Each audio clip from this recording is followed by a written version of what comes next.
Good evening. We're here on this dark night to continue another story that is, incidentally, I think, is on in another dark night, assuming that since going to bed is our next objective. Anyways, I'm going to continue Shadows Over Loathing. Last we left, I purged another object of its evil influence. So I'm thinking maybe I should just go out and do some side quests real quick.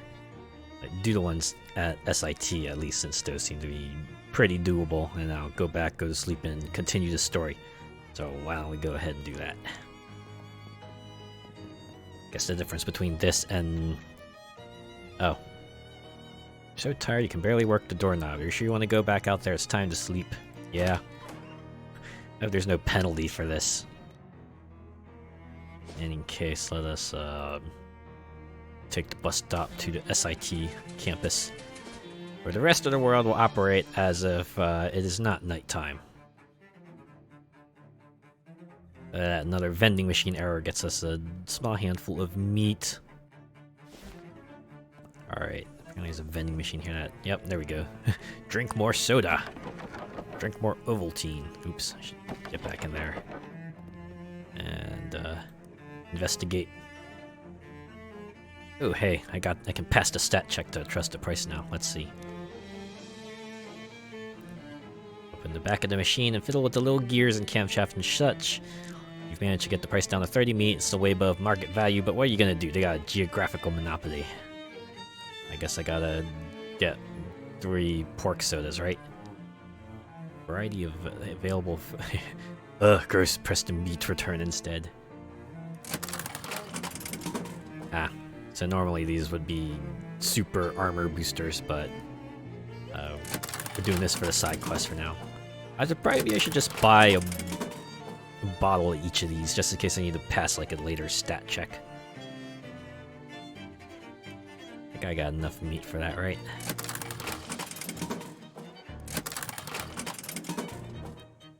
Who runs this vending machine? Is it Jones Soda? Wouldn't be surprised if Jones Soda made some of these. Like, I know they got like dinner sodas, like Christmas dinner or like Thanksgiving dinner sodas. So pork soda probably within their purview. Ghost Pepper, I could see someone out there doing it on a lark because spicy soda. Ice soda. Was that even? Is that just like carbonated water except extra cold? Bone soda. Imagine would be like broth, but carbonated. Durian soda, I could absolutely see that being a thing. I think I got... Okay, get one more pork, and we're out. After all that spending, still at 2,000 meat. So I think I need to go to a frat house to get some wood chips as well. Yep, we're gonna harvest some mats that I probably won't use. Alright, go out back. Who did I need to see for those wood chips? A buddy, okay. So we'll find out who the buddy is soon enough. Is it you? Nope. The plant goop. What about you? Okay. Oh, one of these picket fences that's given Will... Yeah, we'll paint that. Looks pretty clean to you. Sure does. Oh. Oh, wait, nope. That's Professor Adams. Oh, here we go. This is a mesquite tree unless you're... Or I guess you pronounce it mistake? Mystique? Unless you're mistaken. I guess. Gave some chips off. Gather some chips of bark leaving the tree. None worse for wear, you hope. Yeah, next thing we see, someone's gonna come and say, oh yeah, this tree just unexpectedly died somehow. Like some sort of bark-eating disease has taken it. Right. Someone here needed those chips, right? Goes this fella. There we go, give him the chips. Hey, fantastic. Thanks, babe. These are probably gonna make it real smoky in here, though. Haha, yeah! That's how you know it's a party! Woo! Usually the smoke comes from other sources, though. There's someone else who wanted. Yeah, Glordo. Bottles of pork for a special syrup. Which one was you? Oh, here we go. You must be the one. Bring my treat, babe. Yeah, I got it right here. Got an item. Super soldier syrup. Thanks. Don't mention it unless you decide you want more later, in which case, mention it. You got it. Alright. I guess that covers everything here. Gonna get out of there before that music gets to me. So never a fan of super loud music at parties. Like just something about it just kind of bothers me super hard. Like I'll endure it if I can, but usually I try to slip away to somewhere quieter. And I still am able to. And almost 3 pounds of eggs. Earn. Okay, I could. Yeah, paint some fences and go to the treehouse. I do that. Oh, hey, let's slam the cover shut. Evade that battle. This horror house here. Oh, wait, I don't want to go in there.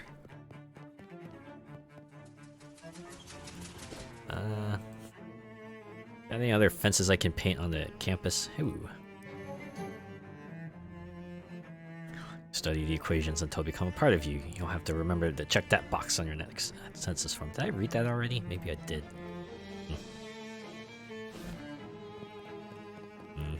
No fences here. Okay, maybe I should go back to Ocean City and track down some fences. There's probably some at the houses, right? Yeah. Maybe the mailbox. For 30 meat, sure, I'll get a Derringer. I won't regret this purchase. I might have been able to use it. Good evening. Hello, Molecular Shadow Fox. Good evening to you, too.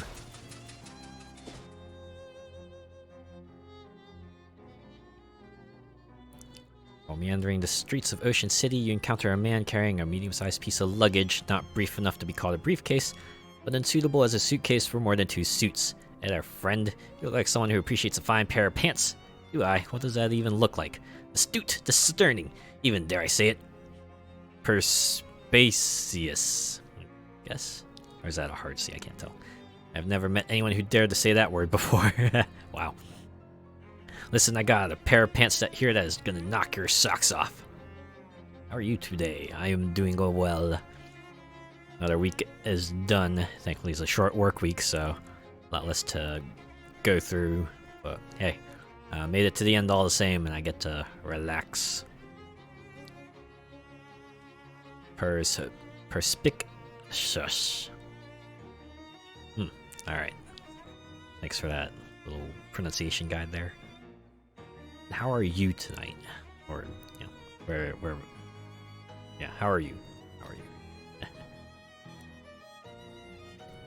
He opens his case and pulls out a pair of slacks that are oddly stiff and shiny.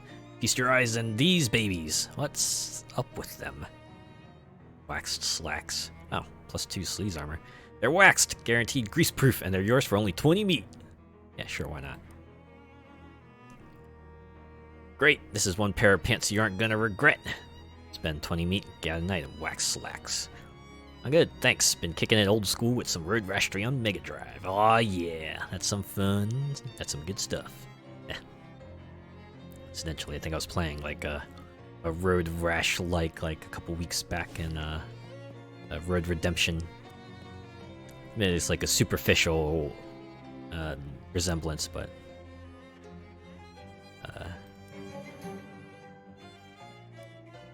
so it was fun nonetheless. Hey, oh hey, I found another unpainted fence here. So satisfying making them eat pavement with the nunchucks. Oh yeah, I bet so. Quite like bite-to-bite combat. Alright, 2 fences down, 1 to go. Check out this regular house. Yep. 5 meat for a phone gag. No fences here, okay. There's some at the soda factory. Yep. That's... Oh man, this is a chain link. Drawn chain link. The chain link nonetheless.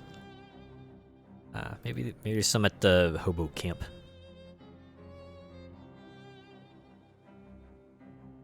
Tin Lizzie's flags you down. Hey boss! My trusted lieutenant, Bessie Brass? Close enough. What's up? Nothing in particular, I just happened to see you and thought I'd say, go get him, great job, keep it up, that sort of thing. Gosh, I literally have zero idea what it is you're doing though. Well, me neither, but it hasn't stopped me. You're an inspiration to us all. You gained 5 experience, thanks. I guess that replaces all the Tin Lizzie's combat since thoroughly kicked their butts. Ooh, hey, hello there. Oh hey, my messenger friend, I never caught your name. Hi, Ovid, I'm Azure. Thanks for pointing me here. Business is booming. Well, I just realized his name is Ovid, because he's like selling sleep stuff. It's like sheep. I've been getting an itch to play some Need for Speed Carbon. It's been so long since I played that. Aw, oh, man, Carbon. Yeah. Whew. That's a classic right there. Guess the only way to get it these days would be to just like find it on the secondhand market. I don't think you can get that on download anymore, can you? Even then, I would probably have to bust out a 360 or a PS3 to play that.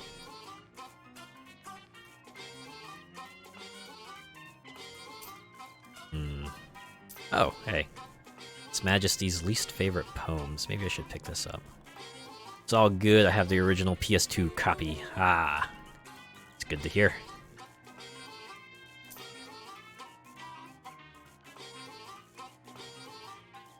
The barometer necklace might be nice. Then again, I like my stat boosters. Titanium staple remover. I have to assume this tool's way fancier than it needs to be. An executive affectation removes titanium staples if such a thing exists. Might as well pick it up. It's a quest item, so it's gotta come in handy at some point, right? Pocket chemical hand warmer. On-demand exothermic chemical reaction sealed in plastic. You gotta get this in your pants! Of course it gives me cold armor. Blood duct tape. Don't need that. Ooh. Rocklin Pom Pom is a stat booster. Maybe I'll grab one of those. Gypsness shoes. SIT used to have a gymnastics program, but they ended up dropping it because it wasn't dorky enough. Cartwheel everywhere you go! I like that. Get His Majesty's least favorite poems. And, yeah, you know what? Stick with that. First thing we do, read this book. You're not even interested in the poems George V sort of liked. There's no way you're reading these. Right. Cool! I got myself inventory filler. Yeah! It's a good thing I have a ton of meat on hand. Oh, right. I have the ballet shoes equipped. Ah, that's fun. Alright. Just gonna go ahead and equip that. I think I already spoke to everyone else here.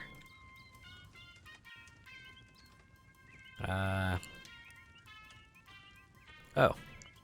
Convince me of your word. Did I not get hobo code from him? I guess I didn't have the stats required, so we're gonna go ahead and bewitch. Waggle your fingers mystically at the Hobo King. You want to give me a boon. You believe it to be in your best interest. You're trying to hypnotize me? That won't work. My crown's made of tinfoil. Oh, darn. Good effort, though. I don't know how you got your eyes to go all swirly like that, but it was impressive. I'll grant you the boon anyway. Great! King Johnny takes out a small notebook, writes a glyph on it, and hands you the page. What's this? That is the hobo code symbol for boon. One of my favorite jokes. I wish I got to use it more often. Thanks. We out, I guess. There's a level in hobo code, no matter what, so worth it. Hey, you. It's a girl you met at the frat house earlier. Hello again, nice hat. Hi, thanks so much for helping me out before. I didn't even get your name. I'm Calendula Crabtree. Oh, I'm Azure Gale. I'm afraid I can't pay you back yet. We don't really have anything to make decent booze out of. At the moment, I'm just using random kitchen scraps and weeds, and I can't serve you that in good conscience or good ethics. Ah, don't worry about it. We're out. Here. Yep, same message.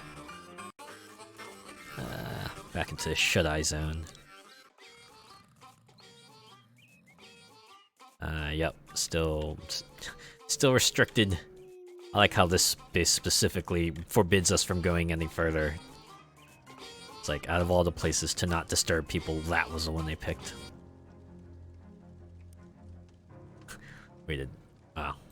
Side of a discarded hot dog, we get stuff. I don't think there's any white picket fences to paint here. Gonna go ahead and move on. I think Snackle Mills?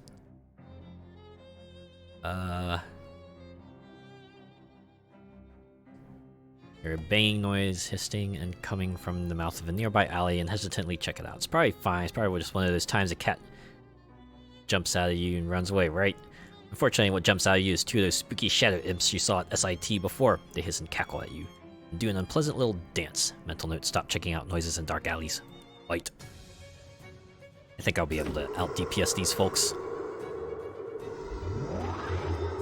Oh man, they managed to get their stat boost in.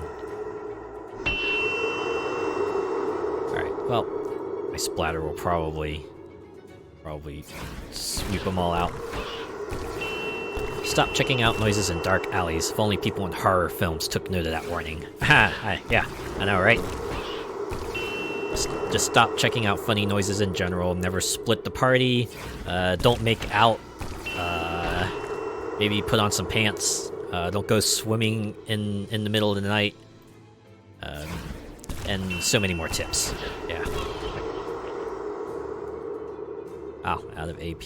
Okay, well, let's take out stat booster then.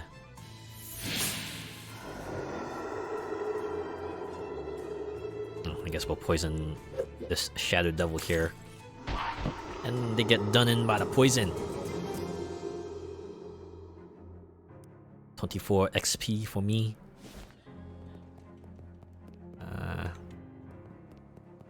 Let's see.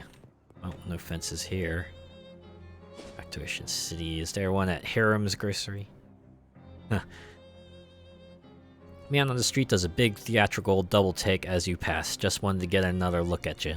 Hey, well now, how's the weather up there? Up where? You're taller than me. Up on the property ladder. I almost can't see you up there. Huh. Let's go. Huh? I live in the back room of an antique store. Gee whiz. Well, I hope to join you in an antique store room of my own soon enough, but a fellow like me's got to sell if he wants in on the property ladder. Luckily, product I got nearly sells itself. What is it? Paperclip? Bam! That's a paperclip. Is it ever? I don't know if I need a paperclip right now. Guess your documents keep themselves from flying off in the wind. Guess your nose secures itself against wild odors. Okay, I'll buy one. Ooh-ee, do I detect a change in humidity? I must be chasing you up the property ladder. You didn't tell me the weather was this nice. Alright. Ooh, this guy's a smooth talker. Doesn't look like there's anything here. Is there any at the chop shop? Oh. More shadow fellas to fight. I like how the attack is called Shadow Bonk.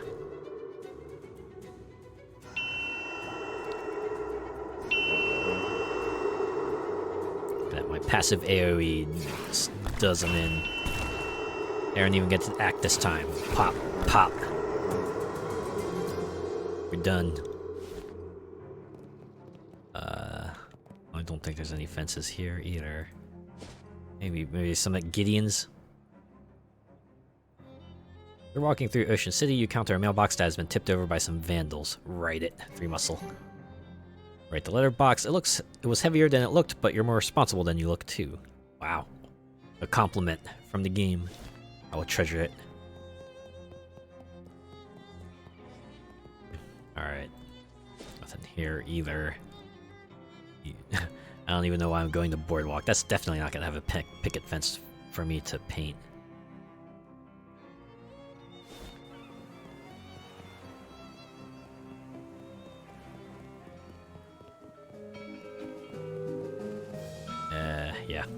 Of course. Bridge factory. In an alleyway, you encounter some poor street urchins struggling with their math homework. Tutor them. You give the kids a few pointers about math, and the insults they hurl at you in reply do nothing to diminish your sense of smug satisfaction. Great, did we just like go up to them and go, actually, you want to use this formula? Because that would probably be justified.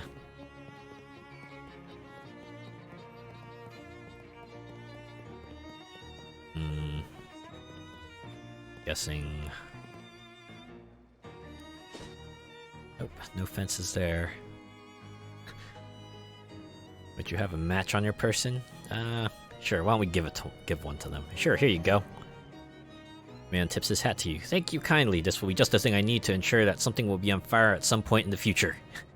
Oh no. Did we just start a recipe for disaster? Oh, hey. Why don't we close that? Free XP, yeah! I think this was, yeah, part of that side quest that I unsuccessfully couldn't solve. Get some more resources. Okay, where could the last picket fence be? I think the guy said they would all be in Ocean City, I think? There's always one that's actually you'll find if you do this in a group project that tries to take over things. Yeah. I think people have documented it. It's kind of like in sort of charge kind of problem, right? If you get that one person who likes to try to run the show, it might derail things. And then on the flip side, you might get those folks who kind of sit on their butts and really don't do anything either. I'd admit, I've been fortunate enough that most group projects I've been in haven't had much issue with my group mates, but I have had my share of bad group mates for group projects, so I can sympathize with those who seem to get bad luck the whole time. Oops. Alright. No picket fence here. Maybe I should look at Crystal Dream Lake. Ah. Looks like he's got an upgrade. Ah, one moment, please. Do you smell that? No? Well, maybe something's a little off. There's a distinct odor of rotting meat nearby, but with some unusual undertones. Since my unbronzing, I have been quite unable to smell anything at all. Something in the chemical makeup of this odor must have reactivated my nasal abilities. I do believe it would behoove me to investigate further. Want to investigate rotting meat stink? It's probably just a dead bear carcass or something. Nevertheless, the spirit of inquiry is one to which I have devoted my life's work. Okay, go have fun. The Morphalis titanium, they are fed to grow only in far-off Sumatra. Is this like like an analog Rafflesia plant? Oof. I've read a few stories that start out like this. It smells awful from even way over here. Magnitude of the stench beggars belief. So nasty. Whoa! This guy is basically, joke's on you, I'm into that. Oof, okay, anyways. Incredible, it's more than 12 feet tall. The tallest recorded specimen was only a 10-footer. We're gonna breathe deeply, I guess. My word, what a combination of unpleasantly odoriferous chemicals. If that means it stinks, then yeah, I can't even describe it. If you allow me to attempt, deep inhale. Fascinating. I believe I detect dimethyl trifluoride, fulvic acid, and trimethylamine. What's that mean? These are the chemicals that produce the smells of limbic chief, sweaty socks, and rotting fifth, respectively. And I can smell them! It's a miracle! I'm going to go throw up everything I've ever eaten in my entire life. Professor Adams' chemicals will be will all be more effective. And, okay. I guess someone who likes stenches, this is just terrific. Yep, saying the same thing. Yep, alright, I guess that's it. Hi, Professor. Enjoy your rotting bear carcass. In fact, the fourth for the odor was revealed to be a marvelous specimen of a oh my god, it even has phallus in it. Anyways, a morphophallus titanium. A morpho what now? Known in the vernacular as the court flower. Quite marvelous. I don't know what to say about that other than I'm glad you had a good time. You also notice he is more effective in combat. I kind of want to take Gabby out now and just kind of cart her around various locations so see if she gets her own companion vignettes. In any case, I'm on a hunt for one last white picket fence. You're walking through the woods around Chris. There's a huge spider. It jumps down out of nowhere and aims its butt right at your face and shoots a huge large web at you. Time slows down around you as a horrible sticky web that sails through the air directly at the part of your head where you keep all your most important sensory organs. Sorry, I guess that was a weird way to phrase that. I couldn't think of a good synonym for face. I like how the choices are dodge out of the way and fail to dodge out of the way. Luckily, we can pass the stat check here. You duck and roll out of the path of the incoming goop and just keep rolling until you're completely out of this part of the woods. Yeah, just roll. Roll the heck out of there. That description, oh lord, sounds so ropey. Yeah.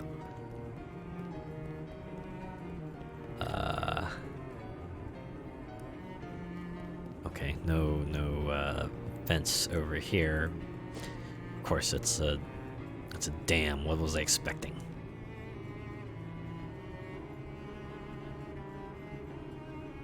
Find a decaying nightstand discarded in a ditch, which is kind of a weird place to find a nightstand. Maybe someone got so mad about stubbing their toes all the time that they angrily drove it out of the woods and threw it out of the car. Poor abandoned nightstand. Dang, there's all kinds of useful stuff in here. Item junk mail and sharpening stone. Ooh, 1 bonus damage to a weapon. Dang, no fences here either. Let's see, I assume the mine. You know what? Since we're let's see. Just off to one side of the trail, you see two things at roughly the same time. The first thing is a whole flock of those horrible murder fairies dancing around merrily and laughing in shrill little voices. Second is a bloody carcass of a medium-sized bear that they're hopping up and down on and occasionally chewing. Ooh. Oh, and here's a third thing. All the fairies stopping what they're doing and turning to look at you. One of them pulls out a revolver and giggles. Another flips open a straight razor and makes a noise that sounds a lot like a confused and dying bear. Yeah, awesome. Okay, let's beat them up. Ah, nuts, there's 6 of them. Okay, well, at least one of them removed themselves from the equation. Oh. I think this is gonna be a quick one. Just let them go do the thing. Yep, AoE passive. Alright, time to... Oh yeah, oh yeah. We're good, we're good. We're going to eliminate all of them. We're going to kill every last one of them. Yeah, dying bear that, fairies. You won. They could call you a fairy slayer if that wouldn't be a weird thing to call someone. Fairy Slayer, the new spin-off to Goblin Slayer. Knowing them, that would be an interesting series.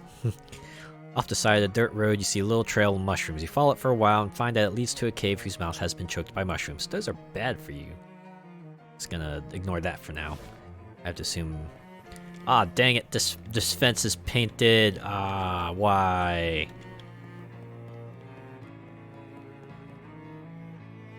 Gonna go to the museum, perhaps? You see a familiar-looking person headed towards you on the path. As they get nearer, you realize that she looks so familiar. Oh, you realize that the reason she looks so familiar is because she looks exactly like you. Again. Alright, we're gonna approach her. Hi. Are you a clone, or is this a time paradox, or what? Turns out it's a time paradox, I guess. Wow, crazy. I agree. High five. The two of you, literally speaking, exchange another friendly high five. Or, well, I guess it's just the first one again. You gain 5 XP. Nice. She leans in for a kiss goodbye. No tongue now. Yeah, we won't want to make this weird or anything. Smooch! You shoot her a sassy wink. Now you get to look forward to a second one. Continue on. Aww. I thought I already did that, though. The village of Sandwich was home to a terrifying witch cult until all the inhabitants were convicted and executed in witch trials in 1692, and the village stood empty and uninhabited for hundreds of years. Come explore the town and learn more. Yeah, that sounds real inviting.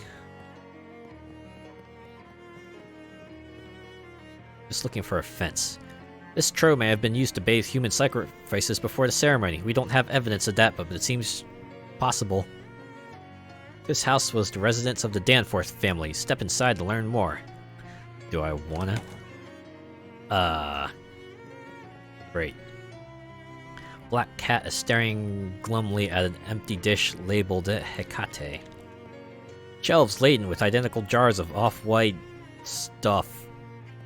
This will be interesting. An elderly woman smiles from behind the counter. See what's for sale. Rubbing paper and sandwich cream? This condiment purports to be the perfect topping for any sandwich, but the ingredients list suggests that it's just old congealed cream. God. I'd much rather have mayo. Oof. Rubbing paper. It's a quest item? I'll buy one, I guess. Yeah, that's a hard pass for me. Same. Woo! I can't even do anything with this cat. Like, they don't even give me an action. Yeah, I can't drop anything in there for poor Hecate. Putnam House, which partially burned down under an extremely witchy circumstances. Let's see. Ooh, hey, there's a fella in here. Everything in this house was destroyed by fire except these two objects which were found concealed inside a metal box. Alright. There's an antique ragdoll on display here. This ragdoll has a bunch of old pins and needles stuck into it, and for some reason has the word boring embroidered across its front. The little plaque on the front of the plinth says, witches frequently use special dolls called poppets to curse their enemies. This one is apparently made to target a Mrs. or Miss Boring, though no one of that name is listed in the town records. And then in tiny text at the bottom of the plaque, the pins were not found on the poppet, but were added for demonstration purposes. Interesting. So it seems like this town seems to be manufacturing a legend. Is what I'm getting at. This plinth has an old book on it. It appears to be someone's diary. Oh yeah, a little description on front of the plinth says Diary of Delia Putnam, so that confirms that. Mostly it doesn't look interesting enough to be worth deciphering the archaic handwriting and spelling, so you flipped ahead to the last page. 6th of March, 1692. Ugh, I hate that Peter Proctor so much. He thinks he can just go around being as mean as he wants to everybody just because he has lots of money and lives in a big house and all. I should have used much stronger curse. It would have been worth the trouble. Stop reading. Ooh, I guess I'll have to look that date up in the newspaper. Security card is keeping a close eye on things in here, which honestly isn't very difficult since there's only 2. Hi there. Hello, welcome to the Putnam House. Please don't touch the exhibits. Ask him. Excuse me, sorry ma'am, I just get paid to stand here and keep an eye on things. I don't actually know anything about the exhibits. Oh, huh. Guess that won't work. Well, that's a little fun subversion on the usual info dump those NPCs provide. We actually use this wall for water, so please don't throw meat into it. Make a wish. Yeah, I'll just throw my crusty hook into it instead. Haha, enjoy your contaminated water. Wait, oh, I've caught some meat. Aha. Hey, you know what? That tracks with real life, right? Even if you put a sign on a source that says, hey, please don't throw foreign objects in here, people are gonna throw foreign objects in there anyway. Make a wish, let's fish. Yeah, right. I like how it says, please don't throw meat in there, and you just fish out meat. Guess that's appropriate. Nice gazebo. Oh man, I want to fight the gazebo. Dude, it's a gazebo. Traces of strange plant matter in these tubs prove they were used for brewing all kinds of horrible potions. Or not. Sandwich's church also served as an Airsats Town Hall, Courtroom, Racquetball Court, and Dark Sorcery Place. The sign is written in rough black wax. Today is the trial of Patricia Williams, who stands accused. The rest of the sign is too weathered and decayed to read. What does this one say? In 1692, the inhabitants of Sandwich were executed in the witch trials that were popular at the time, as evidenced by this old signpost announcing one such trial. An old and dilapidated church altar. There are some brown splotches on the corner that could possibly be bloodstains. Bum bum bum. The altar where the town's witches performed their horrifying sacrifices. Note the bloodstains. They're making it sound like Salem back in the day. Yeah, that was my thought. I'm still waiting for the twist. I'm waiting for this twist that turns everything on its head. The wealthy Proctor family owned the biggest and most conveniently toilet-adjacent house in the village. Is it this forest? Is the forest the toilet? This leads to a little cemetery behind a church. We'll check that out later. This chessboard has clearly been left out on display as an allegory for the battle between good and evil. Black is winning, representing a warning for all good-hearted people to be vigilant against the encroaching forces of darkness. Wow, deep. These dried fronds are of no historical significance. You're not fond of this plant, but This arras appears to depict several important ancestors of the Proctor family line, though due to the low resolution of embroidery used at the time, it's impossible to discern exactly who. Check the footnote. It has been pointed out to us that arras is unlikely to have been manufactured in the capital of the Pas-de-Calais department of northern France, and therefore it is merely a sparkling tapestry. According to county records, these were the most expensive stairs in the county. They go up a full 1.5 floors. Whoa! It's 50% more expensive and expansive. Stairs to the 2.5 floor? Go up. They're all roped off, of course. The upstairs rooms are off limits while we catalog the contest. Please pardon our dust. PPOD.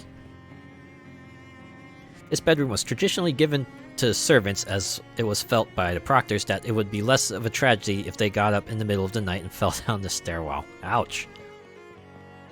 Mrs. Proctor's bedroom is especially off limits while we figure out how to deal with the strange mold we found behind the wallpaper. Oh, there it is. I think it's starting. The markings of the horror story.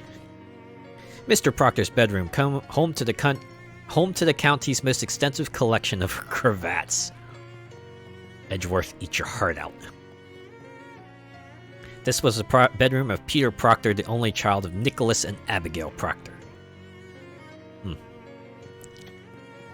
This was the Proctor spare room where they kept spares of all the expensive things they owned. So they followed the philosophy too.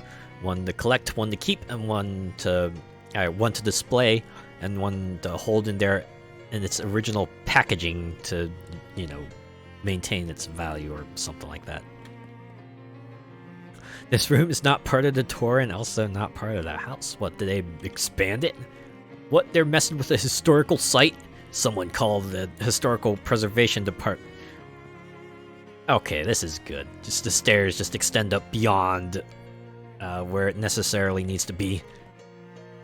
These stairs just keep going until they hit the wall. Seems like rich people just always have weird taste. Yeah, I know, right? I want to remember that old show, Lifestyles of the Rich and Famous. At least in the US. I think it displayed on MTV. Got a peek into celebrities' houses or, famous people's, and it was funny. Sandwich boasted the county's very first tripartite outhouse. Please do not attempt to use it. It is very old. Yeah, I wouldn't want to use that. And here we got ourselves a modern outhouse. More modern convenience has been provided for your modern convenience. Avail yourself of it. All 3 doors go to the same place. What? Only one toilet? Oh, one toilet, 0 privacy. I remember seeing it back in the day. It was an early version of Cribs. You know what? Yeah, it was. Cribs. That was another show.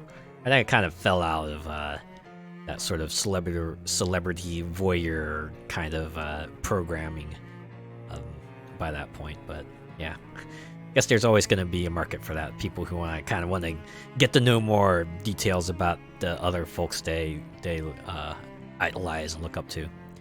Yeah, also just an excuse for them to show off. Yes, that is also very true. This facility has 3 sinks, and this is one of them. Uh-huh. Wow, I like how they all have the same flavor text. That's good.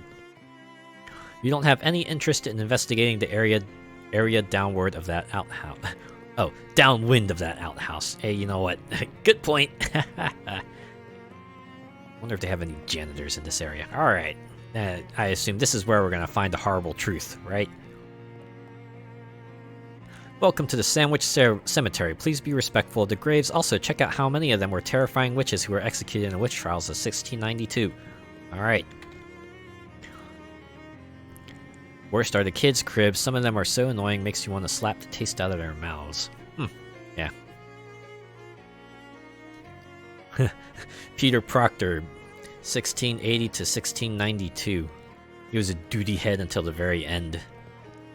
Beatrice Proctor, Abigail Proctor, Elisha Proctor,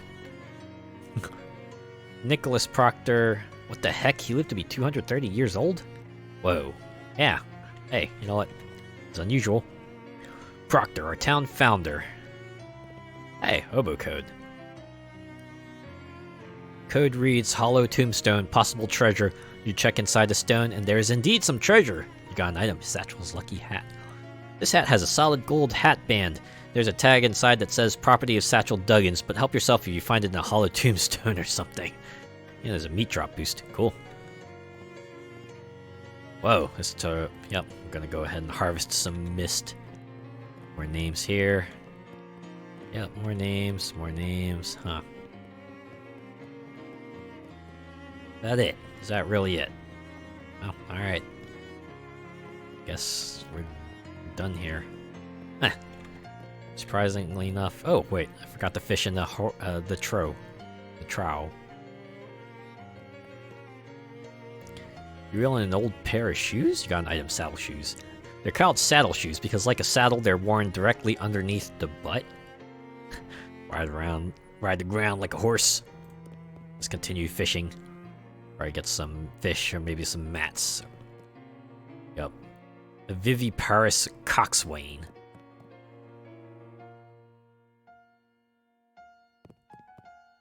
Extra hard candy. Alright. Well, no horrible twist this time. I consider that a win, I guess? Oddly rectangular brown rock catches your attention. Oh, a operated lock? Yeah, sure, let's buy a soda maybe. You force some meat into the slot and grind the crank around until the door grudgingly unlocks. Inside you find a raccoon skeleton and one extremely old can of soda. Got an item, rusty soda can. Or cola can. This can of cola is so old and rusty you can't tell whether it's red or blue. Or maybe it's some kind of horrible brown cola that you never heard of before. No, not the Dr. Pepper, or whatever they would call Dr. Pepper in the Loathing universe. That is a joke. I enjoy Dr. Pepper. I wouldn't go out of my way to get Dr. Pepper, but if it's offered, if it's like a drink, it's one of the few drinks I can get, I will probably get it. A huge rotten log is blocking your path through the woods. I mean, well, not blocking per se, it's just a log isn't infinitely long or anything. You can go around it, it's just, you know, interrupted you. You know what I mean. Anyways, there's a big rotten log here. Let's investigate it. Go around to the other side of the log and discover that the shadier, damper side of it is covered in big, weird mushrooms. Neat! Or gross, depending on how you feel about mushrooms. Extract some spores. The best spores in life are free. Got an item. Fragrant spores. Mysticality and weapon damage booster. I don't mind it now and again. I'd love to know what the actual flavor is. Oh, hey, another one of these things. Let's close it for some XP.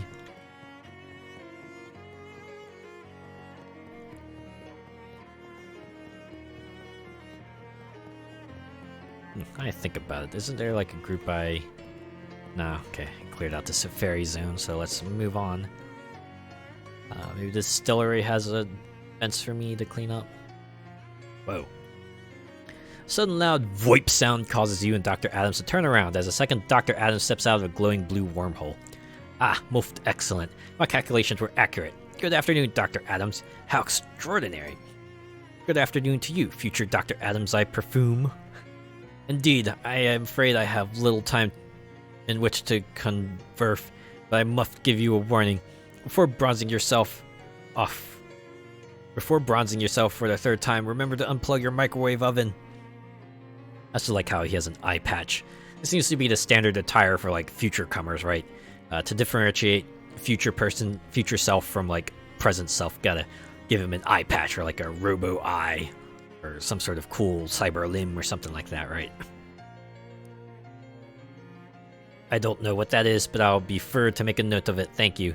Is this related to the eye patch? Oh, this? No, this is merely for fashion. My intention is to prevent the necessity of robot legs. They will be very expensive. The two Dr. Adamses shake hands and you continue on your way. Ah, he gets 1 mysticality. Very nice. Is there a fence here? There's not a fence here.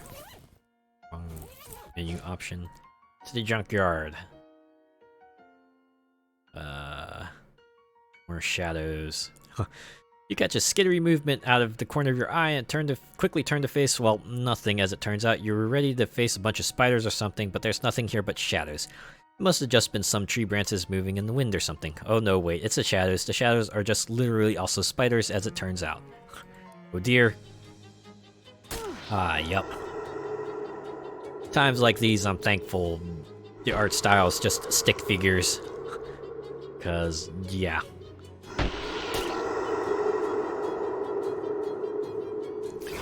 These kinds of spiders I can sort of manage. They're like more spidery looking spiders. Ooh, we might have a problem there. That said, they don't stand a chance to my splatter. You won. It seems a little weird that your regular physical weapons can damage these weird shadow creatures, but hey, why argue with success? Let's see. No fence here. Ah. My god. Oh, search this pile. Grab a nasty old spoon from the pile and use it to dig through the goop. You don't find anything, so you just keep the spoon. I don't know why you would keep that spoon, but you did. Got an item, nasty spoon. From the looks of it, this spoon has been used to eat a lot of unspeakable chowders. Use your mysticality plus 3 sleaze damage.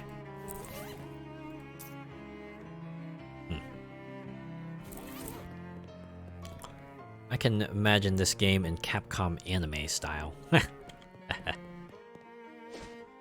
Alright, I guess go to Beppo's hole, maybe that has a fence there. In a thickly overgrown, essentially sunless part of the woods, you happen across 2 large and burly vampires. They seem pretty ticked off and are growling menacingly, driving each other around and so forth. Some kind of spooky territory dispute, or maybe one of them drank a tourist that the other was saving for a special occasion. The nature of their argument is unclear.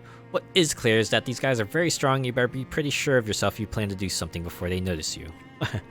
Alright, let's do the stat check. Break it up! Break it up! Alright, you knuckleheads, break it up! You step between the 2 vampires and shove them away from each other. What the? Hey! Don't give me none of your lip. We run a nice establishment here. You 2 want to fight, you can do it someplace else. Go on, get out of here. The 2 vampires shuffle away, muttering. One of them angrily throws his hat on the ground. Vampire skull cap. Some vampires have intimidating widow's peaks, but the ones who don't wear these hats to make it look like they have one. And stay out! Alright. Oh, right. I think this plaque says Beppo's Hole on the top, and then there's some fine print. Beppo's Hole is named after Beppo P. Zuricho, who purchased this plot of land in 1903 with the stated intention of creating a shark sanctuary. He managed to dig one decent-sized pit, but before he could fill it up with sharks, it filled itself up with spiders, or perhaps it would be the more accurate to say that spiders filled it up with themselves. Ooh, excuse me. And their offspring, their teeming hordes of awful, venomous offspring. It's the opinion of the Crystal Dream Lake Historical Society that Beppo's Hole should be avoided at all costs. In fact, we probably shouldn't have put this placard here, or included it on any of our maps. May those you leave behind forgive us. Fascinating. This is like the Centralia of Crystal Lake, or Crystal Dream Lake. Oh my god. This wriggling cocoon is roughly person-sized, so it's either a person who's been cocooned by a spider and is slowly suffocating to death, or a person-sized mass of baby spiders. Talk to him, heard them. Hello in there? Are you a person or a mind-speaking quantity of baby spiders? Is that the kind of noise a whole lot of baby spiders would make? Let's cut them free. You cut apart the cocoon, bracing yourself for true horror. Fortunately, it turns out to just be a guy in there. Whew! Thanks, friend. You had me worried there for a sec. They call me Doc. I came here to get some free gauze. Got a bit more than I bargained for. Hi, Doc. I'm Azure. I'm assuming your doctor, from your doctor hat thing, that you're literally a doctor. In the sense that doctoring is my profession, yes. And in the sense that I have a legal license for practicing it, no. You're looking for gauze? Yep, the webs from big spiders like this make really great surgical gauze. It's strong, self-adhesive, and even sterile if it's really fresh. Unfortunately, I kind of bit off more than I could chew. You can chew it too? No, I meant metaphorically. One of the great big spiders that lives in Beppo's Hole caught sight of me. I don't recommend messing around in that hole, especially if you're flushed to get to the gills on medicinal alcohol. Oh, especially if you're flushed to the gills on medicinal alcohol. I see. Let's ask him about hobo code. Oh sure, I can teach you hobo code for all kinds of medical terms. He teaches you how to read his handwriting and then teaches you some hobo code. Hobo code knowledge increased. What's not to say they're one and the same? They're the same picture. Let's tell him about the camp. Yeah, there's a hobo camp just outside of Ocean City. They could probably use a doctor. Great, I could use more patience, but because I'm much too eager to get doctoring. That's a joke that works better out loud than in print. But anyway, see you there. Okay, bye. Alright. There are definitely a lot of spiders in this hole. Jump in and fight. Oh, okay. I guess it's another farming spot. Oh, yep, those are definitely spiders. Woo! Again, thank God they're stylized. Also, thank God they're weak. Giant pheasant spider? That fecund. I always have trouble with this. I don't know if they're hard C's or soft C's. Oh, it intends to give birth to something terrible. Alright, well, we gotta take care of that. Pronto. Do not need more enemies on the battlefield.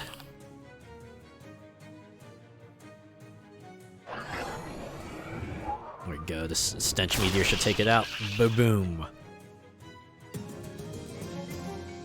There are now slightly fewer spiders in Beppo's Hole. Sweet, fewer spiders is better spiders. I agree with that. Alright. Well, since that's just a farming spot, we're just gonna go ahead and get out of there. 686 experience. Why don't we go and prove some of our skills here? Do Delge. Yeah, we'll upgrade this. Set enemies on fire for initial run. 1. Read the book again and forget everything you ever knew about kitchen cleanliness, including where you left the book you just read. Ha ha. There goes that book. Oh, right. It's a quest. Oh, this is a repeatable one. Uses meat drops. Let's read the final chapter. Oh, I think this is also a repeatable one. Further upgrade Mind Melt. Read the book a second time and pick up a few new weird details. You still don't understand most of it though. Your subconscious must just be a bad writer. Mind Melt has been upgraded. You decide you've had enough and melt the book with your mind. Okay. I like how it just says, okay. Yeah. Medical Manchego. You read the recipes and gain even more insight into the health benefits of cheese. Unfortunately, you're so distracted by your newfound doctoring skills that you forget your librarianing skills and promptly lose the book. Eureka! So upgrade Parmesan Missile. Wow, the soldier who wrote these notes was a real masochist. If these techniques aren't against the Geneva Conventions, they certainly will be within a year or two. You discard the book in disgust. The horror. And we'll save the rest of the XP for now on the off chance I get more skills. Alright, let's see what's that cave. I have to assume cave doesn't have any picket fences. Whoa! The future version of yourself strolls up to you and hands you a fat wad of meat. You notice the future version, not the past version, because you don't remember this happening before. Here, take this meat. Technically, I guess I should be repaying this to the future me, but that's me now, so you'll have to do. What? What's the point of giving me meat if I have to give it back later? You'll be making meat more easily later, so this won't seem like as much then. Just think of it as a no-interest loan. On the contrary, I actually am interested. She rolls her eyes at you. Sheesh, future you's a jerk. Haha, yeah. Anyway, don't forget to pay you back or the universe will probably explode or something. Then we'll continue along our way. I have to assume now we'll have an event that will require us to pay 300 meat, and oh my god. This huge writhing mass of fungus must be the reason they call this place Mushroom Mountain. Pull some off and fight them. Oh wow. Yep. Totally not toads. We got the not toad with a spear and a not toad that's intends to deposit a fresh mushroom monstrosity onto the field of battle. Well, can't let that happen. Let's set him on fire. Yeah, alright. And now we will splatter him. Oh, they have sleaze armor. And they also have stench armor. Okay. I guess I should mind melt them? Ah, that's even worse. Okay, I can at least defeat this one with my 1 AP, then I can do a little chip damage to this one and then blast it with my wand. And this will finish it. Zap! You reduce the amount of fungus in the mountain by a small amount. There's still a lot of fungus remaining. Mushroom cap and fragrant spores. Excellent. Alright, it's another farming spot, so I'll just get away from that. Would the big moist have any fences for me to paint? Guess I can at least go back to the crash site and give the pilot the distilled fuel. In the gloomy grove of sunken cypress trees, a well-muscled woman stands waist-deep in the opaque bog. Her hands rest on the pommel of a sword, its blade lodged in the muck. Catches your eye because it's not the type of thing you tend to see on the East Coast. What sword is that? This is the blade of your great aunt. Many moons ago, it was entrusted to my family for safekeeping. Now it is yours to reclaim for a cost. Wait, what great aunt? Have you forgotten your lineage, girl? Time was for every tavern and meeting house kept a place by the fire for Hilda Gale. Why do I have to pay for my family's sword? The security guaranteed by my family is unique and comes with a great price. Your great aunt knew this. It is why she placed the blade in our care. Okay, what's the cost? In time, I shall ask of you a boon, and you shall be obliged to grant it.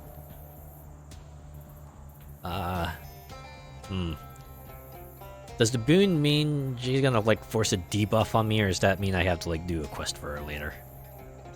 Sure, I can do a boon. Let's have the sword. Got an item. Great Aunt's Great Sword. You may or may not have a great aunt, but nobody can deny you have a great sword.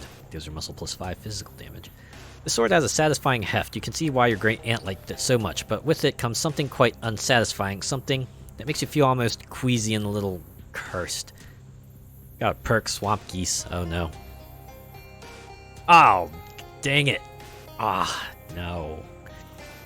These geese really grind your gears. Perhaps that lady from the swamp will tell you soon about the boon she wants in exchange for this thing's removal. What's this? It's a simple magic binding you to your oath until such time I have need of your service.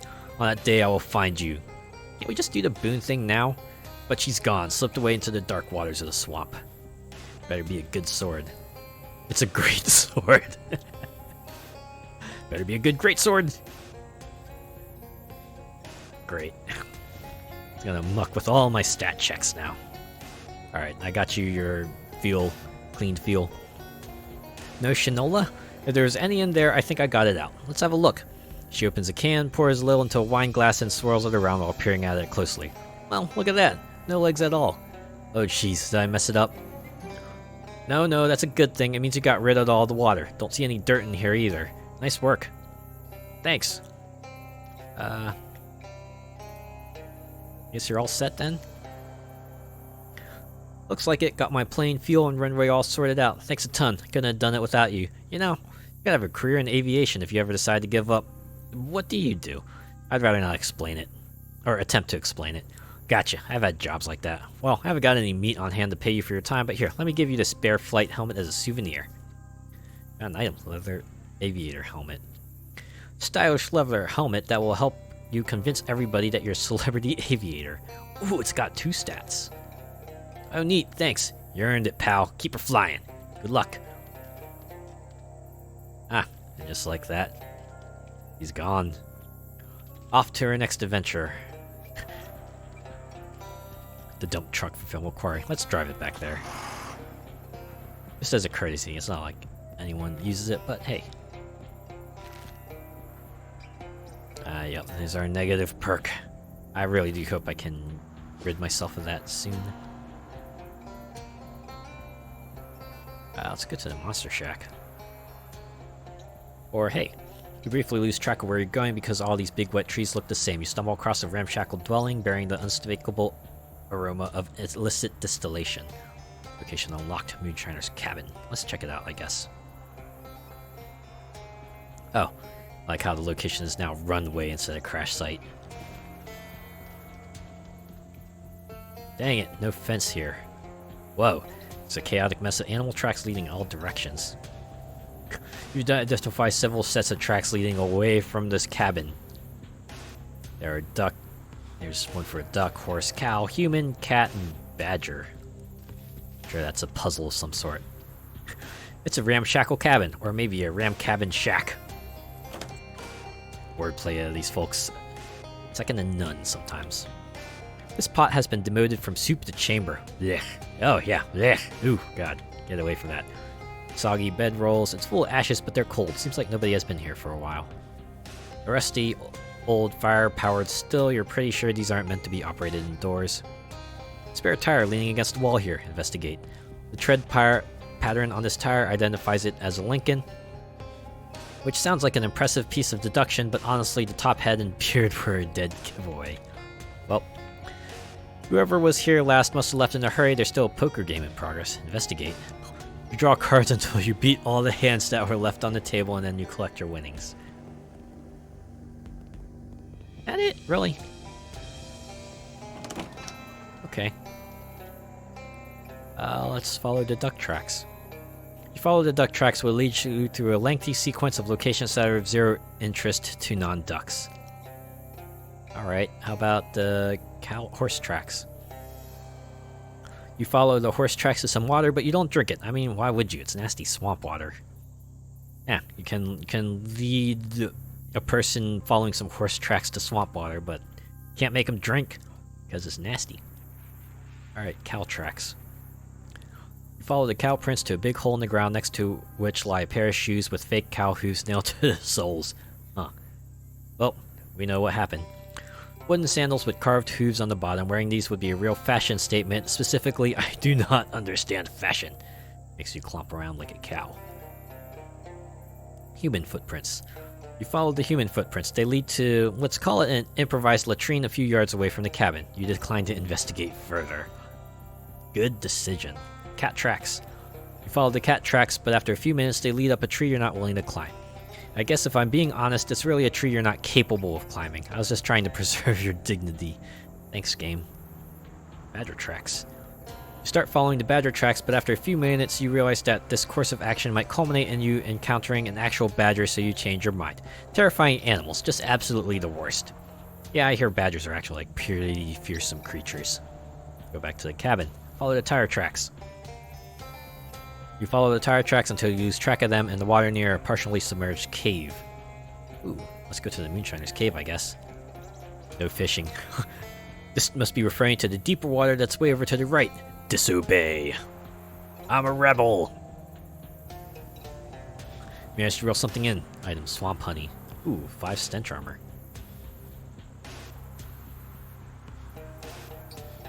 A 4-eyed yuckfin. It's another fish I can sell. Slimy noodlefish, and that's everything. Is that really it? Alright.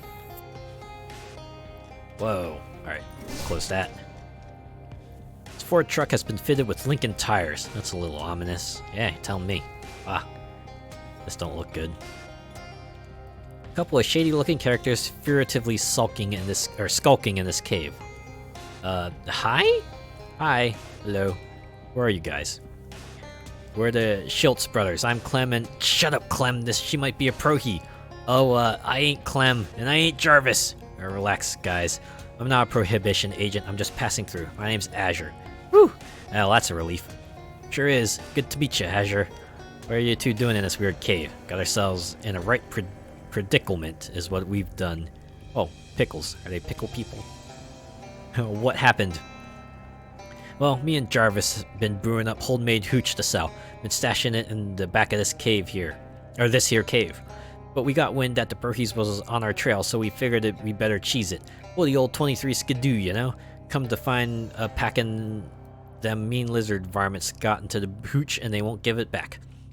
We was thinking we'd just take the loss and blow, but we hit another snag. What kind of snag? Guess the truck is caught. I went and locked the keys in the truck. Oh, no!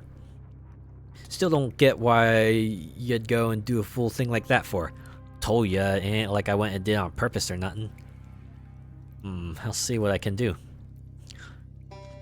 Thankfully, I've never been in a situation where I accidentally locked my keys in a car or locked myself out of like a house or a room or anything like that. I imagine it's gotta be like pretty scary in any case. Oh, this part of the cave wall is all shiny. Whoa. These skatermen have gotten into Schultz brothers' stash of hooch. They're popping the bottle caps off with their teeth, guzzling down the contents, and just generally having too much of a good time to take notice of you. I have. Ooh, oh no. You have to get help, or you're like able to get yourself back in using some little bit of ingenuity and improvisation. They growl at you menacingly, plainly too sozzled to just jump up and attack you.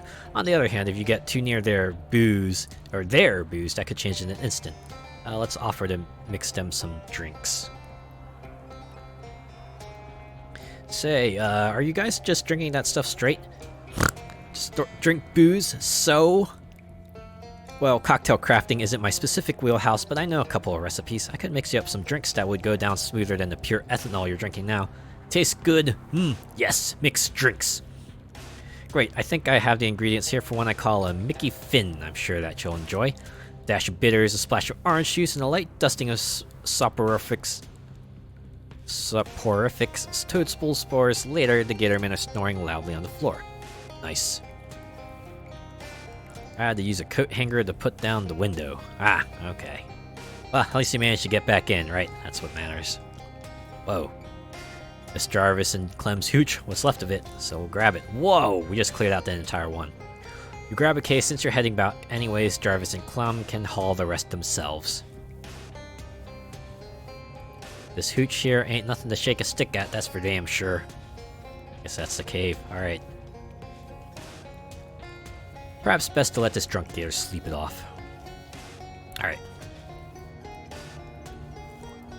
Jarvis nods kindly at you, and but Clem is clearly fretting about their truck. I dealt with the gators. You can get your hooch, at least what's left of it. You hand over the case that you picked up.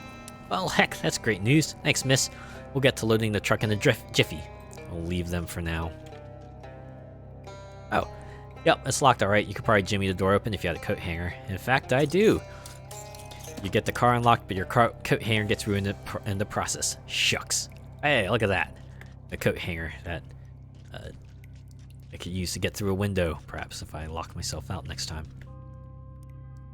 Alright, I unlocked your truck.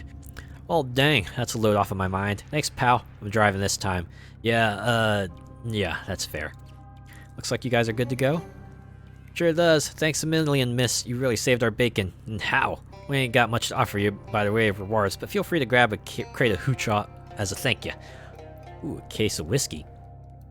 If you got a bad case of sobriety, the only cure is a good case of whiskey. Take it to the speakeasy. Thanks. They quickly load the rest of the hooch into the back of the truck and drive away. Fortunately, you forgot to pay attention to how they got the truck through that weird tree hole. Oh well, maybe next time. I don't think it would have mattered. Oh, yeah, I guess we exit through here. And, alright. Oops. Close. Location cleared. I guess we can go to the Monster Shack?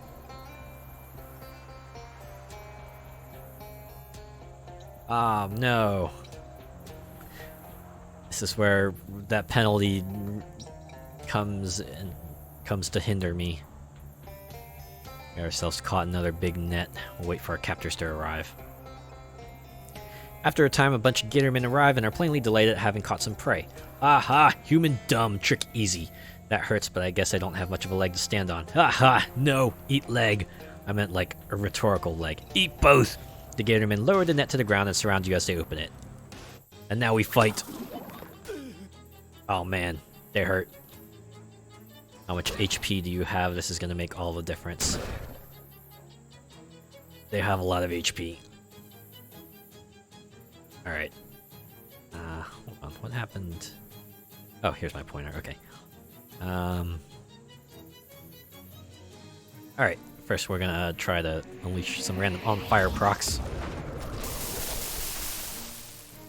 Oh, wow. Dang. Weather actually makes sense. Who would have thought? Who would have thought rain prevents on fire? Yeah, you know what? You got me this time, game. Turns out rain wasn't just a cosmetic thing. It's an actual discernible effect. Alright, in that case, boost my mist by 5. Then boost, let's see, kind of damage. 20 stench, 8 physical. Guessing predictable. Yeah, you know what? Raise my elemental armors. And I should probably focus fire on one fella here. We'll hit you. We're gonna hit you a lot.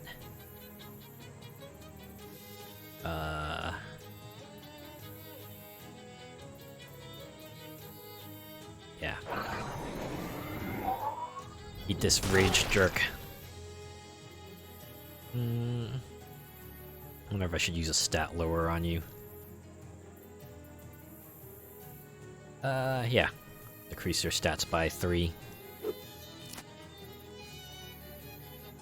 And, oh, wow. Okay, Adams is gonna eat it if I don't get this fellow down some more. So we'll toss, another one. 17. 14. There we go. So Adams will survive at least one...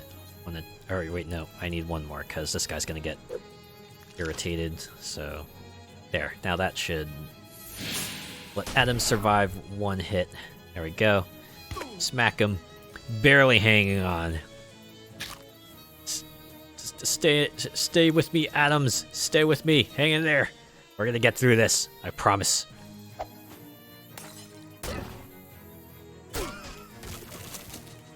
Well, at least I got one poison proc off of you.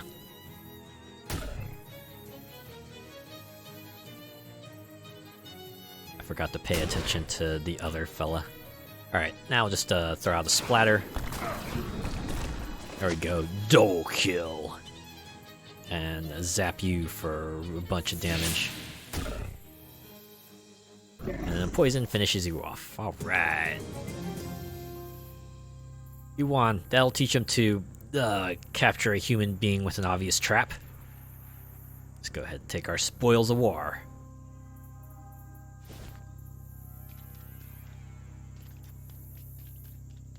Monster Shack, baby. Oh, hobo code translated into carved into a slab of rock. Let's translate it. The code reads, "The kids are all right." Well, that's pretty heartwarming. Gain 20 experience. I think that's a song reference. Right. You're not sure if this is forbidding access or describing the shack's occupants. Good point. Inside, you find not the decayed and crumbling, tumble-down shack strewn with ancient wreckage that you were perhaps expecting, but an actually maintained and fairly clean tumble-down shack with strewn with 12 to 14-year-old kids. What the? Hey, what are all you kids doing out here in the middle of the swamp? Why shouldn't we be? Because it's dangerous here. Yeah, but this is where the monsters are. That's why it's dangerous. Do you believe in monsters, lady? Yeah, of course I do. It would be a real feat of cognitive dissonance otherwise. You mean you've seen them? Oh, for really real? Well, yeah. Which one? Fishmen? Oh, those don't count. Those guys are just weird jerks. We're looking for real monsters. I still don't understand what real means in this context. Since you believe in monsters, you can join our monster squad. Otherwise, we can't tell you anything because it's secret. Alright, okay, I'll join. Great, it'll be nice to have someone who can reach the top shelf on these old bookcases we scavenged. Is that it? I'm a member now? Yeah, we used to have a big ceremony where you had to repeat a vow and stuff, but it took too long and we're all busy with our research. Come in and have a look around. Thanks. Wow. This kid is, well, he's eating something. Hi there. Hi! I don't mean to be rude, but what's your deal, kid? I'm a moss man. You are, huh? Okay, well, not really, but I want to be a mossman when I grow up. That's why I'm eating all this fertilizer. It's actually cornflakes. I'm just pretending. Okay. Whew. Aha, yeah, I'm not crazy. Some people say I'm crazy for believing in the Mossman, though. But I know he's real. I've seen him. What's a Mossman? A man made of moss? Yep, he's all fuzzy and green. It's so neat. Oh, hey, you should go see him for yourself. Then if you bring back proof he exists, people won't think I'm weird anymore. Well, they might. I'll go have a look. Great. Here, I'll mark the place on your map. It's called Moss Rock Grotto. If you see him, try to bring back some moss as proof, okay? Okay. Okay. I have here, this kid is studying far more intently than you ever did at his age. What are you reading?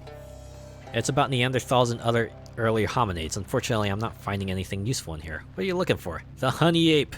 The what now?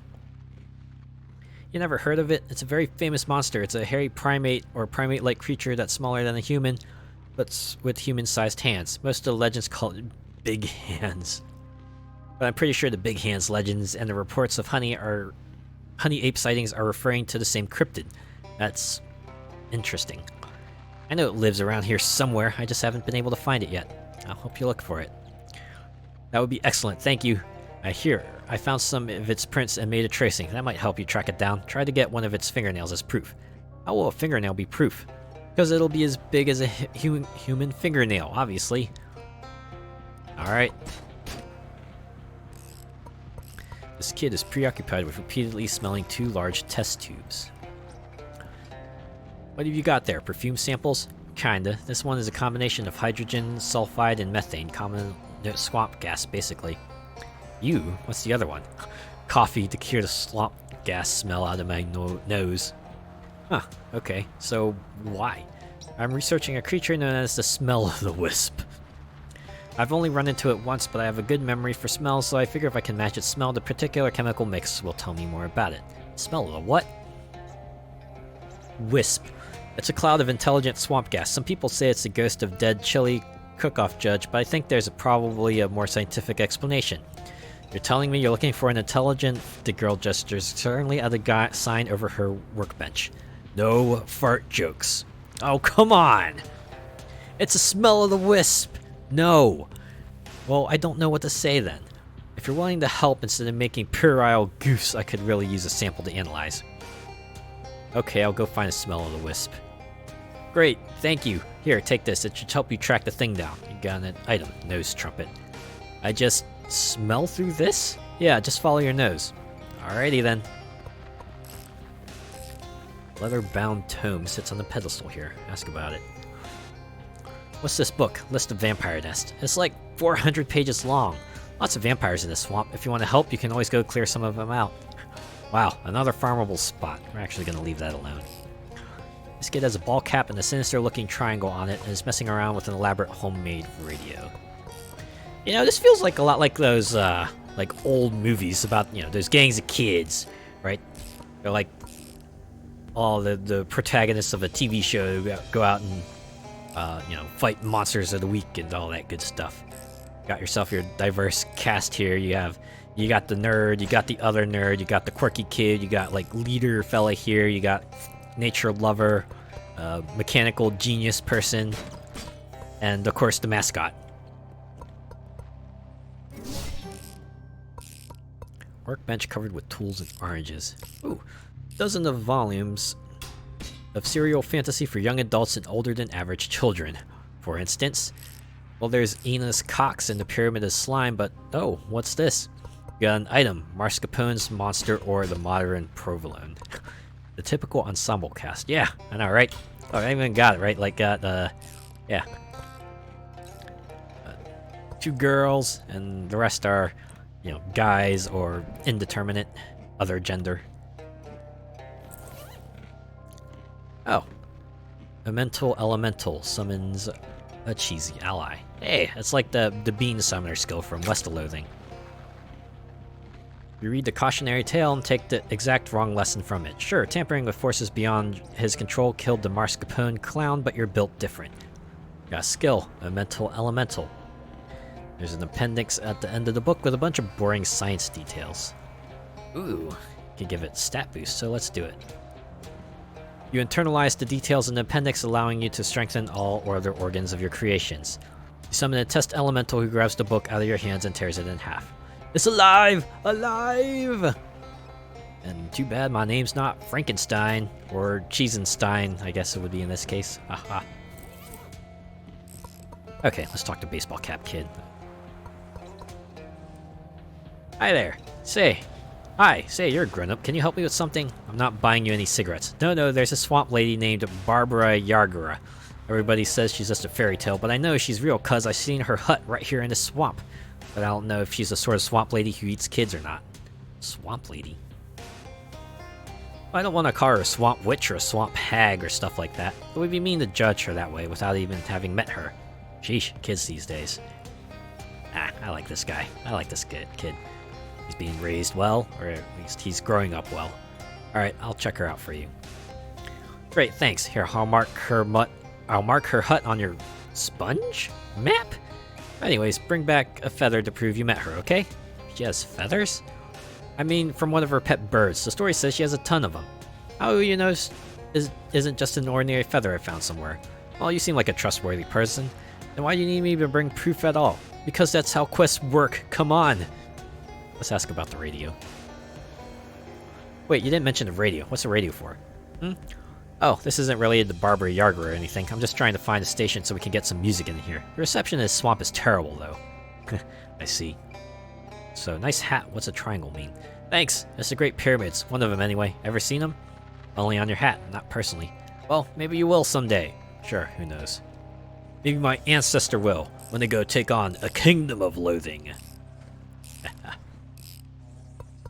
This kid is peering at a terrarium filled with flies and occasionally tapping on the glass. Talk to her. Hi there. Are you, into flies? Well, kinda. They're interesting once you get over the gross factor, but mostly I'm just studying these because I'm really interested in is the flyman. The flyman? Yeah, or maybe the manfly. I haven't decided which way it is better yet. So what is the flyman and or manfly? He's a scientist that moved into the old Flimberg place. I did a little spying on him. I think he's trying to turn himself into a giant fly. Why would anyone want to do that? I don't know. That's what's so interesting about him. Huh. She looks at her feet and blushes a little. Also, he's really handsome. For now, you mean? Well, yeah. I really like to meet him, but I'm too shy. Can you help me out? Sure, I'll help. Thank you. Here, I'll show you where the house is. If you meet him, could you, bring me back a souvenir? Like what? Maybe, one of his chest hairs? Sure. The hell is this card captor Sakura situation I've wandered into here? Oh my god. This kid is messing around with some kind of weird mechanical contraption. What's this thing you're making? I don't really know yet. I'm just kind of messing around with it because I'm taking a break from my main project. Hey, do you know anything about the Chupanaranja? I try to avoid spicy foods. He gives me the hiccups. No, this is a kind of monster that eats oranges. Oh, okay. Haha, I get it now. Alright. They're supposed to be from way down south, but I know there's one in the swamp somewhere. Fortunately, no matter what kind of trap I build, it keeps escaping. Do you want to try? Sure, why not? Great, feel free to use my workbench over there. I got plenty of spare parts and stuff. If you manage to catch it, bring me back one of its nostrils as proof, okay? A nostril? Not the whole head or pelt? Oh no, I don't want to kill it. Just prove that it's out there. Okay then. Oh, wow. I don't have all the stats needed, so... Oh, wait. Ah, I can start over. Alright. Little sign on the table says Boris only. This cat had better be Boris or there's gonna be trouble. Let's try to pet him. Whoa! Yes, is that you? He must know you're an outsider. Oh well. I guess I had to complete all these fellas' quests in order to be able to pet Boris. That's a lot of stuff to go through though, so maybe I'll save that for later. Yeah, a couple new locations, but what I'm gonna do is go back to Ocean City, first donate the whiskey, and then we're gonna go to bed and actually continue the main story. Alright, let's see what this whiskey does. Yep, 2 different stats. Muscle and Moxie. Alright. Let's go ahead and return to our place. And we're gonna go to bed. We're just gonna go to bed. You're swamped with exhaustion. Aha, ha ha ha. Alright. See what a freaky deaky dream we'll get into tonight.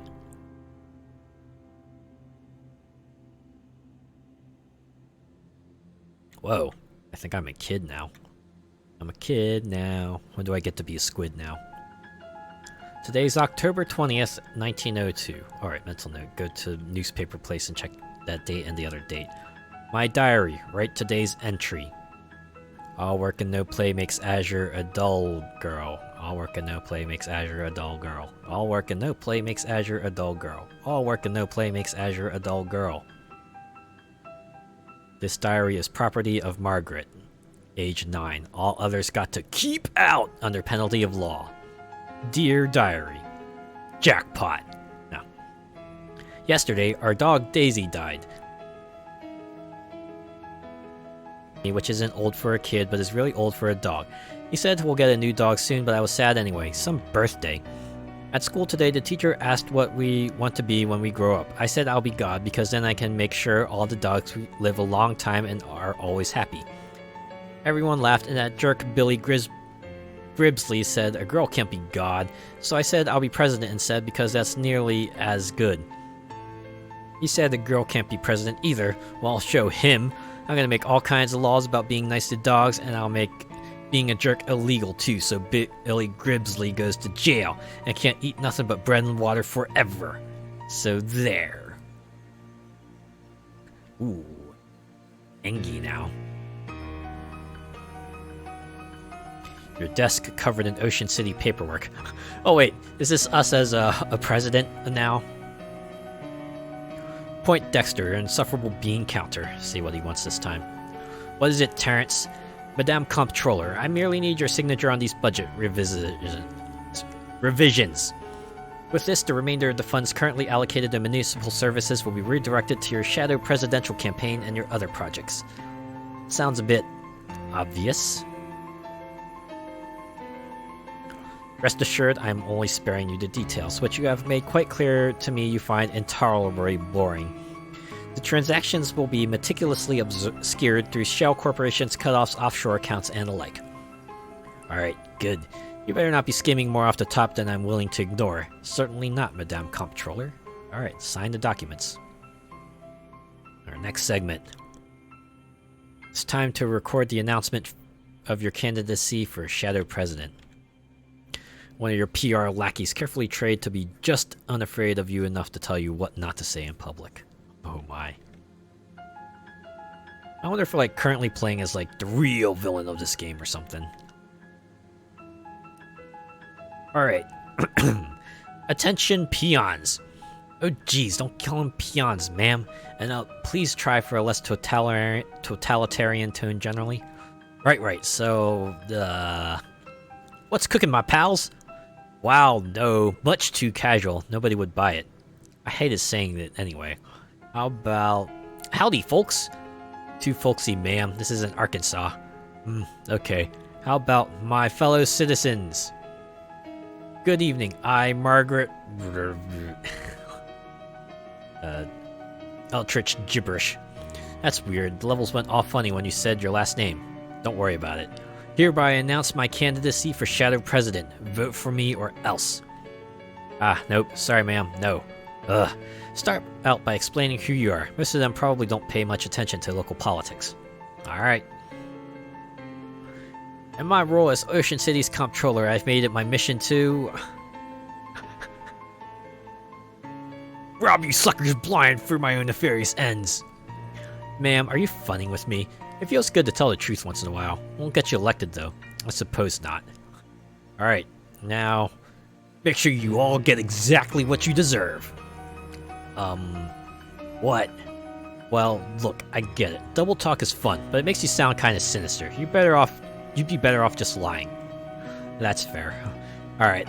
Eliminate waste and graft in the city's finances. Ooh, wow, that is a lot of PR speak right there.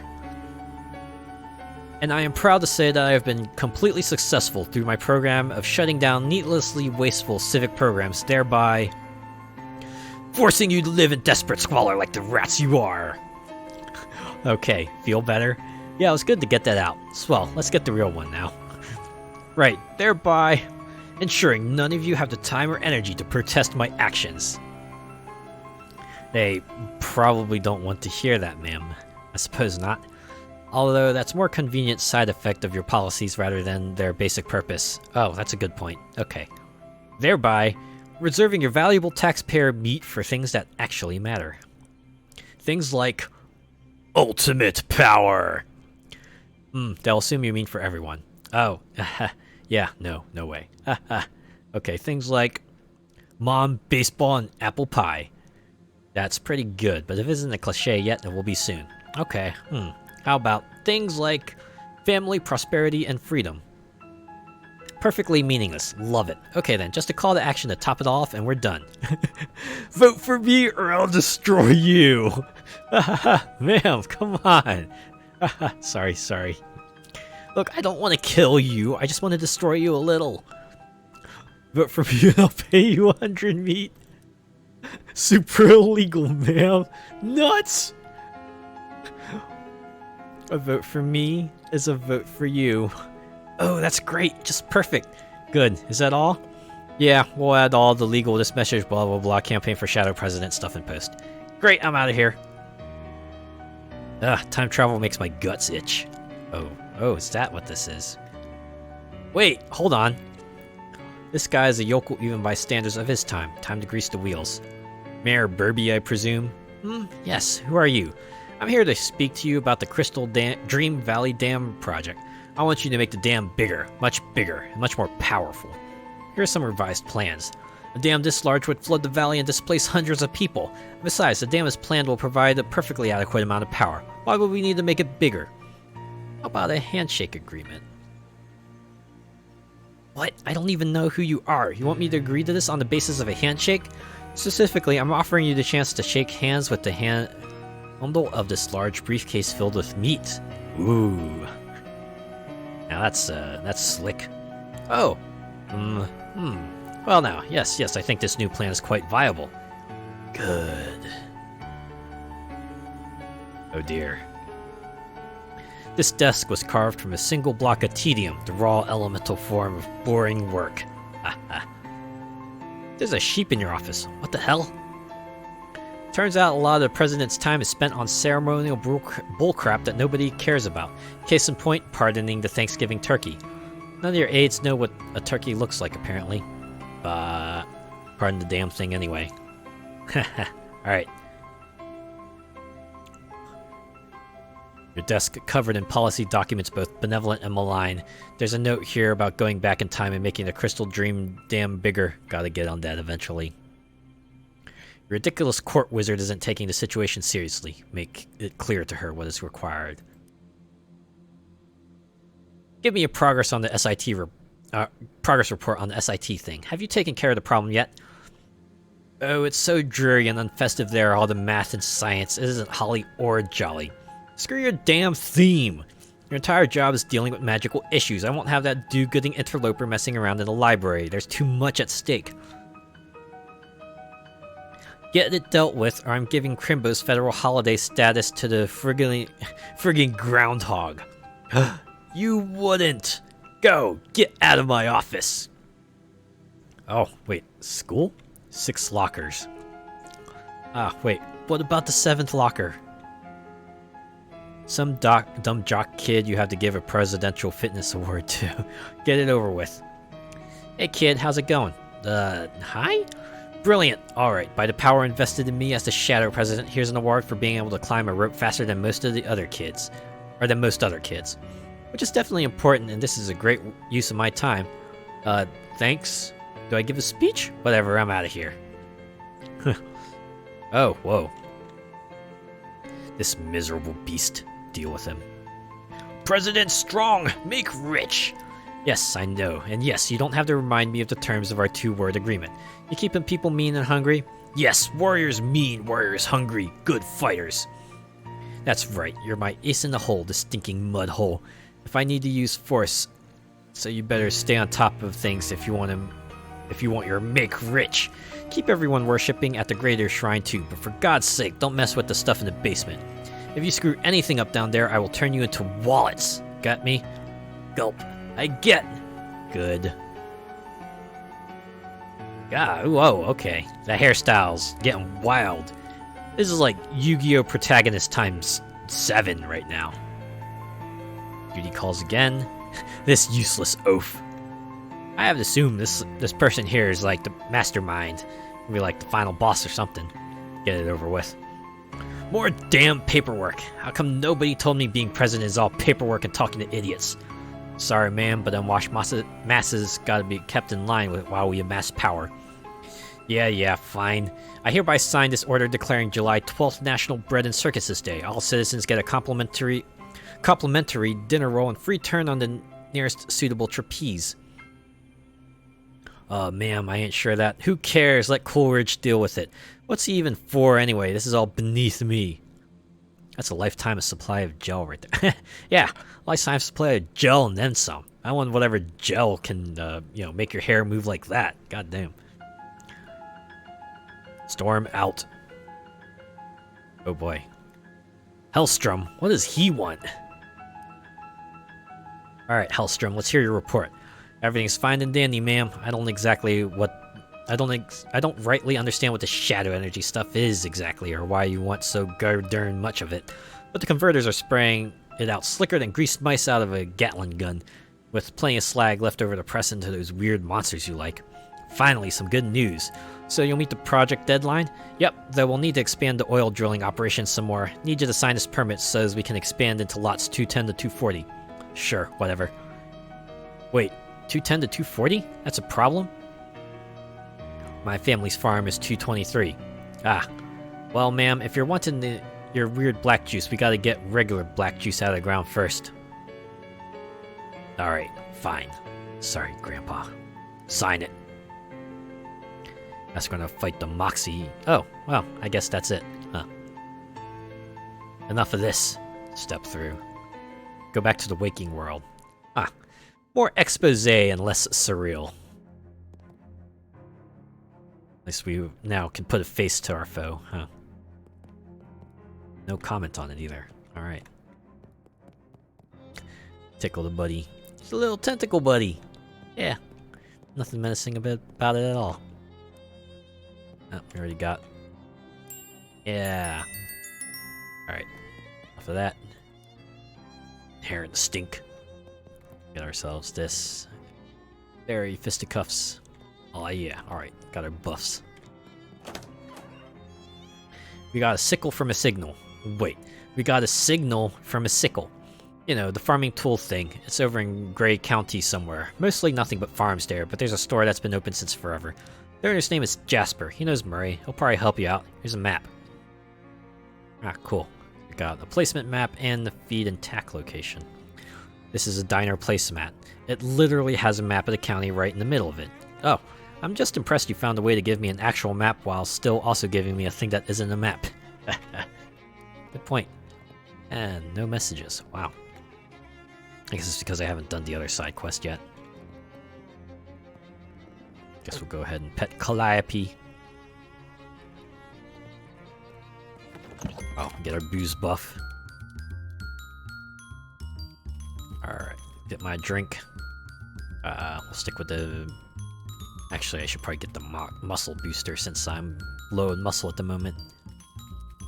And let's see. We'll continue with AP for now.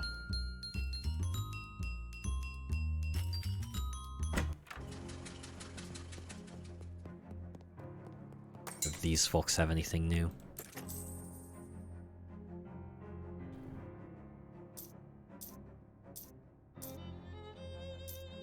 I have the Cosmic Sieve? Yeah, I do. I have to assume...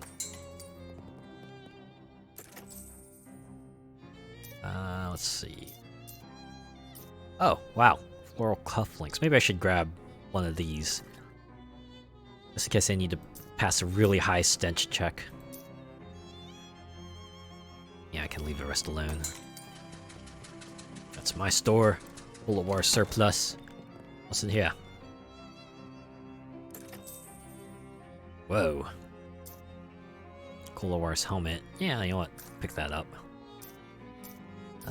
Everything else I will... Oh, trench pants. These will stop you from getting trench leg. Or I could get a spork. Eh. All weaker than what I have currently. It's in the bakery.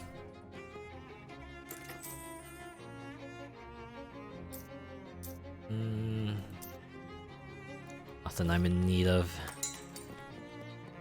10 things I hat about you. Store's proprietor nods politely to you. Introduce yourself. Hi, my name's Azure. Pleased to meet you. I'm Albert. Why aren't you wearing a hat? Have you ever heard of the phrase familiarity breeds contempt? Gotcha. What's for sale? Whoa, so many hats. Yeah, driving cap. You know what? Let's just buy. Let's get all the hats. Oops, I want to sell that. All right. What do I get for button mashing? Now we got all these new hats. Let's go over to Boardwalk and go to the hat guy and get some meat back. Oh my god, I got so many hats.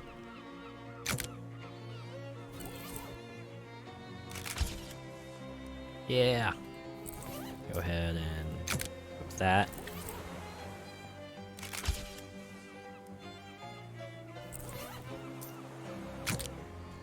This kind of reminds me of a mechanic in Kingdom of Loathing. So, in that game, they have item sets, which are usually composed of 3 pieces of equipment. If you put them together, you might get like a... I think you might get a set buff, but you also get like an avatar change, and if you go to a specific location, you can also unlock a tattoo.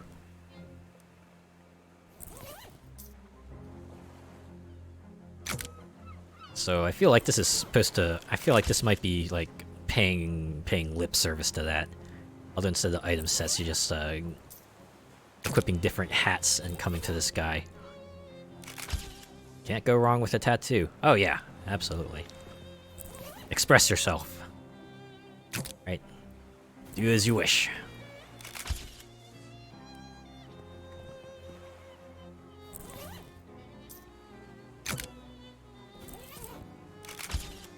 Although in this case, we're not really getting anything cosmetic. We're just getting money. But you know what?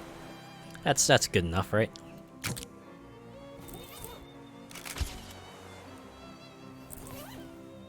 What other hats do I have? Right, there's the aviator cap.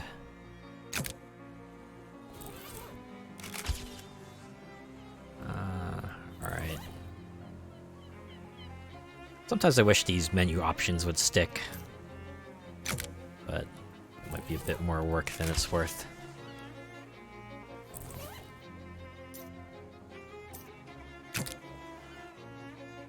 Oh wait, no, I don't want to. I just want to equip hats. I don't want to modify hats. Not yet. Just lucky hat.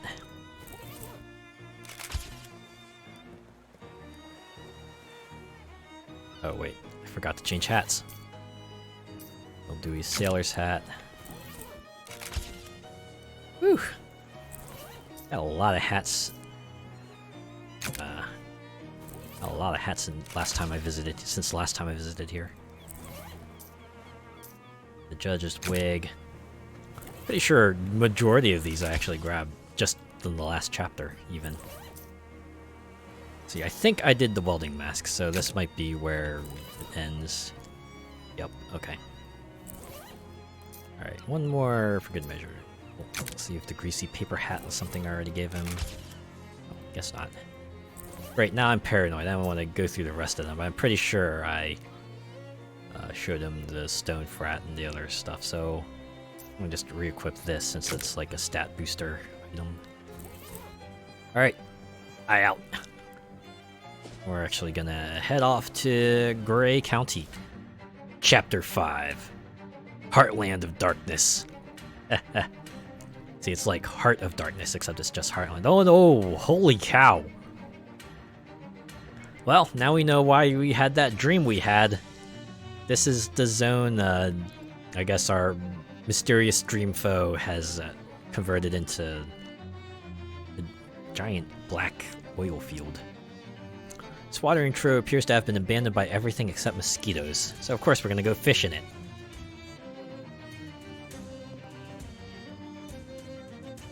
You didn't catch anything, but OT some learned some tricks from the locals. Ah, +5 to damage and healing. Ah, I knew having that mosquito around would be worth it. This old man is fiddling intently with some kind of clockwork thingamajig.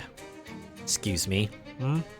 He looks at you with the squint of someone who isn't used to focusing on anything more than 6 inches away.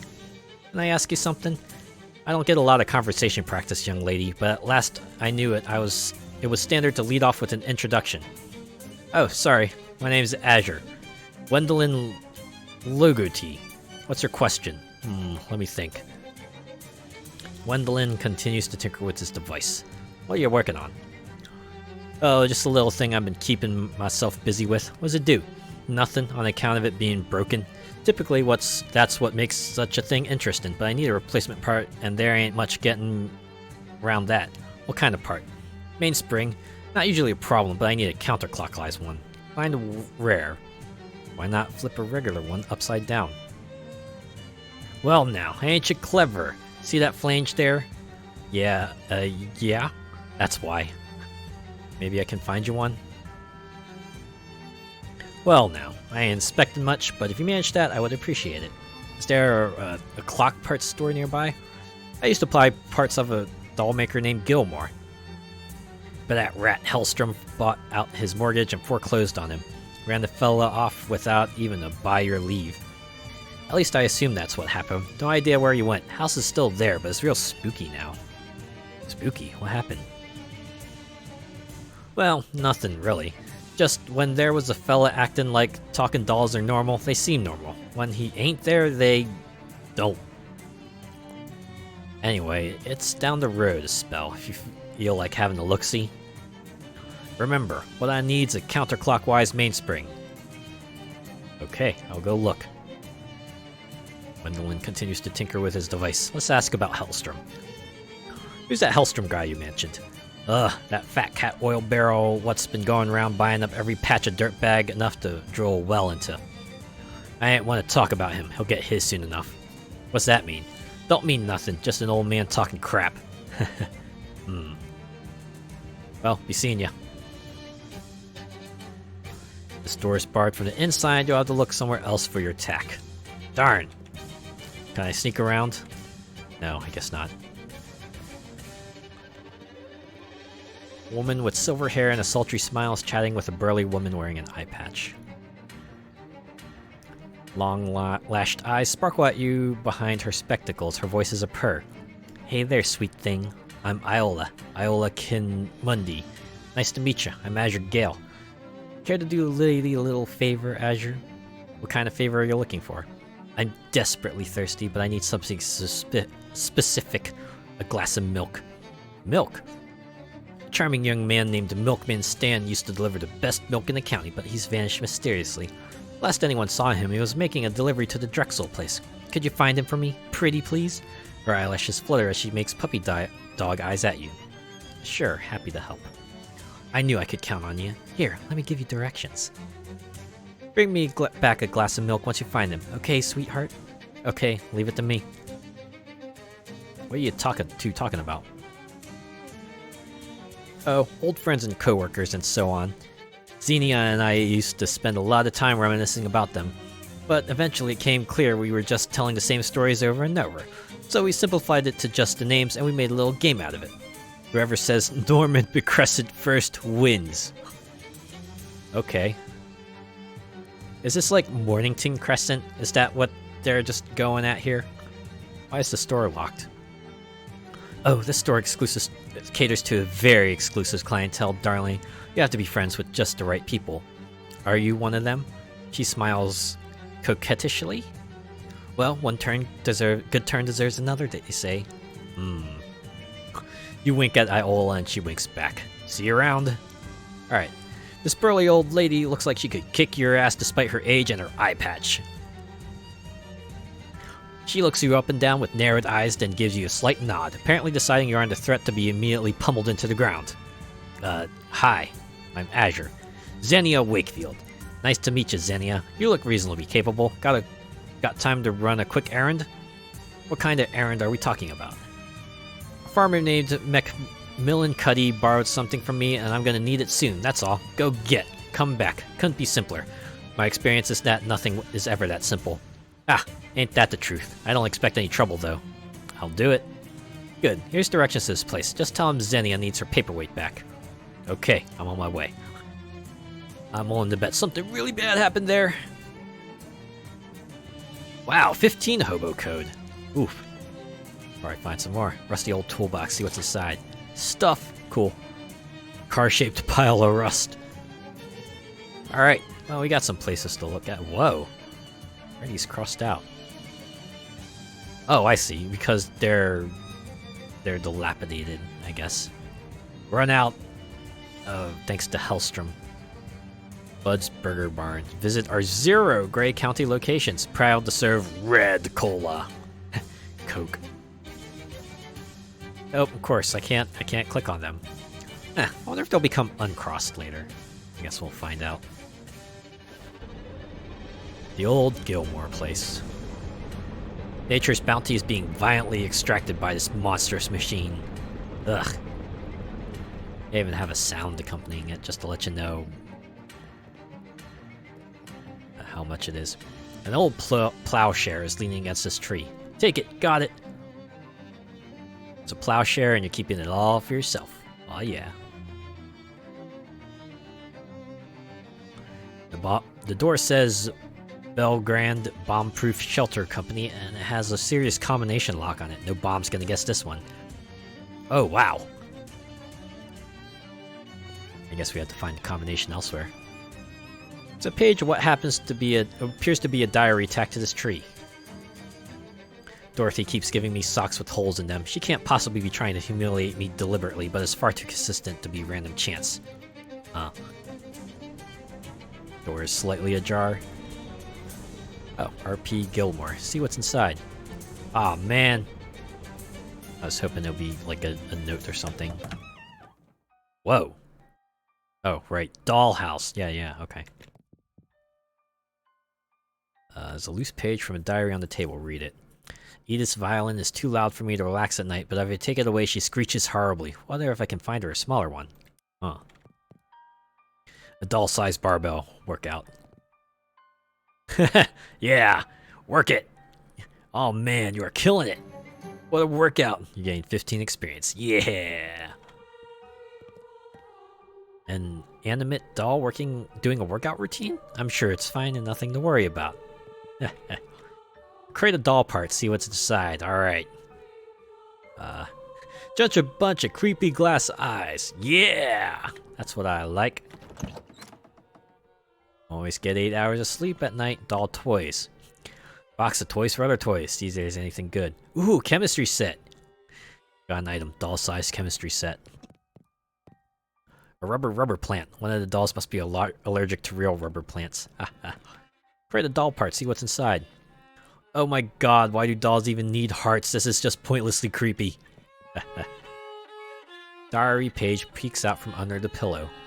Must correct Velma's mechanism so she'll squeeze the toothpaste from the end of the tube instead of the middle. I'm losing a fortune in wasted paste. Huh. This doll's playing the violin in a way that makes sleep unimaginable. Yeah. Woo. Sheesh. You only need 2 socks at a time. If you're quick, you could probably grab those socks without getting eaten by that creepy doll. Do it. You grab the socks and feel like a real sock dolliger for doing so. Got an item. Fancy dress socks. I'm getting Megan vibes from all this doll talk. This pair of socks is nicer than everything else you own combined. You're probably right. Gives me 1 moxie and 30% meat drops. Kinda don't need meat at the moment though. A dresser. Address it. Hello, dresser. Alright. Glad we had that talk. All pants to shirts must be in a different closet. Where are my skirts? A leaf from a diary is nestled among the dirty laundry. Something's defective with Ruth. She's doing twice as much of everything as she ought to be. Must have gotten her gear ratios wrong. Huh. Create a doll part, see what's inside.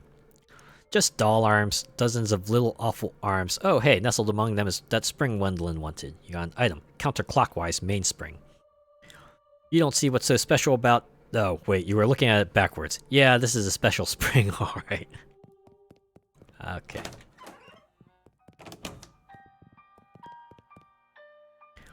There's a book of children's horror stories on this childless man's table.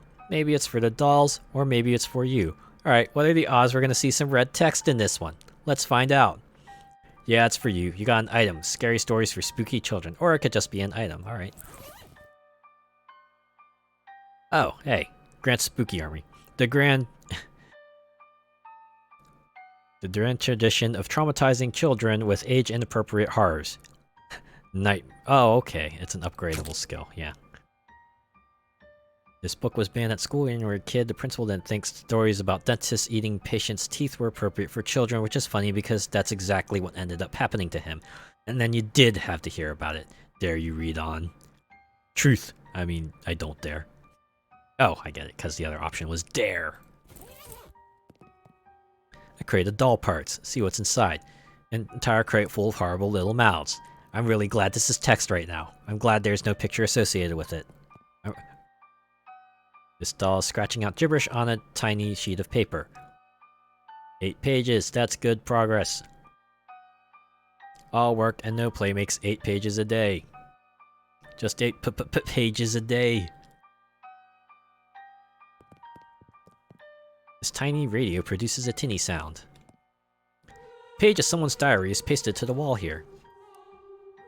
I'm stuck in a rut. Every day is the same routine.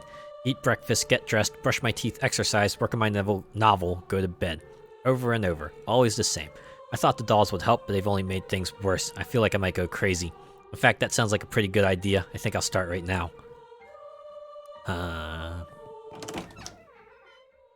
4 eggs are part of a complete breakfast.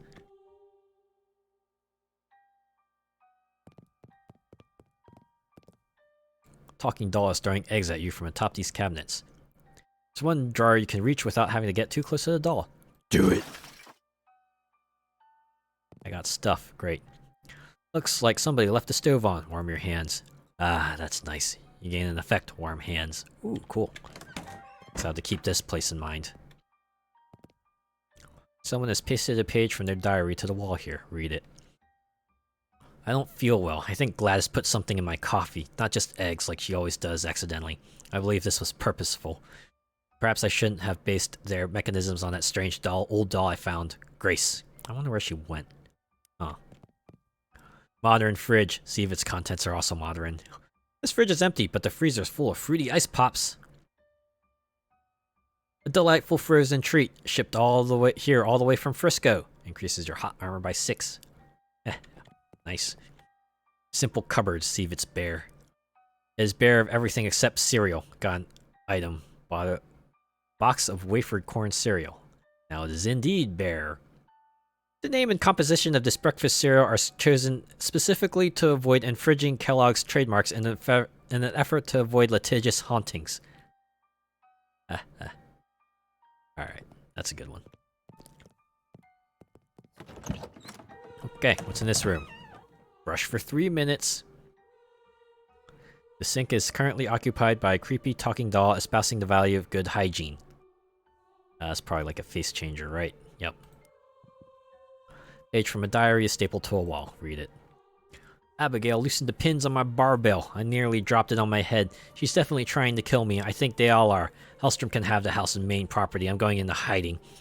First, I'm going to tack these pages all over the house to make it clear that I'm insane and I'm going to live in my bomb shelter. Scratch that. It's a doll shelter now. Huh. Hey, a regular human-sized toilet. Flush it for XP, yeah. One of those newfangled plastic-handled toilet brushes you read all about in the papers. Take it.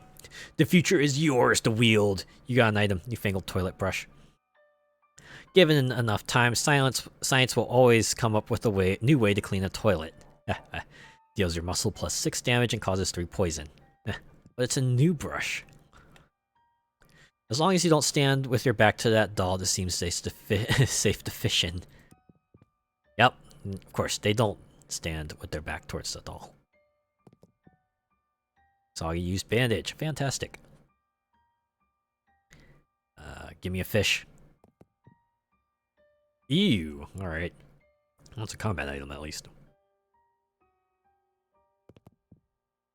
And a handful of clean water. Alright. Let's see. I think I know the puzzle here. I think I know what the puzzle is here. Alright.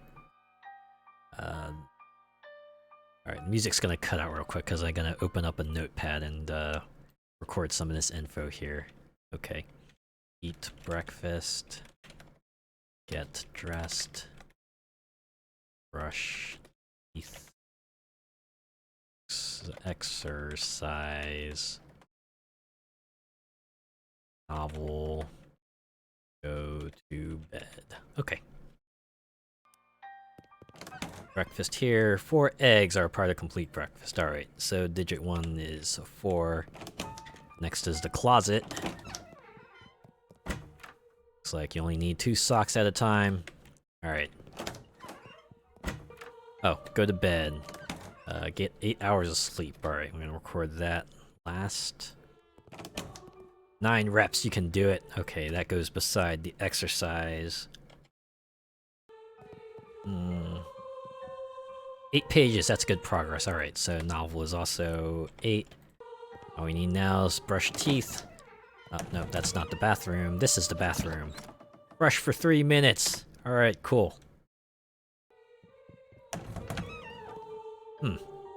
I have to assume that these numbers are like randomly generated. This puzzle's gonna be different per playthrough. In any case, I figured it out. I figured out the combination to this lock. It is 4, 2, 3. Oh, I can go backwards. 9, 8, 8. Nothing happens. That must not be the. What?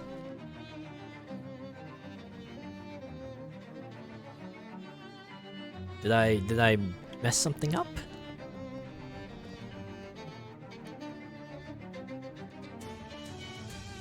Giving me socks with holes in them.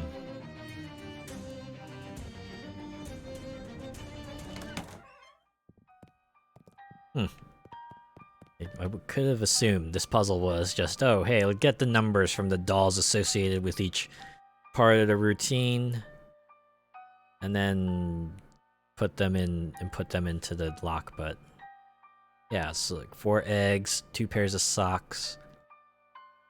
Brush your teeth 3 times, 9 reps, 8 pages, 8 hours of sleep.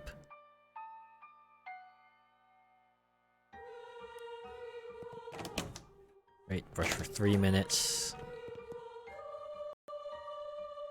Gotta love those random number generators in games. Yeah, yeah. It's a good way to kind of get people to, you know, engage with the puzzle instead of, hey, try to, you know, brute force it or some way or another. I mean, they could still do that, but, you know, with 6 digits, that's a lot of numbers to go through.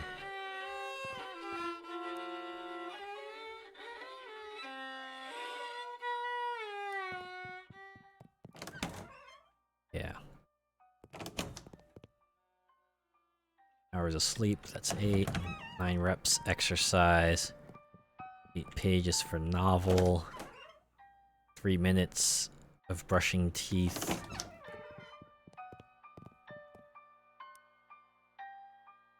Yeah. Teeth, work, exercise. Yeah, exercise, work on novel, go to bed. Huh. I wonder if the holes in the socks is supposed to, like, point to something.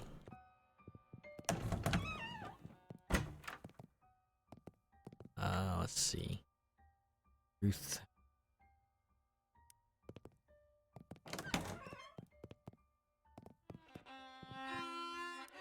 Their name, maybe? Each one has a different name.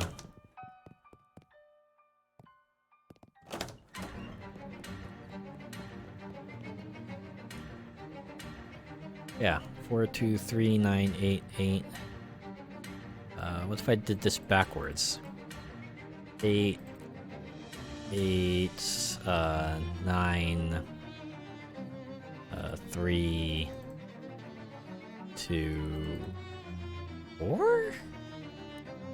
Nothing happens. That must not be the right combination. Okay. In that case, does holes in socks mean 0, perhaps? 3, 8, or 9, 8, 8. So not the right combination.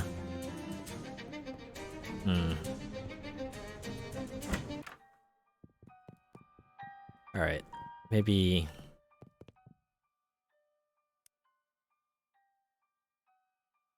if I put a name to all of these as well. So let's see. Go to bed. Violin player is Edith.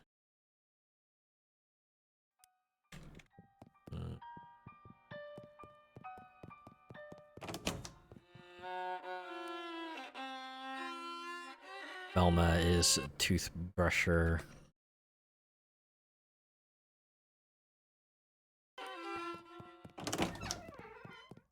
Let's see. I think it's defective with Ruth. She's doing twice as much. Oh, that's why. Okay. Okay. So one of these numbers is twice as much as it should be. Of course, they're not telling us what it is.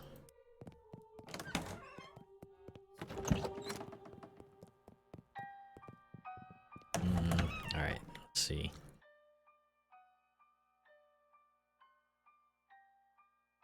Abigail is the exercise one.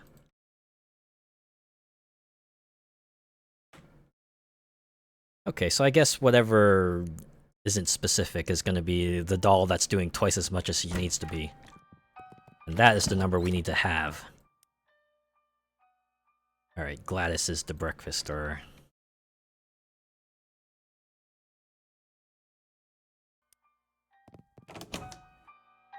Oh, and then there was a diary page that talked about holes in socks, so... the novel writer must be the one that's twice as much, okay. So instead of 8 for the second to last digit, we'll put in 4 instead, and... oh! Non-chaotic entropy, thank you for the follow.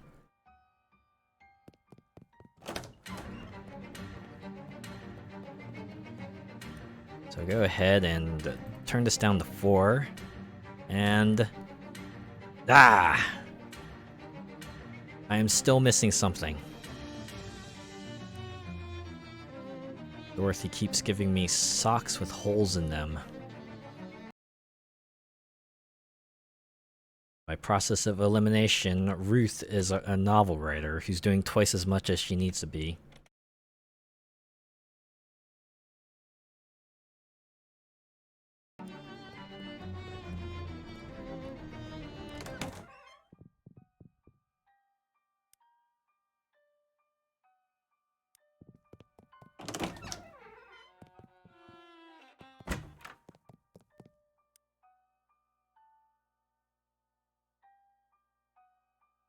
Is there a number, another number I need to fiddle with?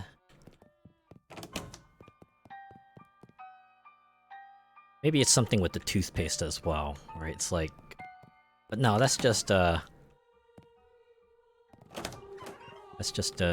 brush for 3 minutes, so that really doesn't say anything.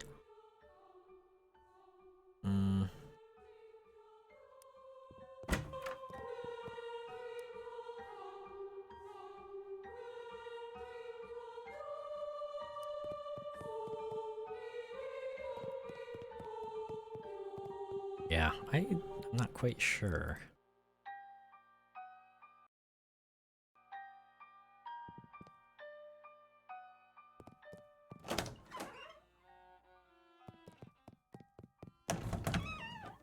That was the gear ratios. This is toothpaste from the end instead of the middle. It doesn't really say anything in the grand scheme of things.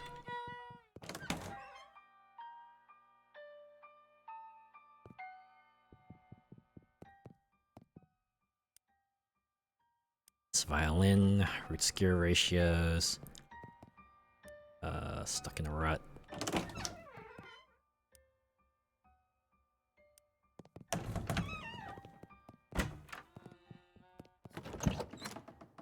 You only need 2 socks at a time.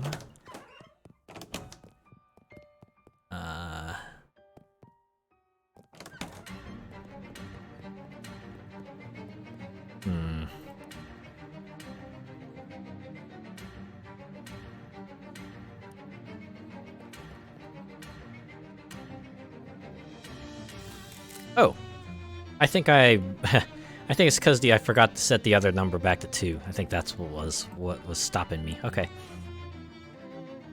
You hear a click from inside the massive steel door. Looks like you got it. I mean, sounds like you got it. Head inside. Alright. Okay. Oh. I was expecting something a bit more creepy in here. The man cringes and backpedals frantically as you approach. Stay back! How'd you get in here? Did the doll send you? No, calm down. The dolls didn't send me. Then who are you? What do you want? My name's Azure. You must be Gilmore? Wendolyn sent me over to see if you had a counterclockwise mainspring he could use. I already found it, but I thought maybe I should check on you in here. You've been in the house? You've seen the dolls? Ah! Look, they're a little creepy, I guess, but they're not that bad. They're just dolls. They're trying to kill me! Yeah, I saw your diary pages, but honestly, I think you're overreacting. Diary? Oh, you mean my novel? Novel? Yes, I've been trying to write an epistolary novel in diary form about a toy maker who goes crazy because he thinks his dolls are trying to kill him. Huh. And he nails the pages of his diary around the house and hides a bomb shelter in his yard? Right, exactly. Okay, so you aren't actually scared of your dolls, you're just acting it out like method writing? No, the dolls are trying to kill me, just like in the novel. I'm not a psychologist, but I think you might be suffering from extreme confusion. You aren't the guy in the novel, you're just the guy writing the novel. That's 2 different guys. The dolls aren't trying to kill you. Are you sure? You just freaked yourself out by writing a scary book with circumstances similar to your own, that's all. Maybe you're right. Okay, I'll come out just as soon as I finish the last chapter.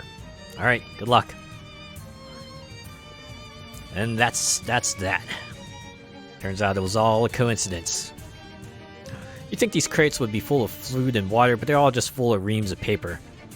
Well, you can at least still eat paper, right? Excellent source of fiber, as they always say. pile of unlabeled sealed crates. Probably contains something like doll hair and like doll fingernails or something like that, right? The last diary entry is unfinished, but seems to be about the protagonist huddling in his bomb shelter and waiting for the dolls to come get him. Grim. Several pairs of Gilmore's undergarments are strewn about on his bed. You were caught unawares by his caught underwears.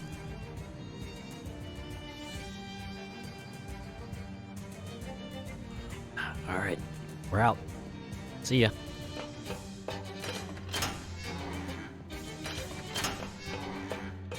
Oh, I was expecting him to just be like dead or something, but okay. Alright, location resolved. Let's move on. I guess we'll go to Drexelstead. Faye. The landscape has changed a bit, but I do believe I remember a family that lived in this region. Really? Yes, the... How do you pronounce that? Papu Sasku family? Hopefully I got that right. Charming people. They used to sell me gold for my experiments on transforming gold into lead. Gold into lead? Not the other way around? Well, you know how a maze is oftentimes easier to follow backwards? It is much the same principle. Alright, we got that location, but we're gonna continue on to the stead here. Whoa! Okay, this is a bit fancier effect than what is usually seen in this game. Oh my. Rusty old mailbox says Drexel in faded black paint. See what's inside? There's nothing in there but some additional rust. So why is this tree black and other trees are white? Let's go ahead and close this pouch. This car hasn't been driven anywhere in a long time, maybe even longer than that. See what's inside. What's over there? It's behind the locked car door. Ah man, we already used the wire coat hanger for something else. It's an impenetrable seeming wall of corn. Try to push through it.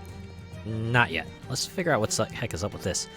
This vaguely house-shaped thing that is very hard to look at. Hell yeah, oh my god. Deliberately, this effect is probably deliberate just to make it seem that much more out of place. Also look at how the ripples like appear in front of my character instead of like behind him. Alright, let's push through the corn maze. Yeah, alright. Fantastic, cool, awesome. Wow, somebody has been dumping a lot of broken appliances here. This radio appears to be missing a fuse, and also a place to plug it in, but we're going to ignore that for now. Fix it. There we go. The radio is working now, but for some reason you can't find any stations to tune it to. Whatever thing this is, it's a cold one of those things. Great. It's an old school wash tub, still full of soapy water. Let's get us some soapy water. Or a fish, maybe. Wow, handful of soapy water. Who would have thought? We already got plenty of soapy water, right? These appliances range in quality from broken to trashed. Cool. Somebody must have thrown this fridge away because it was upside down. See what else is wrong with it. It happened to be used by an archaeologist much earlier. Ah, see, there's a problem. It's got too many coils in it. Refrigeration coil. Can't figure out anything useful to do with it, you could always just sell it. We're gonna keep it. Broken popcorn machine, in case you want any broken popcorn. I love glass shards. This arcane oven is somehow still working. Well, we already know what that does. Don't need to worry about that. What? Oh! Ha! Jeez. It's just a thing. It didn't even make a scary sound this time. I already got spooked by it. God damn it. Huh, the crows in this place must be absolutely terrifying if this crazy thing is necessary. Approach the scarecrow. It isn't any less freakish up close. Let's leave it for now. Maybe we'll turn up a non-combat option later? OMG, that about the popcorn made me laugh hard. Heh, yeah. These fellas, they know asymmetric. The guys at asymmetric, they're pretty good writers. They got what it takes. There's something in here. All right, are we gonna fish out some popcorn? I hope we get some popcorn. A single kernel of corn. It's small, but it's piping hot. It increases your cold armor by 1 unless you eat something else. Let's continue fishing. I wonder if they have like 5 different elemental kernels. Or maybe it's just one kernel. How many times do we get to fish in here?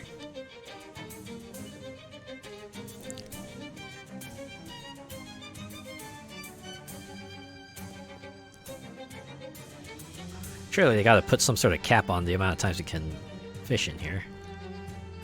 Then again, single kernel of corn implies that this is gonna be a lot, if not limitless. This hobo is humming cheerfully while roasting some corn. Hey there, I'm Cornelius. Pleased to meet you. Hi Cornelius, I'm Azure. What are you up to? Corn is what I'm up to, my friend. Up to my neck in it. There's a lot around here, yeah. Sure is, and let me tell you, I couldn't be happier. When you're a hobo, your food options are a bit scarce, you know? But you can do anything with corn. Muffins, fritters, bread, pudding, tamales on the cobs, you name it. Is your name really Cornelius? That's right, I don't believe in destiny, but that's a pretty wild coincidence, ain't it? Whew, I was afraid this was going to be some sort of routine where you hadn't noticed and I'd have to explain it. Nope, in fact, I think my name's probably the main reason Billy sent me here. Who's Billy? Oh, we don't talk about Billy. But we don't talk about Billy. Ah, okay. We don't talk about Billy. No, no, no. Let's ask about hobo code. Do you know any hobo code you could teach me? As a matter of fact, I know several hobo code words. They are all corn related, yes. He writes them down on a corn husk for you. Let's ask about something else. Tell him about the hobo camp. You know, there's a big hobo camp setting up near Ocean City. They got a nice community going and it'd be better than this cornfield for sure. Thanks, but I like it here. Look at all this corn. Nah, I feel pretty good about my situation. Let's convince him to go to the hobo camp. Tempt him with magic. I get your reluctance to leave all this corn behind, but the other hobos at the camp could really benefit from it too. It's not like I can just carry it all with me. Well, I know some magic. I could probably set up a small specific use portal for you. You mean a cornhole? A cornhole. Yeah. Well, heck, let's do it. You magic up a cornhole in a nearby field, and Cornelius packs a few ears into a bindle for the road.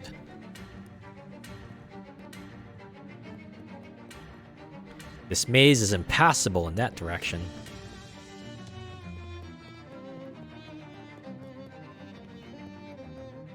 This maze is too complicated for you to find your way through it. Yeah, of course, it's all maize corn. They gotta put a maze pun in there, right? Alright. Let's fight this scarecrow. Oh, I see my companion has conveniently left my side. I guess someone had to stand guard. A horrible scarecrow intends to smash me for 23 physical damage and reduce all my stats by 9. Oh. Great. It's a one-hit kill. Huh. Can I do 55 damage before this scarecrow completely wallops me? Let's find out. What can I do here? 5, 7. 4 AP makes 28. I blast it for 17. 35. It's physical damage, so I can't. So this skill's no use. Mysticality. Let's see. Oh, hey. Maybe a cheese buddy as well. Why not? Nope, you're still gonna hit me in the face. I was hoping you'd tank my attack, but alas. No, alright. Man, still 7. Dang it. Or wow, I could also do 9. That comes up to 27. Would have been 36. 36 plus 22. Oh, nuts. That would have been enough. Okay, how's about I just like decrease your stats?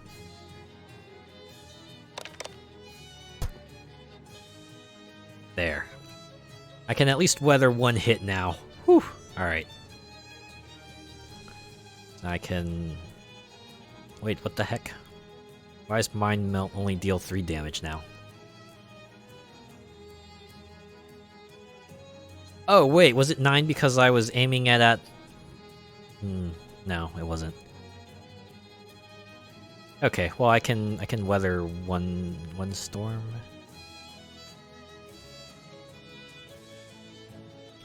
What combat items do I have? Horrible Scarecrow, causing 3 bleeding. I can use 4 of them.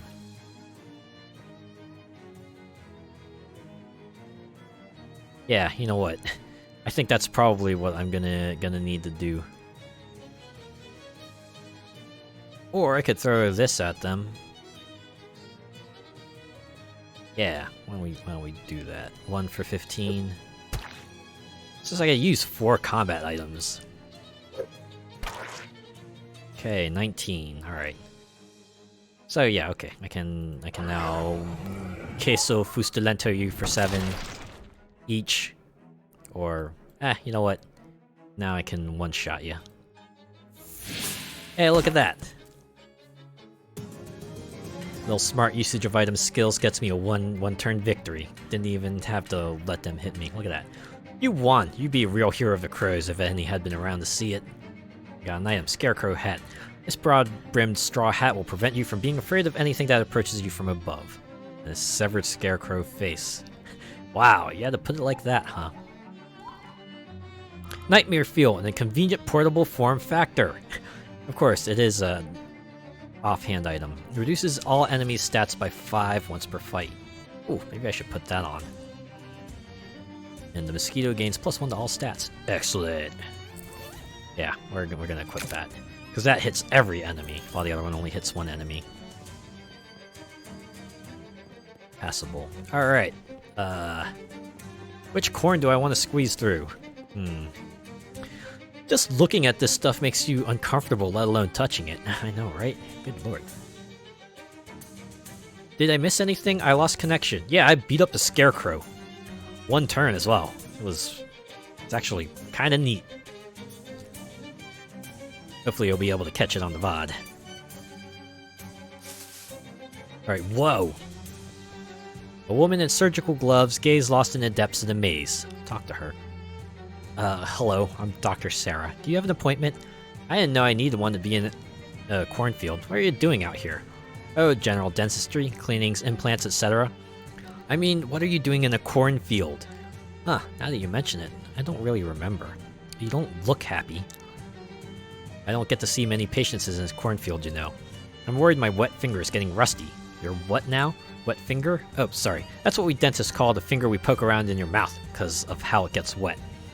Suddenly, I don't feel very well.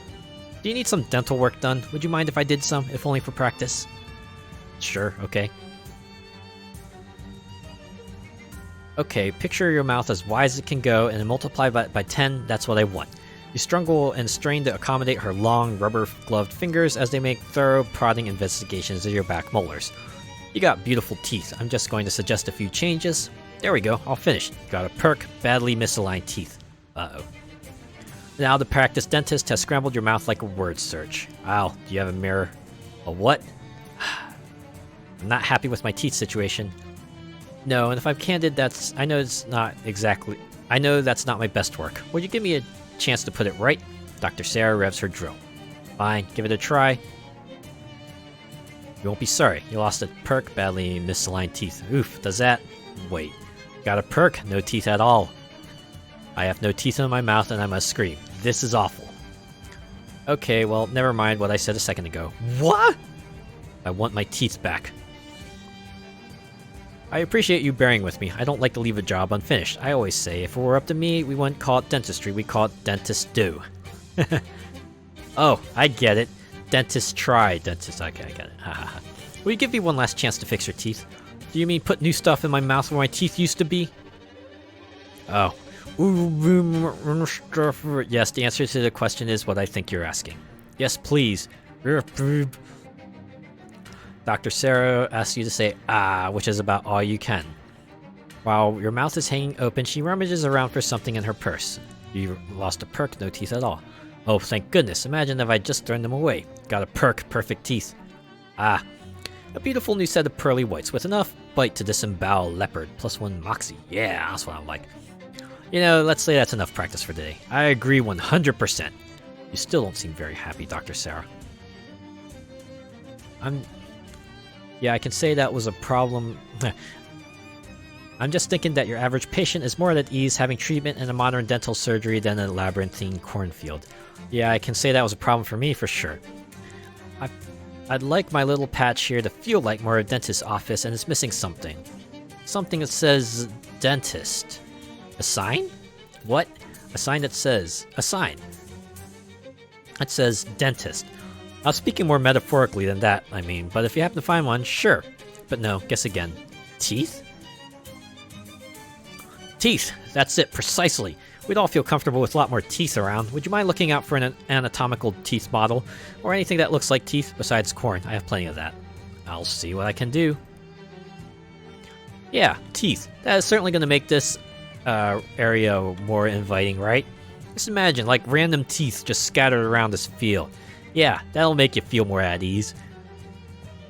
I really don't want to see what this looks like. Alright, I guess we'll push through this part of the maze now. Where are you? The glum-looking little girl stands here, listlessly spilling the petals off a cornflower. Creepy as all hell right there. I know, right? Hello there. What's so good about it? What? Oh, sorry, I wasn't really listening. What's your name? Cecilia. That's a really pretty name. Everyone calls me Sissy. Oh, well, that's fine too. What are you doing in this cornfield? Nothing. I mean, why are you here? I got in a fight with my little brother Billy. I don't remember what we were fighting about. I don't see the connection. He sent me here. This is where he sends everything he doesn't like. Do you like it here? I don't know. I've been here for so long, I don't even remember how long. Everything here is just... She gestures around listlessly. It's just corn. What is there to like or not like? What would that even mean? Wow, you are way too young for this level of ennui. Au contraire. You must miss a lot of things from before. I miss my friends. Mainly, I miss my best friend Darla. She was really good at jump rope. I probably missed her birthday. I might have missed a lot of her birthdays. What else do you miss? I miss the sun. It's always so gray and cloudy here. Never even turns into nighttime. At first it was fun to not have a bedtime. Now it's just confusing. Anything else? I miss my cat. He was fluffy and black. He probably still is, I guess. What else do you miss? I miss my teddy. I might be too old for him now. I'm not sure how old I am, but I miss him anyway. What else do you miss? I miss ice cream. There's nothing here to eat except corn. I used to like corn. Now it's just corn. What else do you miss? Sissy shrugs. I brought you some ice cream. But be careful, it's super cold. Oh, thank you, but ice cream's supposed to be cold, right? She takes a bite and her eyes widen. Oh, gosh. Yeah, but this way you can eat it a lot slower and it'll last longer. Thanks, lady. You're welcome. And that's all?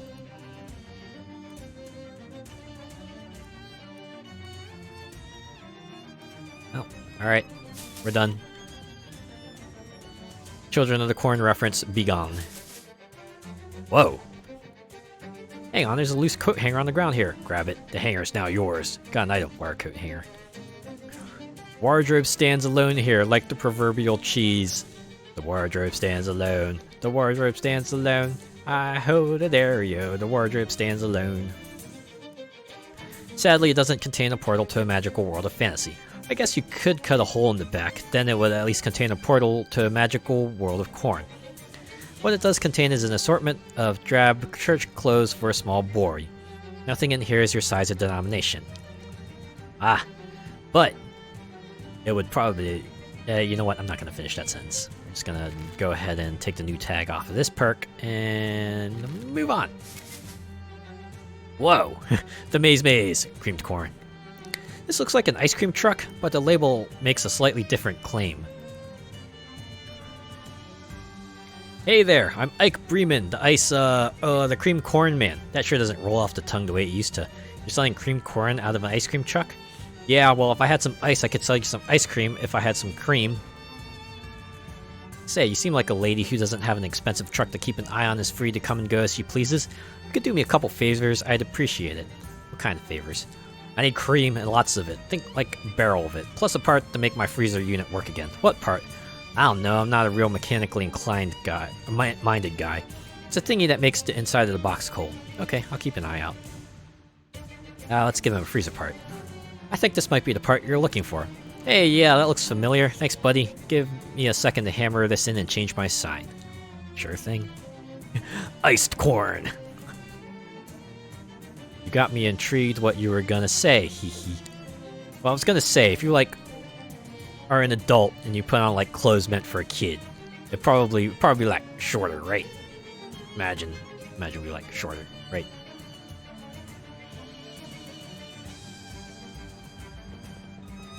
That's really it. How'd you get in here? Last thing I remember is telling a kid I was out of bomb pops. Feels like ages ago now. Are you still out of bomb pops? Even more than I was then. Shucks. Remind me what you needed. Okay. Selling iced corn now? Yep, I had a big bin of leftover popsicle sticks, so I made... Oh, nuts. I should have called them cornsicles, huh? Well, too late to change the sign now. When you say leftover popsicle sticks, you mean leftover from eating the popsicles, yeah. Right. Be like the Hulk and rip at the seams. You know what? That is a good point. Buy some iced corn. Let's do it. Sure thing. Here you go. I hope you don't have sensitive teeth. Ike hands you a frozen corn on the cob on a stick. You got an item. Iced corn. Frozen ear of corn makes a tasty treat there if there is literally no other food available. Increases your cold armor by 6 until you eat something else. Thanks. Pull away from the truck. We're out. Whoa. Is this stalk of evil corn the cause of this malevolent maze, or is it the other way around? Or is it all just a coincidence? Perhaps we'll never know. Oh well. Yeah, oh well. Whoa. What are you? Serious-looking man in a military dress uniform is pacing around the area. Hey, I wasn't done reading. Pacing around the area of the maze. Excuse 10. Hut! Name, rank, and serial number. Azure Gale, fair to middling, and 6. A likely story. How do I know you aren't a spy? A spy for who? Crows? You know damn well who I mean, those dirty blues. Blues? Are you talking about the Blue Cola Army? You're damn right I am, and I don't stand for any of their filthy espionage tactics. Sir, the Cola Wars ended almost a full decade ago. Oh, yes, that's true. Excuse me, something about this place makes it easy to forget. At ease then, you may address me as Colonel Benedetto. Nice to meet you, Colonel. So, how are things? By things, I presume you're referring to troop morale. You have troops here? Certainly, the milkman, the dentist, and the ice cream man, and their little girl. Those people aren't... Yes, I know they aren't soldiers. I know that. Okay, how's their morale? Well, right now I'd rate it a 3 out of 10. Terrible. Better than it has been, but not by much. We're in no shape to withstand a blue assault. How'd you get here? That information is strictly on a need-to-know basis, soldier. You don't have clearance. Come on, Colonel. This isn't a military operation. No, I suppose not. Nevertheless, I'm not at liberty to discuss it. Loose lips sink ships. What ships? Well, whatever. Why don't you just leave? You think we haven't tried? This maze twists upon itself and warps the senses in ways that makes the escape impossible. I don't seem to have trouble coming and going. How'd you get in here in the first place? Saw a weird house next to a cornfield and just sort of walked in? Aha! You weren't banished here, therefore the maze has no motivation to keep you here. Banished. I've said too much already. Shucks. What about the hobo? Ooh, Cornelius? What about him? Well, sounded like he was banished here, but he didn't seem to have any trouble leaving. Of course not, the man's a hobo. Their freedom of travel is practically a paranormal ability. Wish we'd had a few during the war, they'd have made excellent scouts. Well, if they could be trusted to come back. Weird. What's all this weird spiky black corn? You refer to that as a maze. Right, yeah, of course you do. Our investigations into its nature have so far proven inconclusive. Do you mean incornclusive? No, I do not. Okay. Leave him to his marching. Alright. Yep, that's everything here. This maze is too weird and thorny for you to push through. Well, let's go through here. Oh. The cat ran away. I'm assuming the cat's in here and it's gonna run away once we enter the place. The maze. This box is full of disused, disregarded, and slowly disintegrating toys. Jeez, how long have these been here? Dive in. There's a whole lot of junk in this trunk. What are you looking for in particular? Sissy's teddy bear. Dig around until you find a teddy bear arm, then you dig a little deeper to reveal that the arm is attached to an entire bear. Got an item, Sissy's teddy bear. Teddy bear, in that sweet spot where it's worn out enough to be charming, but not worn out enough to be super creepy. Well, thank goodness for that. Nice. Now, teeth for the dentist. After several false alarms, you find some false teeth, the kind with a little wind-up motor for when Grandpa was too tired to chew his food himself. Got an item, wind-up chattering teeth. Pair of dentures with an overtight music box mechanism jammed into them. Give it 20 years or so, and these will be all the rage. And then Batman will have to hunt down like 100 of them in Arkham Asylum to 100% the game. You. What? Okay, I didn't jump at that one this time. That's a very large crow. Approach it. Crows are usually very wary around humans, not because they're high-strung or cowardly, but because they're very intelligent. They're aware of the fact that their bones are thin and hollow and that humans are much bigger than they are. This crow knows what it means for the tables to be turned. It spread its wings in an intimidating display and makes a sound like a rusty garage door had a baby with a burst of radio static. I like how the go away option is back away slowly, because that's exactly what you would do at this kind of site. Anyways, let's make friends with it. Well, that's not outside the realm of possibility. Lots of people make friends with crows primarily by feeding them. This crow lives in a possibly infinite dimension warped cornfield, though, and from the looks of him, he's taking full advantage of that situation. So it's probably a non-starter unless you got something that's much better than ordinary corn. Give him your question mark. I guess not. Back away slowly. You slowly back away until the crow decides it doesn't need to pay attention to you anymore. Whew! Alright. Milk for sale. Sullen milkman. Talk to him. Hi there, are you a milkman? I like how it says dour sigh. Yeah, milkman. Stan, that's me. How'd you end up in here? I don't want to talk about it. Why so glum? Oh, I'm so glad you asked. None of the others will listen to me complain anymore. For starters, it's extremely boring here. I don't have anything to read except my sign. Ooh, yeah, that sounds pretty bad. Let me tell you, after a couple times, the twist at the end really loses its thrill. What? And you know what's even worse than that? I guess not. I'm allergic to corn. If I eat even a single kernel, my face swells up like a frog on a bicycle pump. Oh, jeez. Then what have you been eating? Just the leaves and the husks. On the bright side, I bet I've got the cleanest colon in the Tri-County area. And then there's the weather. Can you believe this weather? It seems fine? It never changes. It's just this gray, slightly chilly nothing always. I don't understand how the corn even grows here. It never rains. Wouldn't that be worse if it was raining? It would be novel at least. Yeah, I guess that's... And then I have to deal with some cat running around. It got at my bow tie while I was sleeping and totally shredded it. I look like some kind of degenerate. Gee, that's a shame. I can't even try to catch it and eat it because I'm so allergic to cat meat. Oh, and there's a crazy dentist who hangs out on the other side of the cornfield. He keeps trying to talk to me about calcium. I tried to tell her, lady, I just sell milk. I don't know anything about the chemical properties of calcium in relation to teeth and bones. Aw, she's probably just trying to start a conversation because she's lonely. Yeah, lonely like a fox. I've seen the way she looks at my teeth.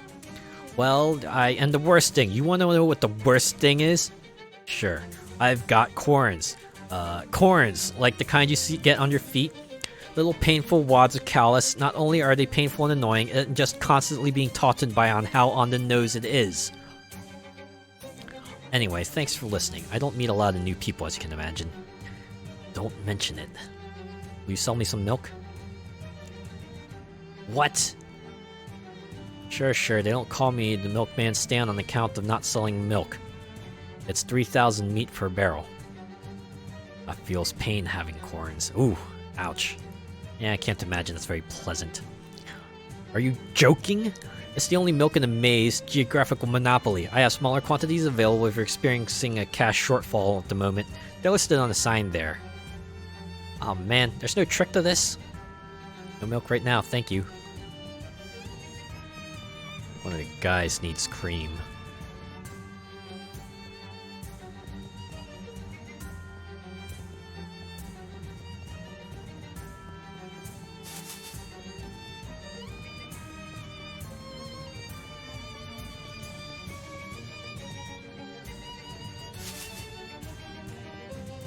I see.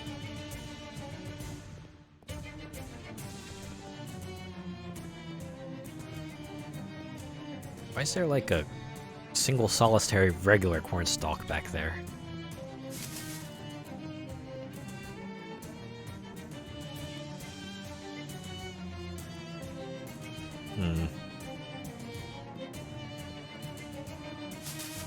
So your info dump man. I can go complete those other 2 tasks. Give the kid the doll here. Sissy, talk to her.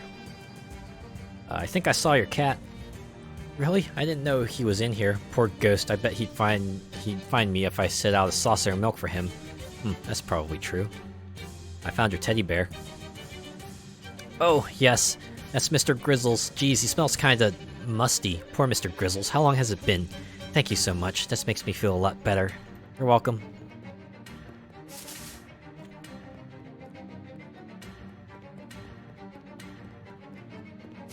Alright, let's give this dentist the teeth.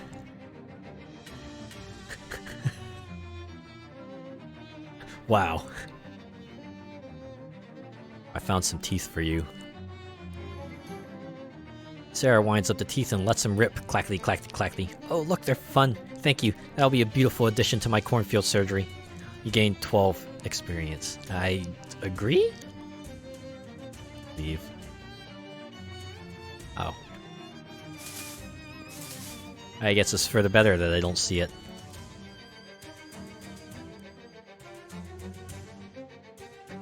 Oh. Is there anything else I can do for you? You know what would really make this feel like a dentist's office? A popcorn machine. Popcorn always makes me think of the movie theaters where my dentist used to operate. Plus, it'll make clinics much more interesting. I could look out for a popcorn machine, I guess. Would you mind? Sure. Alright, I guess go to the popcorn machine here.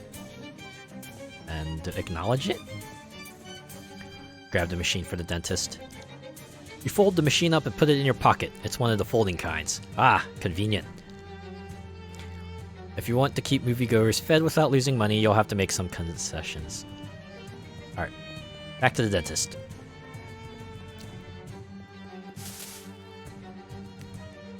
I brought you a popcorn machine.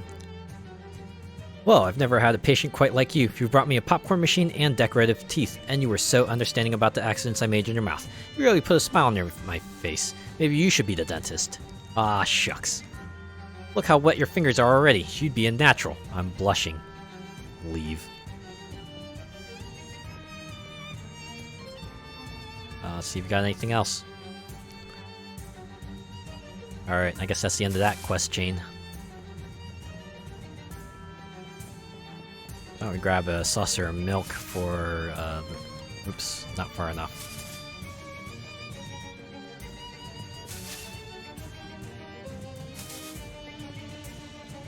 This milkman here who's bilking everyone out of their meat.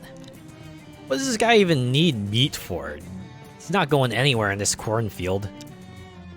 Can I just, like, just lift a barrel?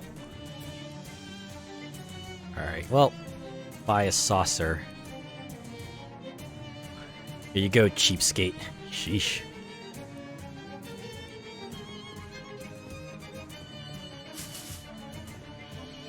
It's not my fault I needed to complete a quest.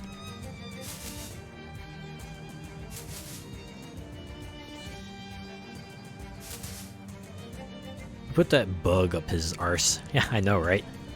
Then again, I guess if I were stuck in a cornfield for absolutely no reason at all, I would be pretty pissed too, right? Imagine, you had a whole life ahead of you, now you gotta spend your rest of your life in this dumb corn maze. Because Twilight Zone episode. I think I saw your cat. Hey, I happen to have one. Saucer of old-style milk. Oh, thank you. This milk seems a little vintage? Yeah, well, it's probably fine. She sets the saucer down, and after a little while, the cornstalks rustle, and the cat you saw before appears with an inquisitive meow. Oh, Ghost, it is you. I've missed you so much. Thanks, lady. I bet I never would have found him without your help. Aw, you're welcome. Ghost seems happy to have found Sissy. Let's pet him. Ooh, I can now pet Ghost to receive a boon. What does he give? 3 cold armor. Let's get that. I don't need physical armor. Especially not 1 physical armor. Let's see, what else do you miss?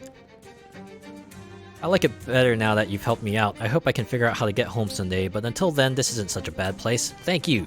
Sure, no problem.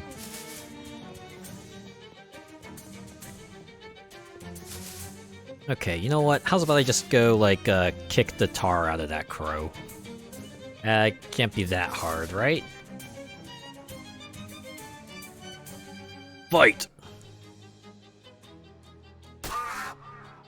Yeah, look at that. 12 physical damage. Alright.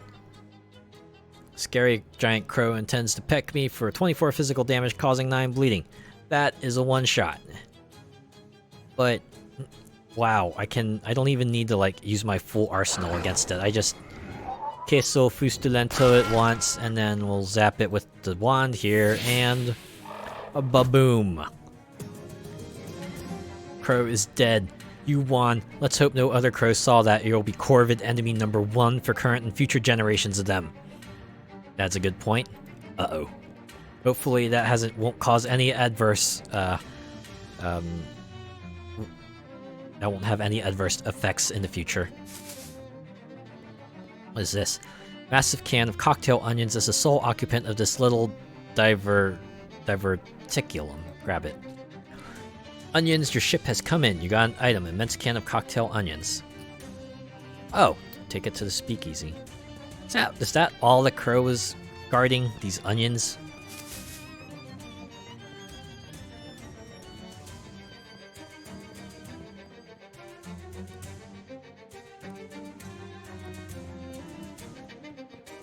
Great.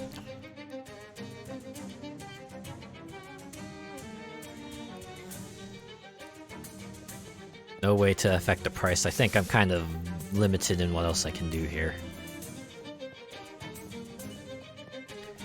I'll safely say I've never seen onions in a tin before.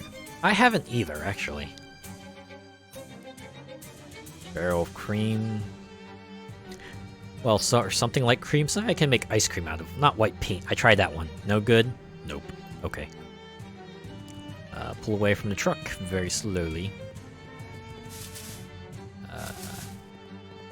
Okay. I think this is that's like everything I can do here, right? That just gets me kernels.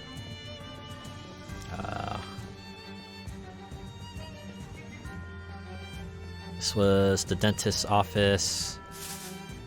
Yeah, okay. See the road through the row of corn here.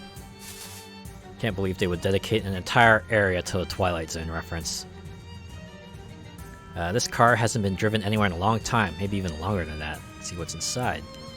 Let's jimmy the lock. Managed to unlock the door, destroying the hanger in the process. The car is mostly full of old receipts, but there's a jewelry box in the glove department. Found an item jewelry case. What's in here? Porcoise bangle, porcoise earrings, inside out ring of weakness. Wow. When you put this on, you're technically the only person not wearing it. Everybody you loses 1 of each stat at the start of combat. The others are okay. Shiny. Guess that's as much as I can do for this area. Yeah, I'm gonna need a lot more meat before I can complete the rest of this stuff, so... let's go to Macmillan Cuddy's farm. You find an abandoned truck parked on the side of the road with its hood open. Its old peeling bumper sticker says, "I'd rather be fishing." Underneath that, someone's written, "Screw it, I'm going fishing." Most of the engine is gone, plus the door is an entire glove box. But somehow, there's still a toolbox in the back. Remedy that. Ah, and it's stuff. Cool. Yep, alright. To the farm. Whoa! Oh, this ought to be interesting.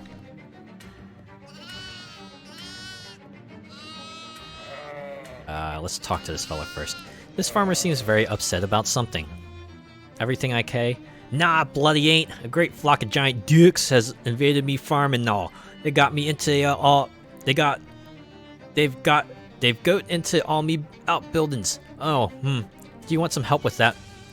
Well, standing here... Oh, okay, I'm using the wrong accent. Well, standing here waving... I can't do the other one. I'm just gonna speak all dumb. Well, standing here waving me arms and yelling and saying... Having much effect, so I could do hon, I reckon you great numpty. Okay, I'm on it. Ducks everywhere, I'm telling you. The barrow, the dungstead, the gurnal, the ice broach, the sloppin' shieling, the stevie. What's a barrow? It's a pile of stones we bury the barrows under. A barrow for the barrows, do you kin? And see is Scott. Okay. Disney is Scottish for isn't. Oh, I see. Okay, so he's a Scottish fella. Got it. Okay, sure. What's an ice broach? It's a broach we keep the ice in. Well, what's a broach? The thing we keep the ice in. Are you nae listening? Okay. What's a sloppin' shieling? It's the shieling we use for slog hopping. I mean, hog slopping. Crivens, this blethering is doing me hidden. Right, okay. What's a steamy? That's for doing the laundry and all. We take our baths there too. I see. Nothing like a hot bath after a hard darg. Well, I thought I saw. What's a dungstead? It's for ripening the manure in. I'd have thought it started out pretty ripe as it is. Could always be riper. I see. What's a hen weigh? 10 kilograms. 2 stone 8 pebble, give or take. Interesting. Alright. I was close. What's a gurnal? What do you think a gurnal is? It's a gurnal. It's for storing gurns in it. Sure, that makes sense. Alright, that's all the questions. Okay, so this is like pretty much a quest from Kingdom of Loathing. It was like a side quest you did. It was like part of the main quest where you similarly went to a farm and you went and beat up a bunch of ducks. And this is basically that. You go to each location, I assume you just beat ducks. Beat up ducks, I mean. This is Macmillan Cuddy's steamy hut. You hear a lot of splashing and loud duck noises coming from inside. Aw, these sheep are cute, so floofy. Yeah, they are, aren't they?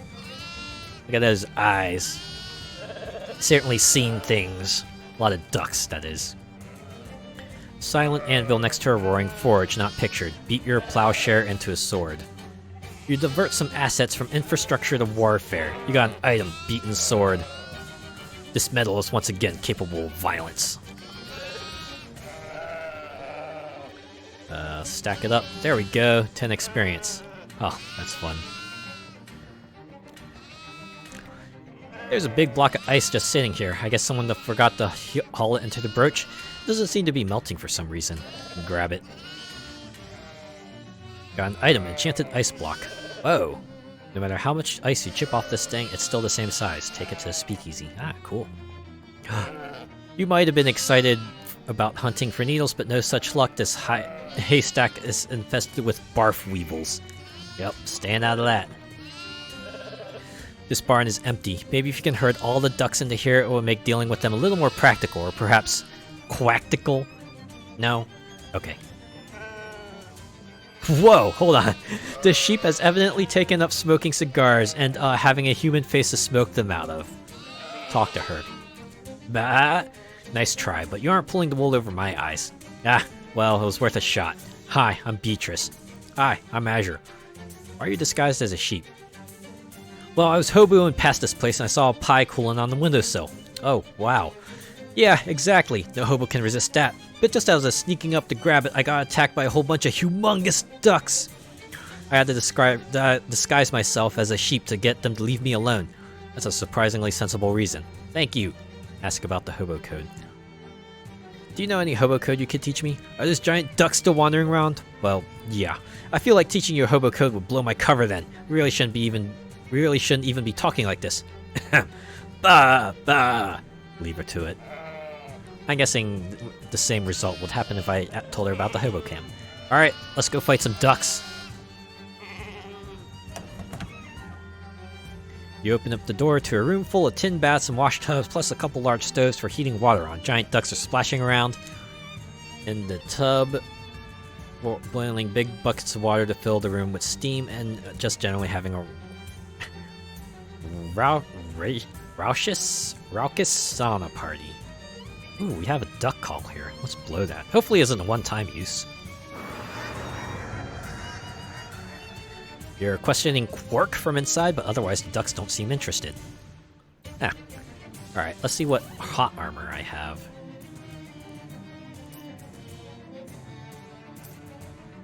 Let's see, Firefighter's helmet gets me 4.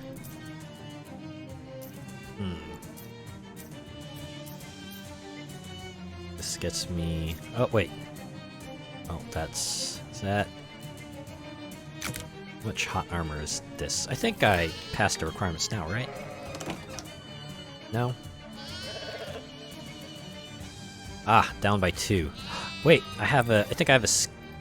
Do I have a book for this? Let's see, that's a spooky armor. Wait, short stories long. There we go, hot armor. We'll keep reading. A tragic tale of an explorer who starves to death because it's too cold to build a fire. The narrator concludes by saying they would never have gone exploring somewhere like that. There's 100 of these stories, they're all like this. Keep reading. In this story, an adventurer meets a harrowing end when he plunges through a sheet of ice and drowns. The narrator concludes by saying that if it were them, they would never have put themselves in a position where that could happen. Alright, there we go. I think that gets me to the hot armor requirements, right? Oh wait, I realized. Maybe I didn't need to do that. I forgot that was also a hat. Yeah, there we go. Turn up the heat! What with all the steam, the ducks don't notice you enter right away. You throw some more coal into the fires and stoke them extra hot, and soon the whole steamy is boiling hot enough to run an industrial turbine. Ducks start fainting left and right, and more resilient ones stagger outside and stumble away, panting. You drag the fainted ones to the barn and lock them inside for safekeeping. Gain 15 experience. Alright, one area down. I'm guessing each of these are going to be elemental armor checks. That's gotta be it. Apparently a shielding is some sort of hut or shed? This one smells like a place where pigs eat, which is an idea reinforced by the rows of feeding trough full of ripening garbage and several large barrels of leftover cooking oil. Huh. A gang of huge ducks seem to have taken particular interest in the oil and are gooshing it around the place, with generally wrecking everything with wild abandon. Investigate. These ducks look like real slippery characters, made all the more so by all that cooking dust grease they're throwing around. Load a haunted duck call. The ducks ignore your haunted duck call. Maybe it isn't big enough, or haunted enough. Alright, let's see what I can do for sleaze armor.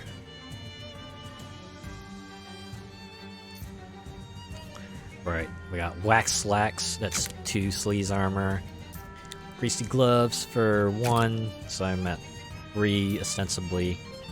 Another 2 puts me up to 5. And I guess a skull cameo, I think that should get me up the required amount, right? Yep, chase them out of there. You weather the storm of gross oil and verbal abuse. And boot the ducks out of the shielding. It's pretty easy, since they're so lubed up, it only takes 1 boot to make them slide right out the door and into the barn. Yeah, I love a good sliding puzzle, especially when you can complete it in 1 step. Alright, next up. This is Macmillan Cuddy's Gurnal. Apparently it's a grain silo and not where you go to make funny faces. Who knew? The noises coming from inside are about what you expect to hear from several giant ducks that have found their way into an actual grain silo. You climb the ladder and peer in. A bunch of very large and now even larger ducks are swimming around happily in max grain, much like I would if the silo were full of mini marshmallows. Blow the haunted duck call. These ducks are living their absolute best lives right now and can't be put off by something as trivial as a haunted duck call. Alright, it's time for physical armor. Let's see. 2, 2, 1. No, that's a potion. That's food. Oh, that's 2. Throw that on. It's 1. That's 1.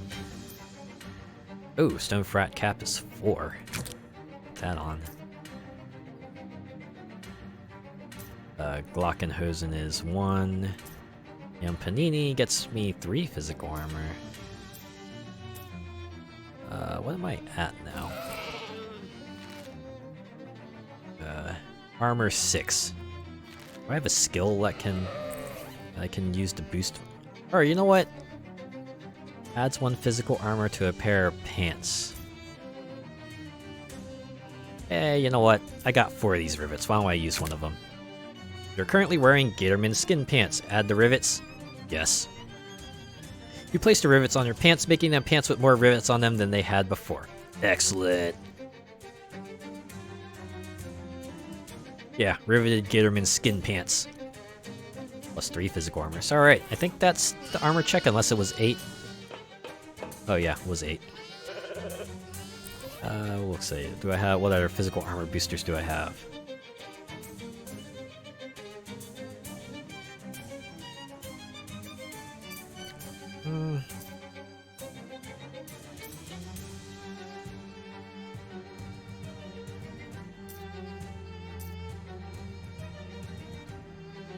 Let's see. Are you wearing a cap?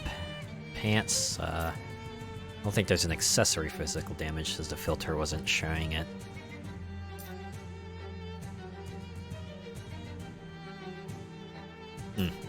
Maybe I'll just eat the food. I'll just eat 1 extra hard candy, because I got 7 physical armor. That'll push me to 8. Get the candy dissolve on your tongue, and then soak it in, and then soak into all your organs. Gain an effect extra hard. Yummy! Alright, this should be enough physical armor. There we go. Having gorged themselves on max grain stores, the ducks are too sleepy to do much to you. Their feeble blows bounce off your armor as you shove them out of the gurnal and roll them into the barn for safekeeping. Okay then. This building is, well, not so much of a building as a huge pile of manure. For some reason, probably a horrible one, it's been excavated into a sort of cave. Ugh. Here are a bunch of ducks quacking away happily in there. It seems unreal that anything could be happy to be anywhere near it. Your eyes start to water as you peek inside. A few large and extremely filthy ducks are lounging around in there. It's unclear if they were filthy to begin with, or if that's just a natural result of the situation. Blow the haunted duck call. Nothing happens. Even the sound waves from a haunted duck call don't want to go in there. Alright, let's see what stench armor I can procure. Wow, not that much. The hat gets me 4. Let's see. Equip the cufflinks for... oh, 6! Okay, you know what? Stat check passed. You take a deep breath and hold it as long as you can, which turns out to be just long enough to go inside and there and shoo all the ducks out. They leave without much fuss, probably because they're surprised by your fortitude, and wander over to the barn. They know when to admit defeat. Alright, here's our cold check. This old stone tower has been converted into a storage shed for storing ice, if Macmillan Cuddy is to be believed. And why wouldn't he be? It's his farm. Cool. You look in the door and find several huge ducks chilling inside. Literally chilling, sitting on big blocks of ice. These ducks don't seem to mind the cold at all. Maybe they're the sort that fly north for the winter. Wow, you're just like me, for real, for real. Blow the haunted duck call. These ducks are way too cool to be bothered by your haunted duck call. Great. Alright, now it's time for cold armor. Wow. I am seriously lacking in that. I got 4 for you. Clown pants are the only other source I have, actually. Huh. I guess I could drink the ice soda, since I can always get another bottle from SIT. Drink that. Take a sip of the soda, which instantly freezes to your lower lip. You would then have no choice but to finish the entire bottle. You gain an effect, mouth freeze. Your mouth is like a tundra, and like a tundra, the things that live near it don't mind the cold so much. Brrr.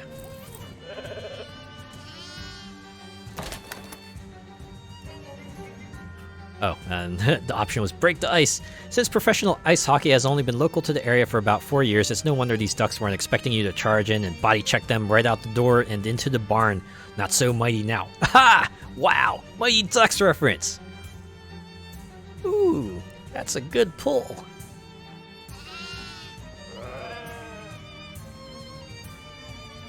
Lol. I know, right? This pile of rocks is apparently a barrow. That is a sort of tomb made by piling up rocks. Macmillan Cuddy called it the barrow though, which is less clear.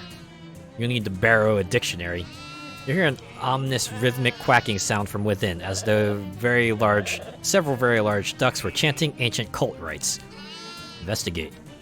You peek inside the barrow and discover that, yes indeed, several very large ducks are in fact chanting ancient cult rites in there. And also the place is strewn with pig bones, and I don't know how you learn to identify pig bones specifically, but I guess a barrow is also a type of pig? That's below the haunted duck call. These ducks seem pretty haunted already. It shouldn't surprise you that they don't make any notice of your little haunted duck call. What good is this haunted duck call? Ugh, it sucks. Do I have to like unhaunt it first, perhaps? Maybe I missed that side quest. Oh well. Alright, time for a spooky. Wow. Need to equip that and equip that, and boom, we passed the stat check. Handily. Since you don't know any actual rituals to banish cultist ducks, you decide to just wing it. Anyway, basically, you knock over their candles, mess up the magic circle, and yell about blasphemy and stuff until the party's thoroughly ruined and they all leave, muttering gloomily. We are the party crashers. So there. Oh, wow, wait. One of the rocks is coated with grave lichen. Harvest that. It's a barn you've been herding ducks into. Looks like there won't be cause much trouble in here, but you could still fight a few if you're feeling like it. I wonder if this is the dark duck farming zone now. Let's just go ahead and re-equip our standard equipment. Man. This makes me wish you could like save equipment sets or something.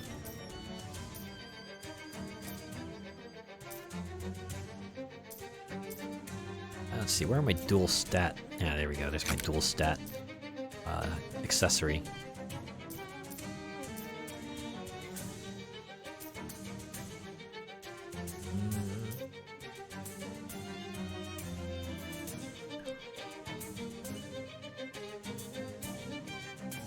Would be a lot easier having loadout save like in Call of Duty. Yeah, I would agree. You know, like I know a bunch of other RPGs that let you save equipment sets for when you need to switch. Or, you know, something that lets you, like, perhaps tab. Yeah, something that lets you, like, auto-equip your highest level of stuff for a certain stat. That would be nice. And I'll just go ahead and equip my Mysticality pants. Alright, let's do one duck fight. Whoa! Ah, jeez. Save setups and then have a hotkey for the different outfits and stuff. Yeah. Or, you know, at least some way to quick select that stuff. Let's see. You're gonna attack Adam, you're gonna belch ice cubes, and you're gonna attack me. I'm gonna weather the storm, so is the mosquito. Adams is gonna eat it.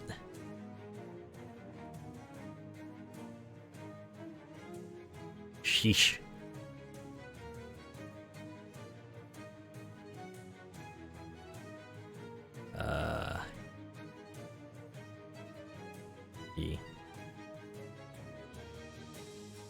So I think I could definitely take out Big Freezing Duck.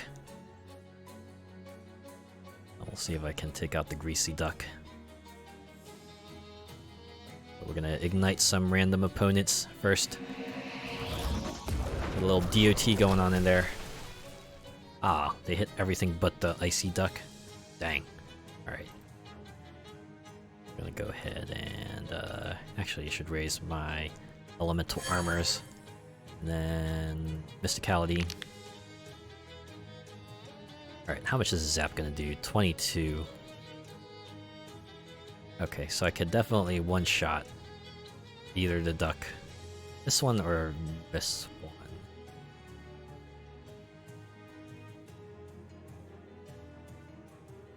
I probably want to take this one out.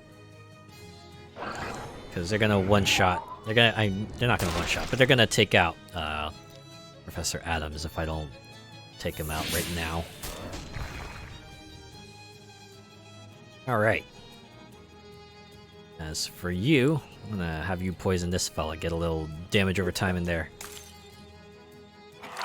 Wow, that's gonna be a lot of damage next turn. Yeah, ba-boom. And now, I stand on the edge of defeat. Get that greasy duck in the frying pan, yeah! Get a match in this, toss it in there. We're gonna have ourselves some roast duck for dinner. Let's see, you're gonna bite for 18, and oh wow, you're both gonna attack Adams. Okay, well that's good. Because it's not me.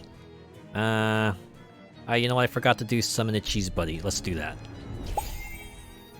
And you know what, we'll eliminate you. Ba-boom. Alright, I'll just poison you some more.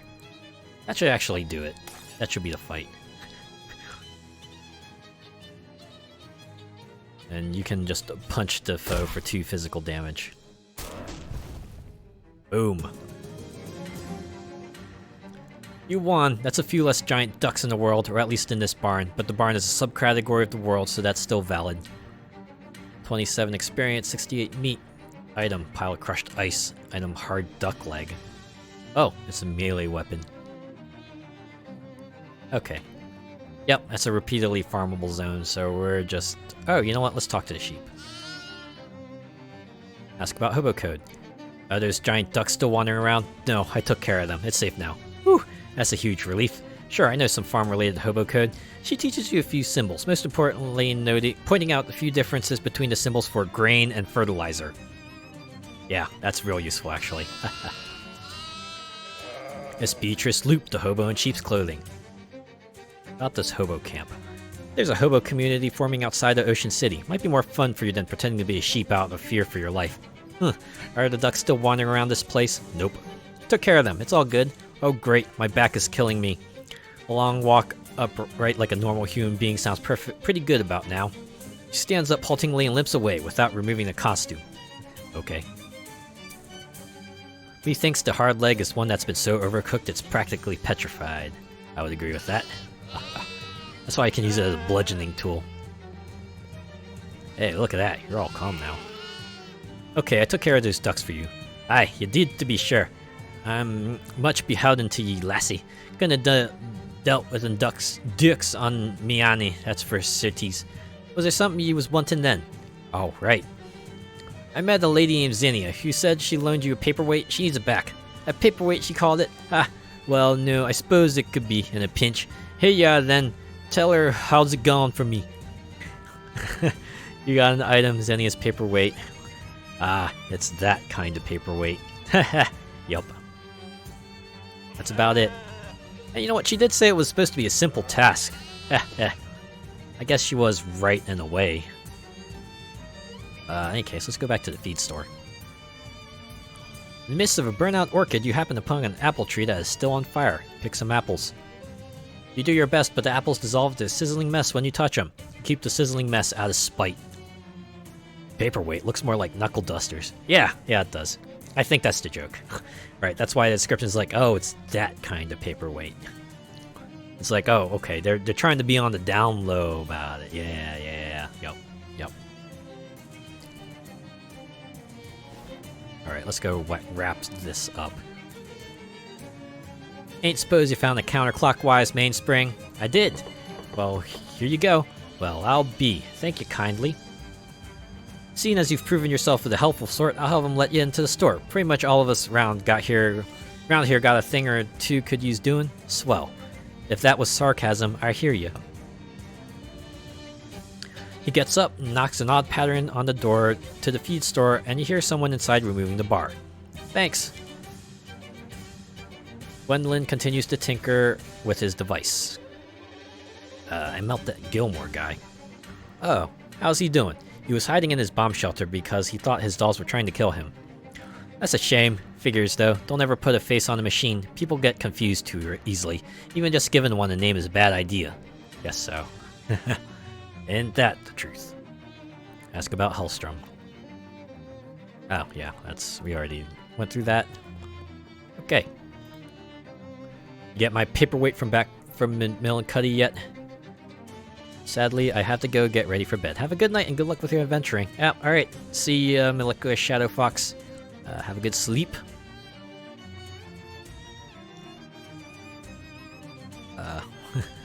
Why'd you say it like that? No reason. Got it back right here. Ah, good. She slides the paperweight into her right hand and smacks it against the left palm a couple times. Missed that feeling? Thanks. Don't mention it. Hey, overcode. Hey, we got enough. Code reads, do not let appearances deceive you. Good advice, I guess. 25 experience. Cool. Ah, glass of milk. No, not yet.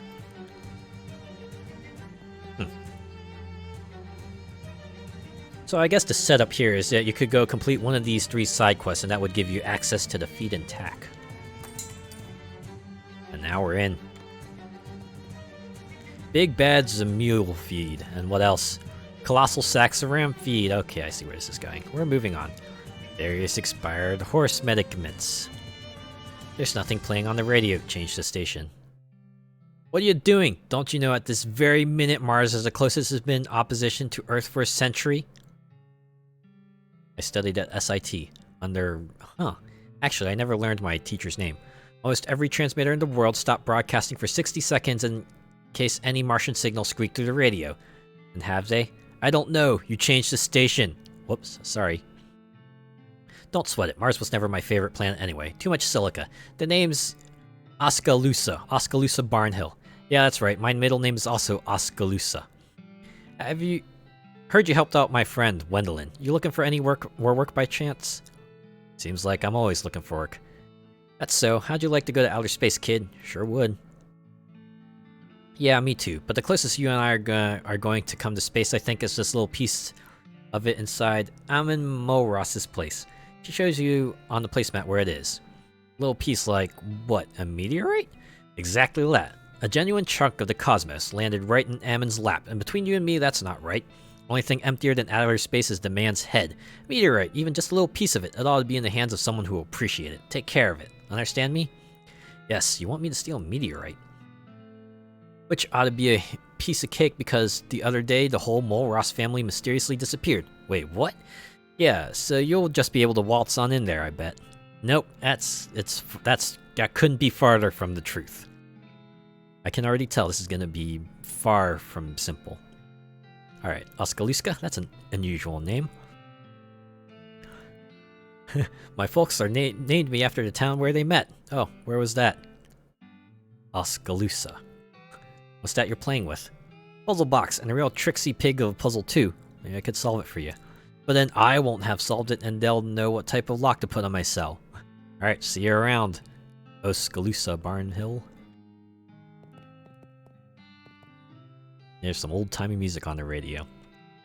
I'm pretty sure this is like straight from West of Loathing.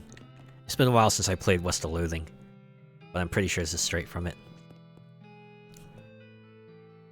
The sign says, back in an hour. Somebody has scrawled, yeah right, in the thick layer of dust on the counter. This door is not messing around, also it's barred from the other side. Try the knock pattern. You knock in the same pattern you heard at the front door. Nothing happens. Wrong code, Jughead, one of the chess players' mothers from the front of the store. Ah, that was a good try at least. This old man seems like he's really into chess. Talk to him. Hi there, I'm Azure. How do... Pixley's the name. Grover Pixley. Say, this might be a real fortuitous encounter. You got a minute to help an old man with something? This chess thing, I'm afraid I'm not your girl. What do you need help with? I need a bag of fertilizer. I came in here a week or so ago to pick one up, but I completely forgot they don't sell it here. But I've just been playing chess with Farina instead. You've been playing chess for a week? Well, you know how it is with games. Just one more round, you say. Next thing you look at the clock, it seems like it must be lying to you. Anyway, I've been meaning to go to Grode Valley Orchard and see if they got any fertilizer to spare. If you happen to find yourself out that way, you could do me a real favor. Okay, I'll go. Great, much obliged. Here, let me write down some directions to the place for you. Location unlocked, Grove Valley Orchard. One sack of fertilizer would be enough for my purposes. Can't imagine they couldn't spare that much. Gotcha. I'll be on my way. Judging by her driving gloves and driving goggles, this woman must be driving and or driving related, or must be into driving and or driving related fashion accessories. Talk to her. Hey there, how's it going? Name's Farina. Nice. Hi, I'm Azure. Nice goggles. Thanks. Did you cop a gander at my sweet breezer out front? The car? I was wondering why it was tied to a hitching post. A lot of horsepower. Say, where does your pretty handy at problem-solving kind of way? Think you can help me with a little something? What kind of something? See, my buggy's a real dynamo, but once you taste that kind of power, you're always yearning for more, am I right? Want something to make it faster? I don't know a whole lot about cars. No worries, I'm not looking for advice. I already got my peeper set on a particular goal. There's an old Ford factory compound knock. Wow! Really? Just straight up use the word Ford. Well, they used it before, so I guess they're good on that regard. If you're using it in a historical context, it's probably okay, right? There's an old Ford factory compound not far from here. Before they shut down a while back, they was working on a new kind of engine, one made of beans. Beans. Are you serious? As the day is long, I wouldn't have believed it either, but I saw a test run of one of their prototypes. Man, it ran like lightning, right up until it exploded anyway. Where did they fix that problem, though? Just had to switch to different kind of beans, and the final pre-production engine should still be in the factory. I just need someone to go snaffle for me. Okay, I'll do it. Great, I knew you was a right girl. Let me mark the place on your map for you. As far as I know, the factory has been abandoned for months, so it ought to be a dead lead pipe cinch. Just grab the engine and go. Okay, no problem. Why is the back door locked? Well, why is the door usually locked? Is that a riddle? Because it's a jar? You ain't real good at riddles, are you? Is that a riddle? How's the chess game going? Too easily, honestly. Grover's too cautious. You want to know the secret to chess? Sure. Control the middle and make everyone else get out of your way. Just like driving. And now I think about it. Life. Wendell refused to ride with her till he invented the airbag. I see. Well, be seeing you. Alright, I guess we got my next set of side quests to go to. I could pick one of these 3 to complete. Let's go to the Mole Ross house. The wind blows an old sheet of paper into your face with a plap, kinda nostalgic. You peel it off and read it. Izzy, I stashed the meat from the bank job under the old burnt tree. Meet me there Thursday to divvy it up. Don't tell Marv, I want to cut that dumb palooka out of the deal. You look around and discover that you're standing next to an old lightning-blasted oak tree with a hole dug next to it. 3 skeletons lying around the hole with rusted pistols still clenched in their hands. In the hole, you find a big burlap sack with the symbol for meat stenciled on the side. You gain 25 meat. Nice. Late to the tragedy. More for us. Oh boy, frowny face man. Like the look of that strange-looking telescope. Hey, a stack of something. Search it. There it is. You got an item. Noodle. The proverbial noodle in a haystack. Just sell it. A well without a rope. Tie a rope. Shatter rope. Working rope. Well, rope and all. Before we do anything. Oh, hey. What's this? A letter? Note of repossession from a bank they've already taken the mailbox. Wow. Real efficient these folks are. Worried man, an astronomer perhaps, stands beside a weird telescope. Say hello. Best not tarry here, civilian, if you care for your safety. Before you lies a horror house. Civilian? Well, I don't take you for a surveyor. What's a horror house? Surveyor's term, forgive me. A horror house is like a haunted house, only real. Haunted houses are real. In all my life, I've never surveyed one. You'll have to trust me on this one. What makes this a horror house? The house there belongs to a farming family, the Mole Ross clan. I should say belonged, because they vanished, and I should also said doesn't belong, because that house belongs to the bank. I speak of Jessup and Paddington National, who have commissioned me to assess the value of the house for its resale auction. What's the problem with this house? I'd say the problems with this house began when a meteor from outer space smashed through the roof. I can see how that might be an issue, sure. 3 months later, the Mole Ross clan fled by night and I presume by car. They ran out with no regard for their mortgage. Can you imagine? So heartless to care for so little for the bank's bottom line like that. Uh-huh. I was thus sent to assess the value of the Mole Ross property for the bank. Only, I'm spooked. What's stopping you from surveying the house? He shudders. Listen. And here they are right on my doorstep, which is that literal doorstep. I've surveyed every state of this great land, and never have I seen things so frightening and mixed up as the abnormalities in this house. I can make no sense of it. What abnormalities? Just, things. Mixed up things. Can you be more specific? No, I don't know how to describe it. Why don't I take a look? I don't think you have the eyes of a surveyor. No, but on the other hand, I'm not too scared to go into a house. I guess it won't do any harm to me. Here's what I'll do. I'll give you the house key, and if somehow you can fix whatever's going on enough for me to carry out my work, you're gonna have 10% of whatever my valuation happens to be. Fair? How much are we talking about? What do you mean? How much is a house worth? Well, why don't you tell me how much you think a house is worth, and we'll go from there. You know what? Why don't we shoot for the stars here? 1 million meat. 1 million? That's ridiculous. Don't you ever pay a million anything for a house. No, if I'm right, this house is worth 5,000 each, which would be a fee of 500 for me. What do you say? Sure, I'll take a look at the house. Grand stuff. Good luck, and for your own safety, don't look too closely at anything. You're not a trained surveyor. What do you think happened to the Molros family? That's not for me to survey. Between you, me, and this Thea Delight, something strange must have transpired. This was a highly profitable farm. What kind of name is Molros? Abroad. How did Molros family vanish? I can't say. I wasn't here to survey it. You know Oskaloosa Barnhill? No, I don't believe I've surveyed her. Sounds like a fun time. Well, bye. I'm going to the well. Okay. Whoa. What in the world? Where am I? That's quite the hole. It's a bunch of boards haphazardly covering this window. Pry the boards off. Alright. Oh, great. Okay, I guess I've, taken care of that. That's the way back up if you're really done with being in a small well. I am. Alright, so I guess that's the scenario here. This bank probably wants to possess the hay in the stack. If they had their way, banks would probably pick a bail out of everyone's stacks. Oof.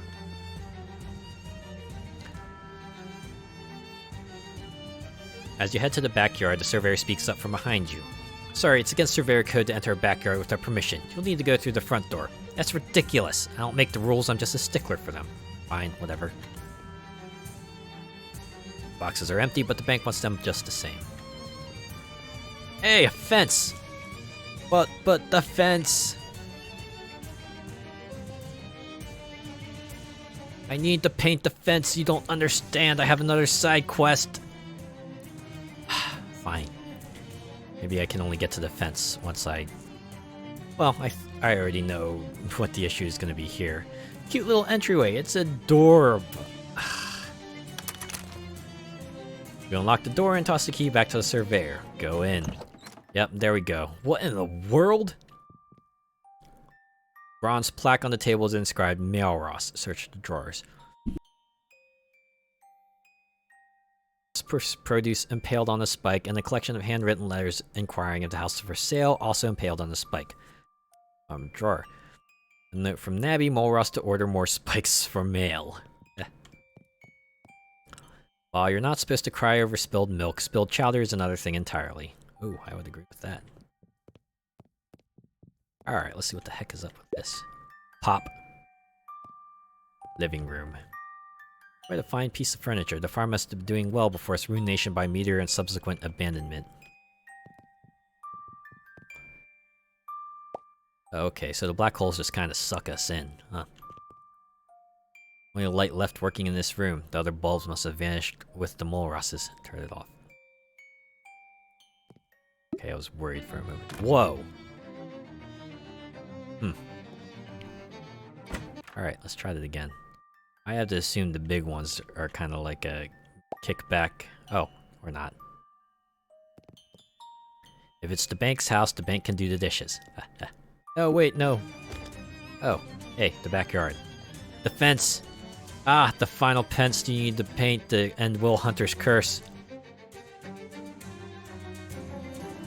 Swell work, real swell work. That's once, twice, 3 times a picket fence painted to turn the tree boy back into a real one. Will should be pleased. Guess we'll have to go back there eventually. That wormhole's way too high to reach. These wormholes have made a real dog's dinner the dog's dinner. Haha. A pot that a pig's in. Say hello. Hello, sir.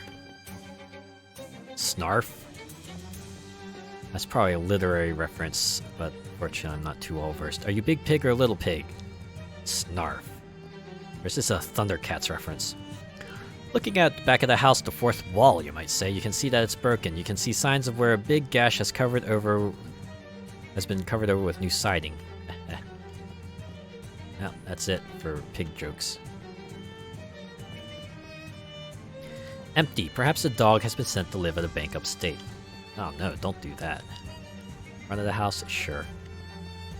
Ah, got permission to enter the backyard, I see. Yeah, I just kind of happened our way there.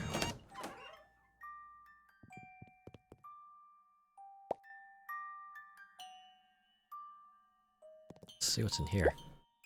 Oh, back here. The wormhole swallows all the light in the room. Break the light. Guessing the wormhole sucked the rock in.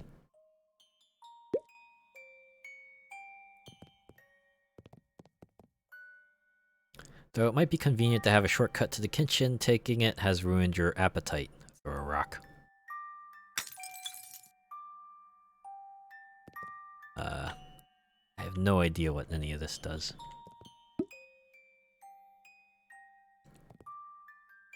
The telegraph machine is upside down. Could be an Australian model.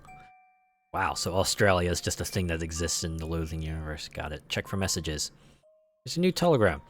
A man, do not abandon house. Stop. Stay on the property ladder. Stop. This direct order from your papa. Stop, aka the main Molros. Huh. Dang it. Got combo warped here. If that's an ear of corn, the fool corn man must be enormous. Haha.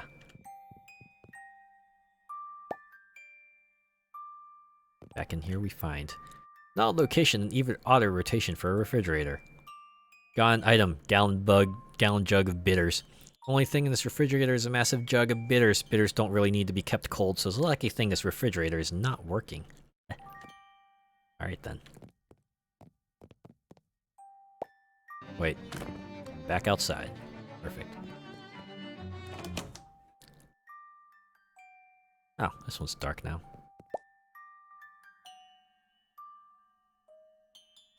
Let's see. I think I've already taken all the wormholes in this location, right? Except this one? No, taking that one. What if I go through this one? Oh, back here. This one takes me to the backyard, right? Yeah.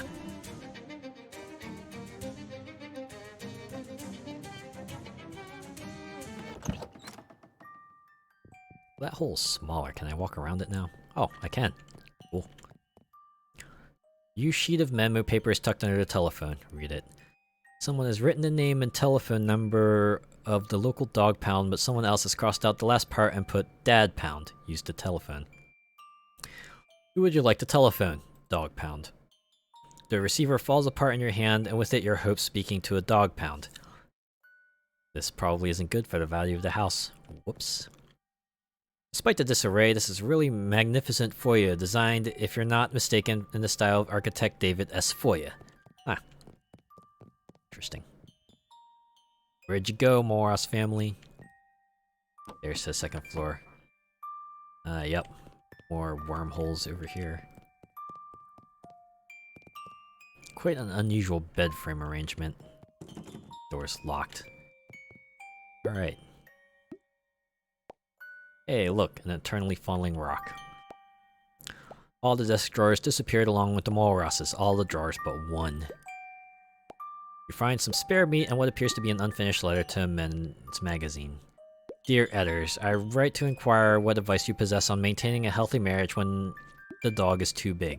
Our dog is becoming larger by the day, which might require us to relinquish the marital bedroom so that the hound might have a home appropriate to his size. My wife considers this suggestion very strange and it ends there. Music box plays a plaintive tune. Take it. Grab the music box and suddenly it stops playing. Spooky. Got an item. Spooky music box. A spooky music box from a spooky house. How appropriate. The rope prevents access to the armor's covetable drawers. Untie the rope. It's off. A length of rope. Now, what contraband could a farm boy have been hiding in the most secret places of an armoire? Search it. Aha! The farm boy to whom the armoire belongs to has used the top drawer to stash his most shameful possessions. Magazines on urban planning. Read them. Magazines make fascinating reading. You'll never plan a city the same way again. Ah. Big mirror. Take a look at yourself. Ah, it's that kind of mirror. Alright. Let's see what's... This must be the meteorite, the source of all this trouble. Best not get too close so you don't have time to get caught in an infinite loop of falling between two wormholes. Let's grab it. Sheer suction generated by this perpetual wormhole loop would rip your hand off in a second. No, it wouldn't. It wouldn't. I'm strong. You gain an effect hand injury. You're right. Your hand was not literally ripped off, just maimed. Consider a moral victory, although you still don't have the meteorite. Throw a rock at it. Yeah, 2 rocks.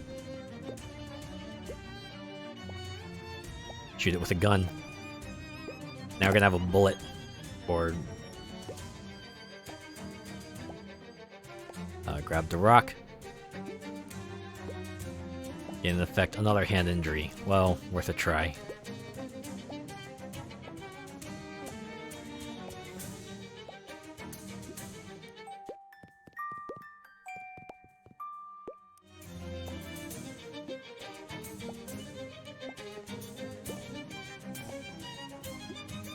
Can't usually like use a stick or something to just like work our way in there. Ladder just out of reach. They say a woman's reach should exceed her grasp, but that's not helpful advice when it comes to ladders. Let's grab it. Dang it. Damn, the ladder's just too high up. Perhaps if you double jumped, but no. No, it's never been done. It can't be done. Double jump. You ask too much. That's impossible. Double jump in a video game. How could we possibly accomplish that?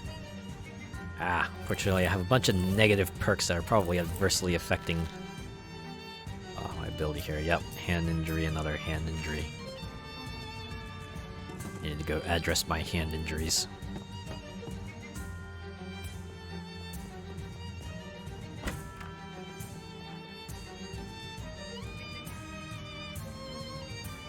You've been inside and lived to tell the tale. Is it safe in there? What have you surveyed?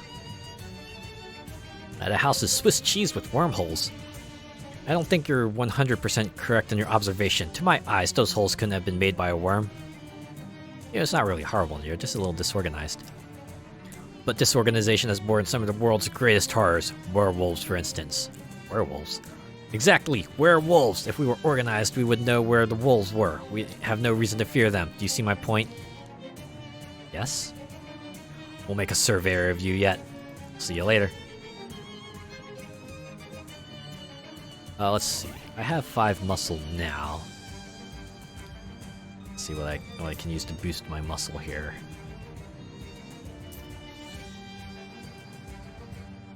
Yeah. You know what? I can equip the Joule Turbine. Okay, we're at 6 muscle. Another 2 should do it, right? Equip the pants. 7 muscle. And the Amethyst Choker. Fortunately now I think our Mysticality is too low. Ugh, if I didn't have that negative perk, things would be different. Can I just go back to Ocean City real quick? I need to avail myself of these negative effects here. Why would I go to do that? Why don't I drop off these other things here? Found some ice. Found some onions. Can't wait to start making martinis for people who are bad at choosing a good kind of martini. Found some bitters. Bitters, how sweet it is, baby. Oh, I found some ice. Cool, baby. Looks like they're all mixers. Alright. Select that. Cola. And the garnish. Ooh, okay.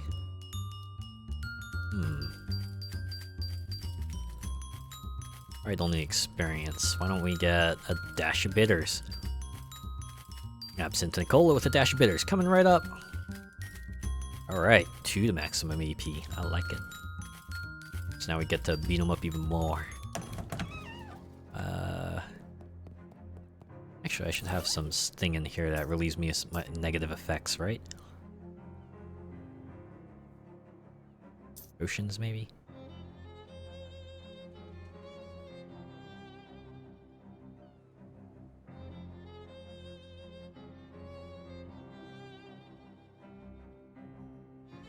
Or maybe miscellany. Hermetic ichor, no. Maybe combat items. Removes bleeding, cures poison. Anything that's just like a general effect removal. Dissolve fire, bleeding. Okay, maybe not. Boy, I wish I remembered where a bathroom was. Really use a sink right now. What if I just went to a regular house? I think that has a bathroom in there, right?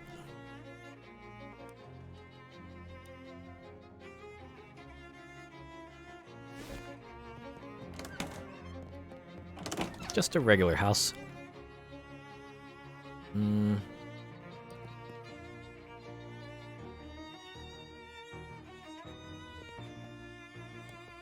A tentacle seed, perfect. Oh, if I need more tentacle buddies, then I'm covered, right?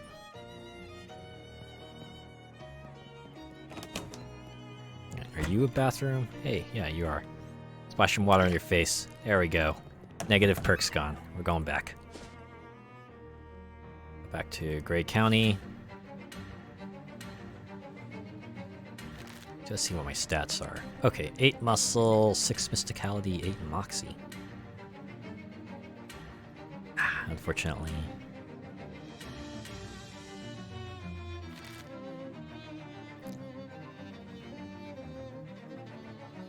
I think I need 7 mysticality to clear that stat check.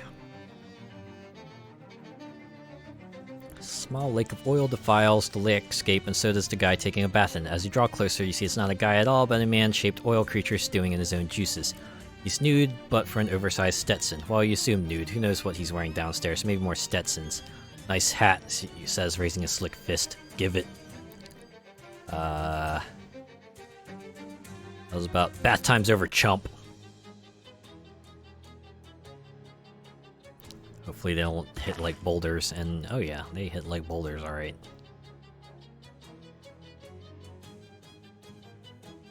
I'm not giving you my hat. I'm not losing my items. Alright. Oil man is smoldering. Shower entire party with our oil, dealing 6 sleeves damage. Gonna spray for 18. Gonna attack mosquito for 18. Alright. Let's see. You got Sleaze armor, so probably don't want to use splatter. Weak against hot damage. Oh, okay. Yeah, also immune to bleeding and poison, so poor Adams here is going to be relegated to healing duty. Ooh, I could use this to reduce everyone's stats. That should help mitigate some of their damage, right? And why not raise all my armors while we're at it? And then summon a cheeseling. Alright, good to go. Now we can... let's see, how much is this? 16 physical. 16, let's see, 16 and 16, alright. So I can probably one-shot the gushing petrograde. Maybe I'll stare at the oil man here. I don't like where smoldering is going. Might as well eliminate the threat before it becomes too big. And we'll go ahead and zap you. Alright. And Adams... Well, you're on healing duty. Keep my mosquito healthy, would ya? Alright, what are you gonna do? Punch the foe for 9 physical. Is get physical. Pow! Right in the kisser. Alright, now everyone does their stuff. I think poor mosquito is probably gonna get knocked out of the battle. It's okay. Oh, nope. It's not knocked out of the battle. Good. Should be able to take it out this turn, this round. Oh yeah, definitely take it out this round. Behold the glory of cheese. Ah, it reminds me of a really, really old commercial. It was like, really, weak to hot damage, but I only deal 1 hot damage to it. What's the deal? At least I can deal 7 stench damage. Yeah, so I'll just queso fustulento you and then zap the golem and that should do it. Yeah, I was gonna say, it reminds me of an old commercial where... It was like a Christmas commercial where, you know, kids run out to the living room and the parents see, oh man, that's a lot of presents. Boy, you must have put out some good cookies. And then the girl says, I didn't give him cookies, I gave him cheese. And the final line of the commercial is, behold, the power of cheese. And that's basically it. Whole ad for cheese, just imagine. In any case, that's it, oil man. And, that's that. Alright, well, now I got injuries gone, my stats are back. Let's see if I can get back up to the upper... Ooh, let's see. Little Honus Molros, open it. Inside is a straw doll blown to enormous proportions. Take it. It's too large to extract from the knapsack. Fantastic. Oops, I shouldn't have dropped in there. Curiously, colossal cabbages, grotesquely giant garlic, and an enormous egg. Ow. Alright. Gonna rectify that.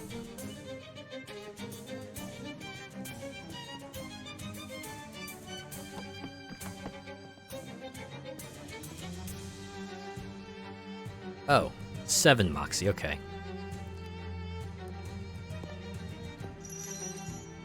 Terrific! The vibrations caused by your double landing have loosened the ladder from its restraints. Oh, it's that kind of double jumping. Aw, man! I thought we were gonna see our character here pull an impossible feat. Guess not. Alright, let's go put our other stuff back on here.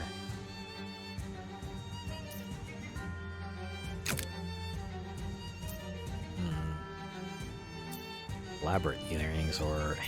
Oh, yeah, elaborate earrings it is. Yeah, I want the... Let's equip Chibata's pants. Alright. Ladder brought down to earth. Knocked it down to its senses. One last wormhole. The Walrus was left in such a hurry they forgot their large collection of attic plates. Note is pinned directly above the crate, bringing it to attention of anyone using the crate. Read the note. Gardener, after your tours today, lock the bathroom door and melt down the key in the kitchen. It is unconscionable to me that any man but a Molros should call this glorious house his home. Huh. Yellow newspapers tell the story of the Molros family. And what story is that? 3 months ago, a meteorite struck the farmhouse in which resided Ammon and Namby Molros, their sons Gardner and Little Honus, and their family dog Clifford. The Molros' business greatly prospered immediately following this episode, because they had giant vegetables and produce. And then it got too weird for them, I assume.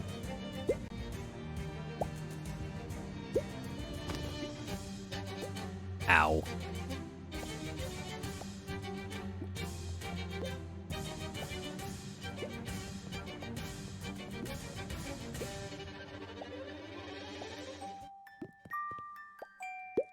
See if the spooky music box changes anything. Oh, door's locked. Look for the key. Look for the key in the door? Yes. The key is not in the door, but at least now you know for certain. The investigation continues. The dragnet is tightening. Oh, must be a reference.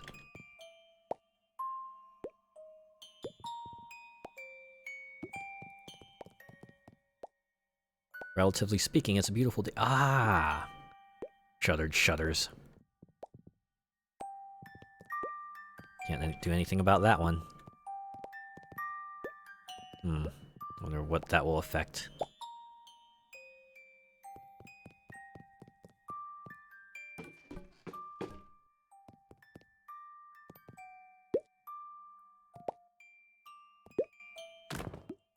Ow. Okay, so I think the entire puzzle here is try to try to eliminate whatever light sources you can in order to reduce the wormholes. Each of us is but a chess piece on the board if you think about it, yes. Which are you, king, queen, horsey, little shrimp, thick rumor, the tall and pointy, or the chessboard itself? What if I say the chessboard itself? Alright. The game nears its end, but is not over, and the fate of the very chessboard is yet to be written. How poetic. Too bad it doesn't do anything for the current situation I am in right now.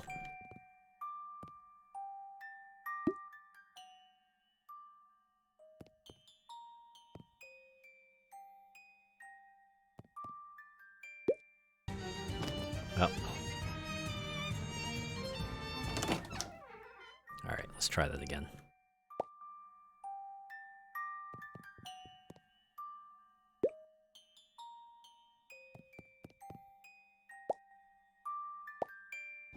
Dang it.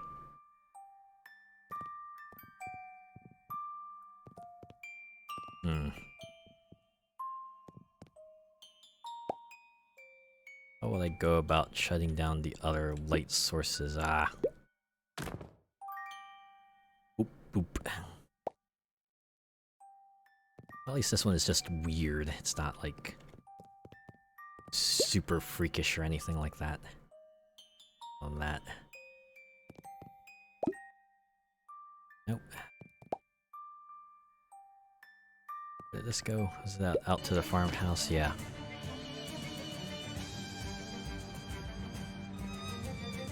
Nice and clean for the pig to enjoy.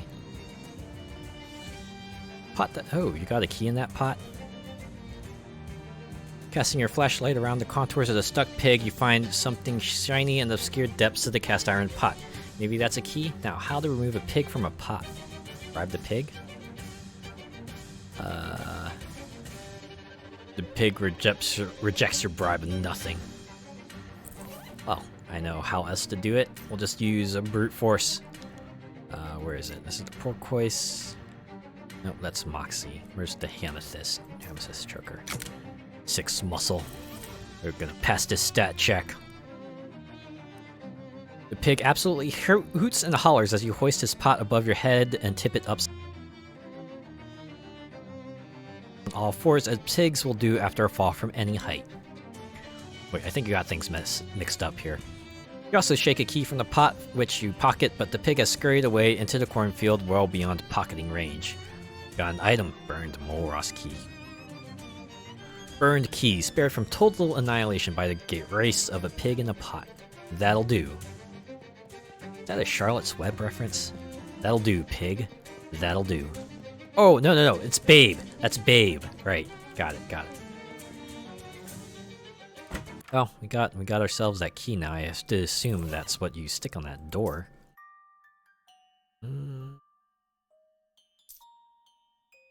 Equip these again. Go back up.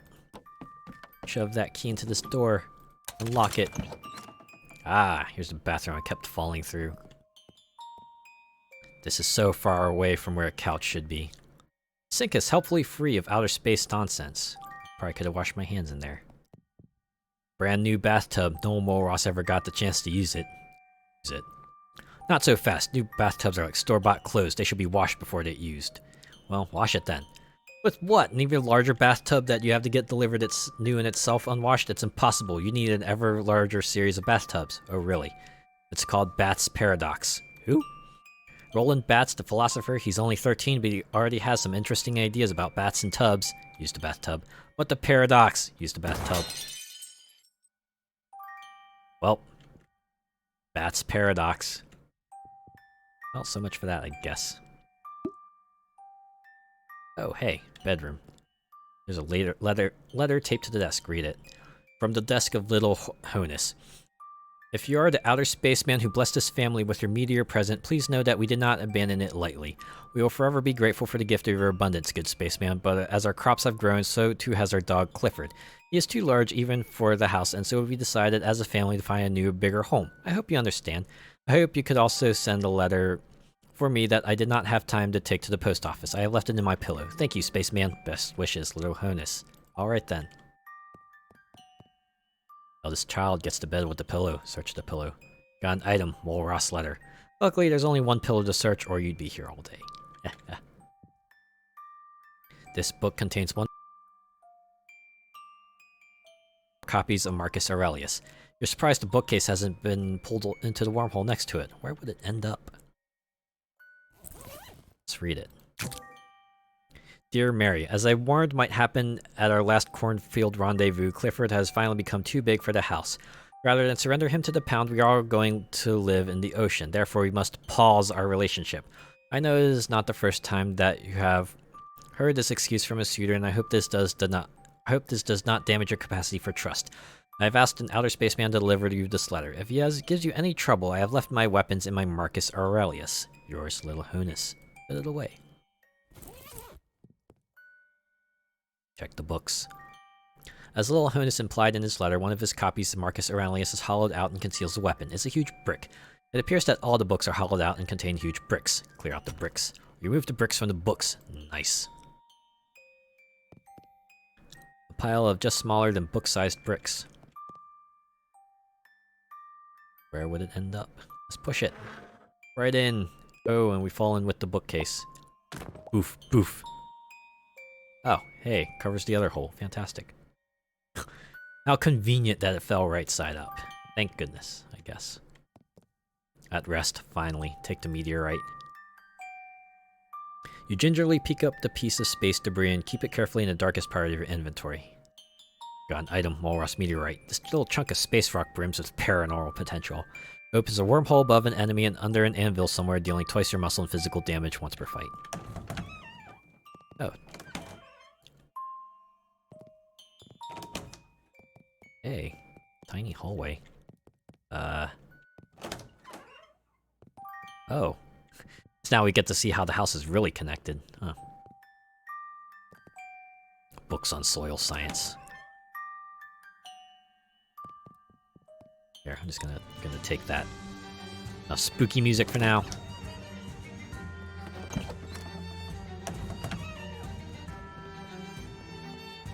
Toilet is so broken that it has been disconnected from plumbing. Fantastic. Turns out this is a supply closet that has been almost completely stripped of supplies. Almost completely? Grab the last few remaining items. Rhino balm. It's a muscle rub made from the toe jam of an endangered rhinoceri. Oh, good. It just took the toe jam. Also, ew. Bertworth's finest tooth wax. It's a whole ball of prescription strength tooth wax.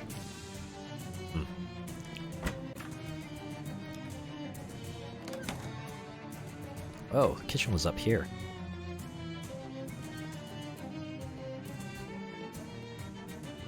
Ah, there's a little money stuck to the bottom of the pots. Take it.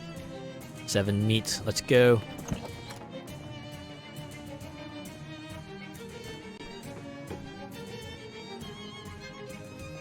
Aw, man. I was hoping something good would be up here. Guess not. Stairs down to the first floor.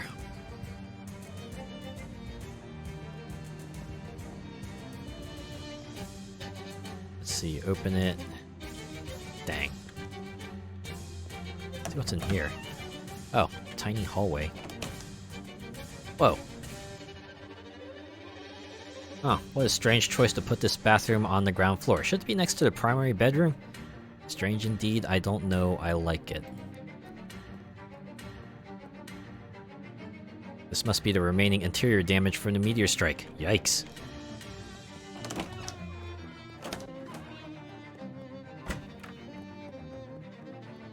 Go back around the house. Let's see if we can enter in from the back. Or did I like permanently screw myself out of a cool item because I didn't get like the, didn't find the hidden path through the house before the wormholes disappeared and reset everything. Ah well. There's always another playthrough. Let's go wrap this quest up. Found your problem. In seminary we don't believe in problems, only opportunities, but go on. I have the meteorite, the wormholes are gone. Joyous news, now the real work can begin. If you can spare the time, I'll be back in a mere moment with a evaluation. I can already tell you that the layout of the house is very bad. He chuckles. Really, do you think so? Let me be the judge of that. I think I know a little something about surveying. No problem, I'll wait. Whoop-ski herf! The house sounds of surveying fill the air. And then... My goodness, I was on the upper floor with the dining room downstairs sandwiched in between the bathroom and bedroom. The living room adjacent to the primary bedroom, both connected only by a narrow hallway that requires you pass through the bathroom. Ma'am, this aesthetic is most extreme disorder. The house is rotten to the core. I would have valued at 200,000 meat, but the telephone is operable, so let's dock that down to 1990. That means 199 meat for you as per our deal. You know, the layout is actually better with the wormholes. I didn't break the telephone. He raises an eyebrow. That's funny. I only said the telephone was inoperable. How would you know it was broken? Those are basically the same thing. Fair enough. You know, this layout is actually better with the wormholes. How so? All the bathrooms are upstairs, as you'd expect.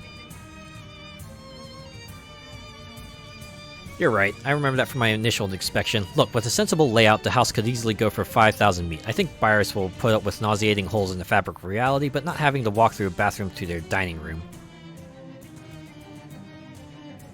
But you couldn't even be in the same room as those wormholes. I don't live in houses, I survey them. Where do you live then?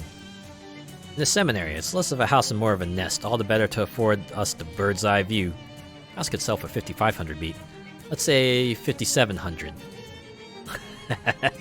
Ah, the classic negotiation blunder. Okay. Good. Of course I need the meteorite to restore the house to order. Oskaloosa needs the meteorite. We'll go with your first offer. Oh, right. You wanted the meteorite, right? You gain 200 meat.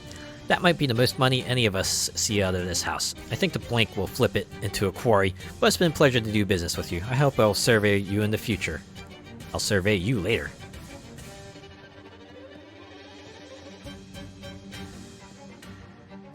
Alright. It's a side quest done. Let's go to Grode Valley Orchard and see where it's over there. On the road, you pass a farmer, slumped in a wooden chair. He rocks back and forth on his front porch, although there's no house behind him. Looking for the old ham mill? It's that way, though it hasn't been alone for some time. Where's the rest of your house, old man? First of all, I'm not old. I'm 13. Younger than you, I reckon. As for the house, bank took it. It's tough times all over. Sorry to hear that. He nods, and just as he's about to say something else, he and his front porch are whisked away in a passing bank van. It's tough times all over indeed. Let's keep going where we were going. Oh, jeez. Attacked by worms. This pile of cinder blocks is this area's only masonry of note. Somebody has attached a very small, very bad house to his truck. Go inside. No, there's no way that house contains anything of any use to a non-hippie. Oh, is that what you are? A fretful-looking young lady sits behind the fruit stand. Hi, I'm Maggie. Welcome to the Grode Valley Orchard, I guess. Hi, I'm Azure, who seems to have kind of a worm problem. Yeah, I'm pretty conflicted about it. On one hand, I'm an anti-capitalist. On the other hand, these worms are really bad for business. Yeah, it's a tough one. Maggie sighs and taps her fingers on the counter. You have any spare fertilizer? What do you need fertilizer for? Well, it's not for me. It's for a guy I know. You don't have to be cagey about it. It's just fertilizer. It's not drugs or pornography or anything. What? No, honestly, it's for someone else. Uh-huh. Well, I do have plenty. I could give you in exchange for helping out with these worms. I kind of figured that would be the deal, yeah. Okay, I'll do it. Great, I'll unlock the basement. The worms tunneled into it, so you should be able to follow the tunnels to their nest. Your produce stand has a basement. It doesn't even have a roof. The guy who built it was really into basements. Roofs not so much. I didn't have the heart to insist. I see. Where is it?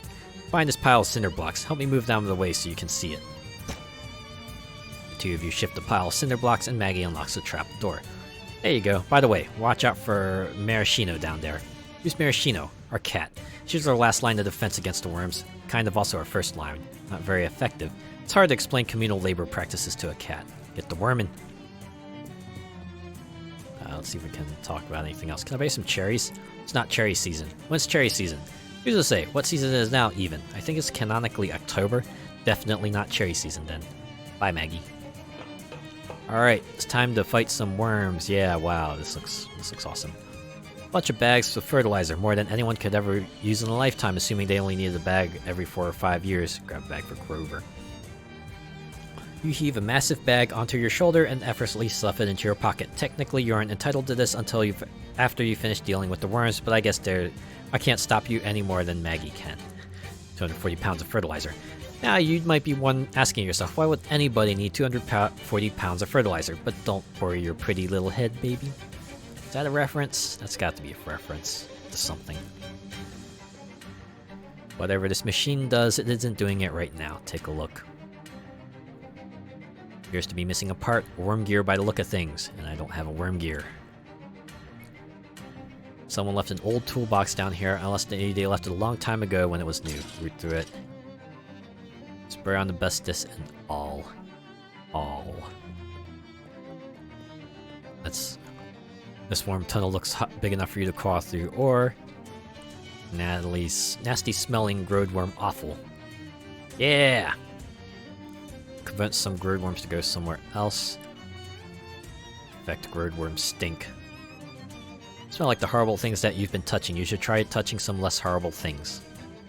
Okay, this is basically like another side quest from Kingdom of Loathing, where you similarly had to get into a worm's nest and fight worms to get like increasingly intense series of worm effects until you finally reach the end and you could face off against the mother worm.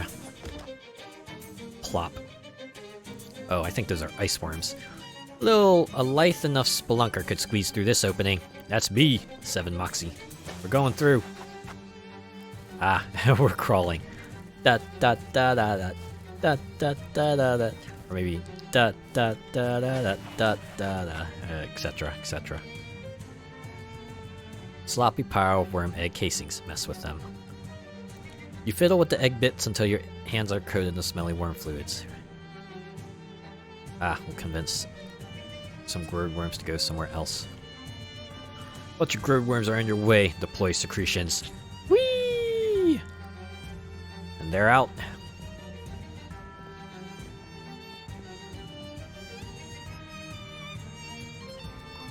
This hole is lubricated with worm goo. It would be the work of a moment to plunge through it. Do that then. You're not sure what this is, but it reeks of worm flesh. Gotta be another, like, worm clearer. I need stench armor. Alright, so I equip that, and air freshener here, and the pants that should... Actually, I could equip the cufflinks. There we go. Fragrant growed worm secretions. This glob of nasty smelling worm pheromones will surely communicate something. Wait, I did it! My meat is the funny number! Yeah! I gotta take a picture of this. There we go. Posting that on Twitter later. Go ahead and re-equip my stat boosters.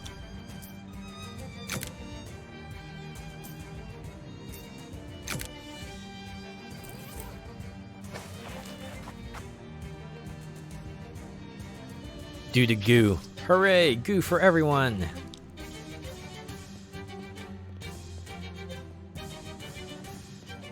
This is a distressingly large boar wormhole. Go through it. Now for the mother of all worms. Ah, yep. That is a big worm, alright. Oh jeez, this is a very large worm, even though I wasn't expecting it to be this big. Fight it. Fight! Round 1. Fight! Don T thought you could use some assistance at— oh, what? Okay, why is Adam sit out of this one? Is he just, like, not going into dungeons or something? Let's see. Oh, Father Groodworm. Okay. 13 damage to the party. Luckily, y'all got enough HP for 1 round. Me included. So go ahead and mysticality boost. Physical damage, so I don't need to worry myself with that. 13. Yeah, you know what? I could summon a cheese buddy. A little extra.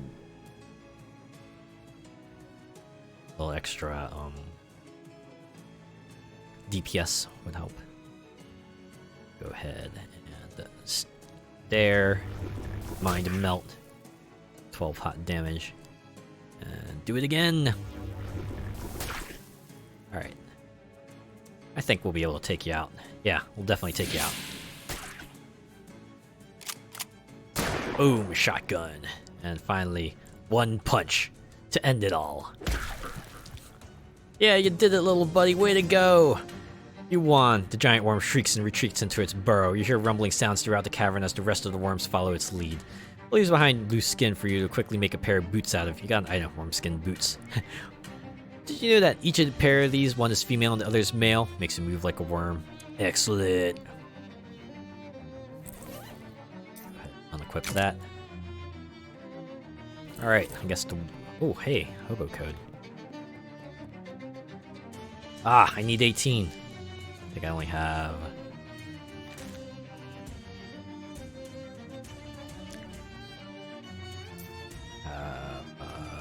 level 15. Have to remember to go back in here. Wait, the shiny metal thing in this pile of rocks, grab it. A worm gear. They call it a worm gear because it's really unpleasant to get one stuck in your head. Oh, I guess I didn't need to fight the father worm. All these worms are gone anyway. Oh wait. You got past those squirt worms, leave them be for now.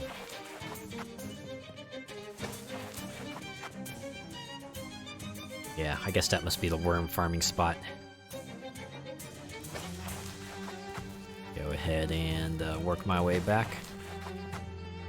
Yeah, I am stealth. Take a look. Install the part. Yeah, alright, whatever it's doing it now.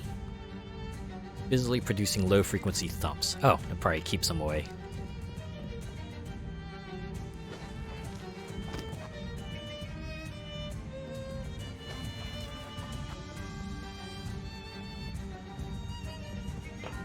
Alright. Maggie smiles and taps her fingers rhythmically on the counter. Dealt with the worms. I noticed. Help yourself to a fertilizer down there if you didn't already. Here, let me throw in the middle bonus. We experimented with preserving our cherries in jars, but nobody bought them. Probably because nobody wanted 5 gallons of them all at once. Yeah, I know my sister would. 5-gallon jar of maraschino cherries. There's slightly more maraschino cherries than were recently found in Lenin's colon. Ooh. Yeah, we named it after the cat. Thanks. You know, it's a little weird that we got through this whole deal without ever referencing The Cherry Orchard by Anton Chekhov. Yeah, I guess. Never read it, though. Yeah, me neither. Well, there you go. There's a reference. Right there. Bye, Maggie. We are done. Off to Ford Compound. An ensemble of terrifying demons blocks your path. Hark, thou mayst think our countenances quite devilish, madam, but rest assured, our band are lovers, not fighters. Lovers of the theater. Yeah, we are an acting troupe trying to make a name for ourselves in the Dai realm. An expensive endeavor, alas, we find ourselves in need of vulgar coin. Verily, so pay up before we pound thee. Let's support the arts, why not? Madam, we thank thee. Yeah, with this C capital we shall finally be able to stage 11th Night. It's a prequel. Break a leg. Alright. Oh. Wow. Flying beans. Yeah, that's totally normal. Rows and rows of soybeans as far as the eye can see. A tumultuous beanstorm is preventing access to this bunkhouse. You should find somebody who knows more about beans than you and ask them how to deal with this. Festering pile of decomposing soybeans. Oh boy. Collect the foul spits and shove them into your pocket. Cool. There's a fence preventing you from going that way. You can't see it, but it's definitely there. Whatever this building was, it isn't one anymore. Blew up because of the engine, I imagine. Whoa. Some potions. This car smells unbelievably bad. This break room door is locked. You hear frantic shushing sounds inside. Is that so hard to pronounce for me? Hello, is someone there? Oh, hey, a person. Yep, that's me. Please, you gotta let us out of here. We've been trapped for ages with nothing to eat but beans. Wow, okay, where's the key? Actually, we welded the lock shut so the bean monsters couldn't get us. You'll need a Jenkins head screwdriver to take the hinges off. What kind of screwdriver? Jenkins, it's sort of an X shape. One of our mechanics invented it. He just got the patent this year. Wow, nice. Yeah, some guy in Oregon named Philip was super mad. Anyway, there should be one in the bunkhouse. Okay, I'll go look. Some kind of bead monstrosities are blocking your path. No, we still have a bean storm out here. Whoa. I was not expecting lightning. Well, I guess there's no way to go but fight. So let us fight. They're beans, so probably really strong, right? Also, is there a flatulent bean in this set of enemies? There has to be, right? Alright, let's see. Physical armor. Yeah, yep, definitely strength focused. Man, with how much HP you have. Well, it'll be 12. Alright, Adams is gonna eat it no matter what, so...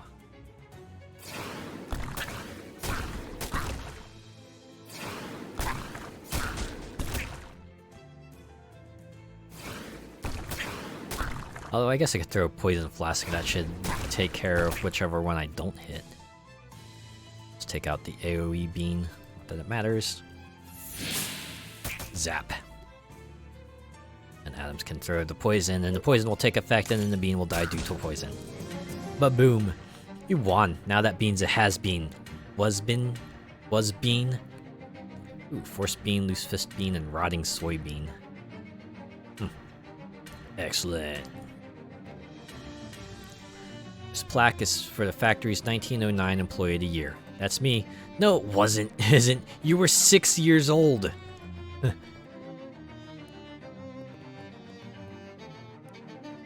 That's funny.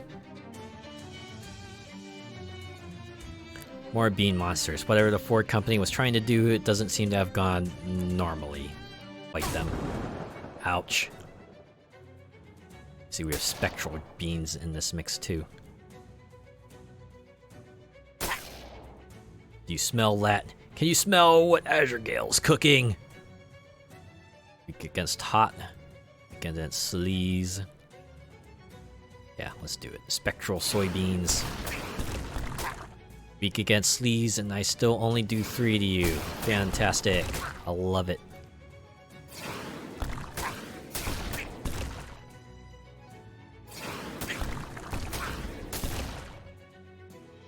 And I guess I'll zap the last one.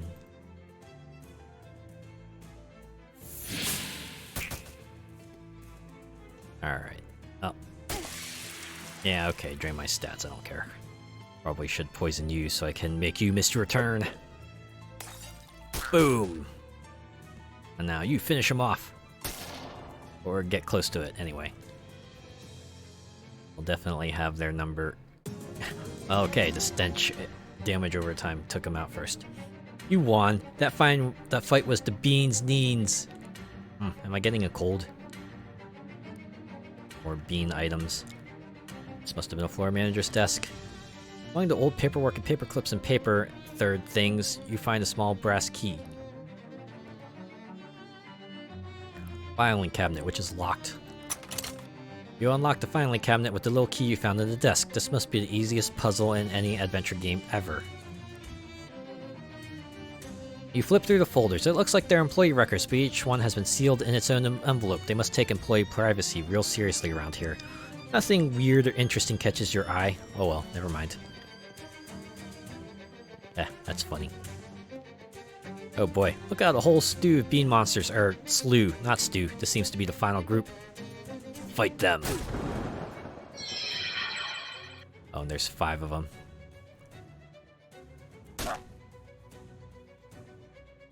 Great, it looks like some of them can buff the HP, so definitely want to take out these folks here. Humanoid beans. Why do you have so much HP? Maybe I should actually lower all your stats.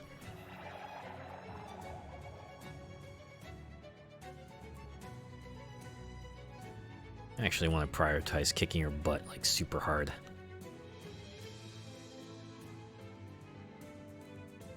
Go ahead, boost my mist.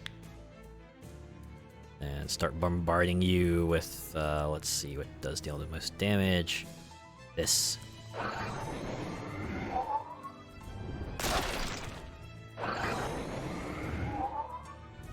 Oh boy, hopefully I have enough to take you out. 22, alright.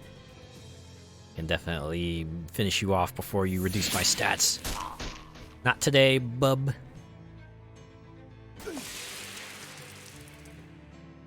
And, let's see. I want to poison you. We'll do that. That's right, just punch me in the face. Oh man. Getting a little hairy. Thankfully, my mosquito here will restore a lot of my HP. Alright. I wonder if I could do splatter now. Yeah, I can splatter, zap lightning beam. That will be the end of it. I zap this. Ah, no, physical armor. Can't do that. Get ahead and finish you off. Get ahead and smack items. Oh, wait. Oops. That's it for atoms. Oh, jeez.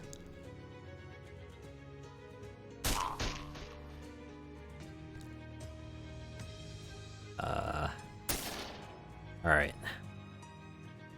Just 6 damage, reduce all my stats by 1, that's fine. How is it that it's weak to hot damage, but I can only deal like 1 hot damage to the Swarm Spectral Soy? Does elemental rock, paper, scissors mean nothing in this game?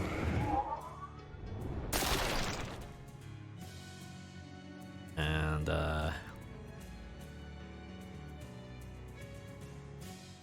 yeah, I can weather 1 storm. Yeah, go ahead, smack me in the face. -1 to all stats, not gonna matter anyway, because we're gonna finish off next turn.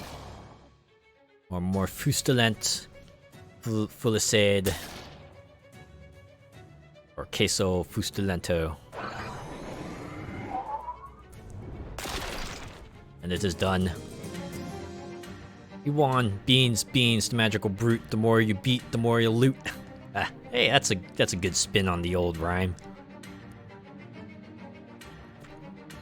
Alright, expensive looking toolbox, open it.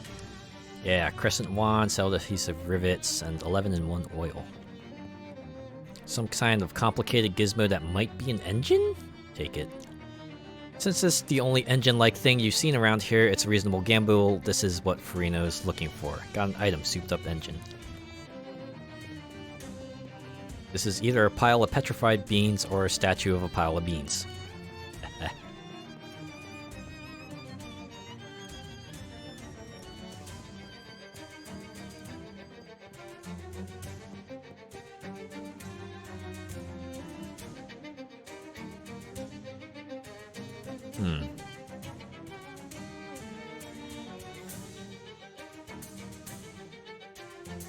They don't know what to do with the beanstorm. Guess I'm done here for now. Until I find someone who knows about beans. Or remember someone who knows about beans, I guess. Got what I need to take care of the food store. One moment, if you please. What's up, Professor? Might there be a privy about, do you think? Oh, sure, one of these abandoned farms has got to have an outhouse. You know, I haven't actually gone in 5 days. My goodness, you're not even numeral 1. I might need to see a doctor.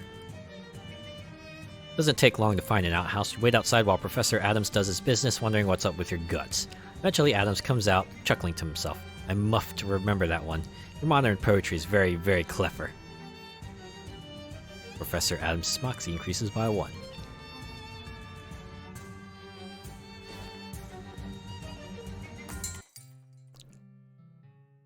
Alright, you wanted a meteorite.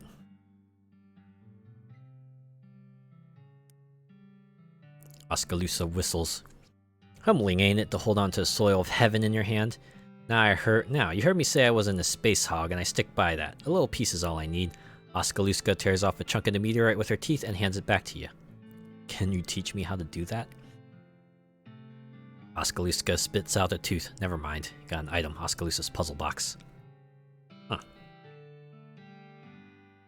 It's a self-stat booster. Nice. Solved that, by the way. I reckon now there's not a jail on Earth that can hold me. Do yourself a favor and figure out how it works. My way of saying thanks. Guess you're welcome.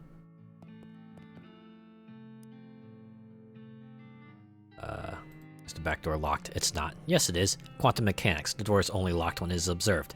How do I open it then? I'm not a quantum mechanic. Think you could let me in the back room?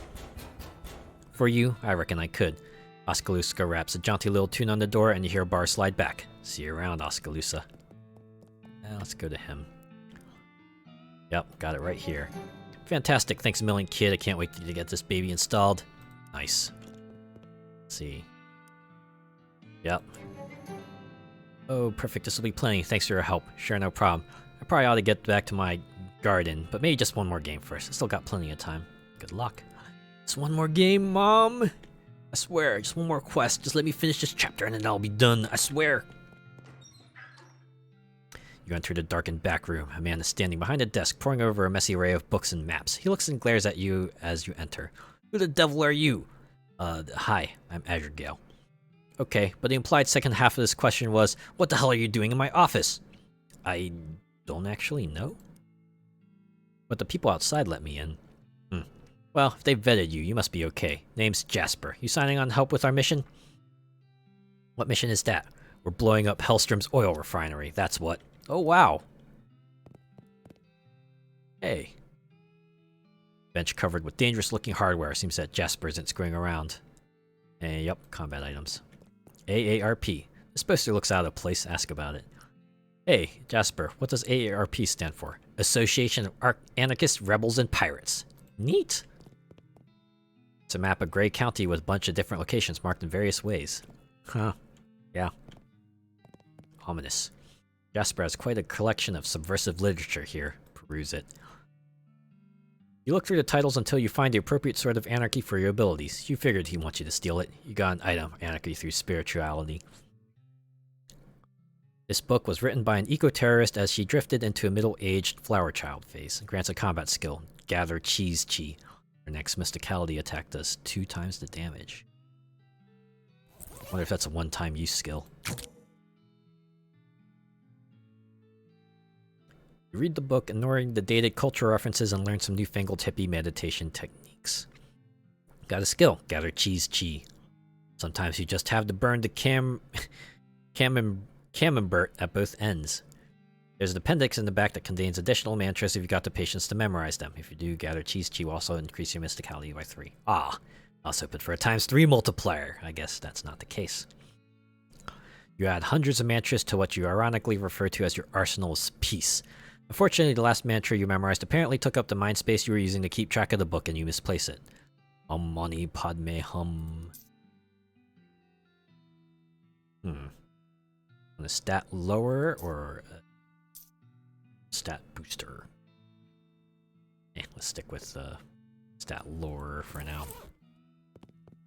This must be Jasper's cat. Ask him. What's your cat's name? Abby Abby. Why'd you name her twice? Because I don't let society tell me what to do? Gotcha. Abby looks at you with distrust in her cute little eyes. Alright. Jasper's poring over his mission plans. Talk to him. What's our mission status, Jasper? Wendland's all set up to spring the gate. Xenia's armed and dangerous. Well, only a little more dangerous than usual, I guess. Oskalooska's confident she can get us into the inner sanctum. Grover's got Big Betty ready to blow. Farina says the getaway car is good to go. It's looking pretty good, although there's still a little bit of prep work we can do. I can do to help prepare? Yeah, go talk with the others. They'll tell you what they need. They'll probably be cagey about why, despite being on the team now. Don't push them on it. We take OPSEC real serious around here. Talking about the mission in public is strictly off limits. Right, got it. So I guess last thing I would need is the glass of milk. I have 1,137 meat. So if I go to like the duck farm and just beat up a couple more ducks, that should do it, right? Alright, Macmillan Cuddy. Even you, good queen, must nap from time to time. A burned out truck cad in the ditch looks like an ideal spot, but you wake in the dirt, limbs stretched and tied by a bunch of nasty little elven creatures. A trap! Roofs be damned. Clobber these guys. Going down!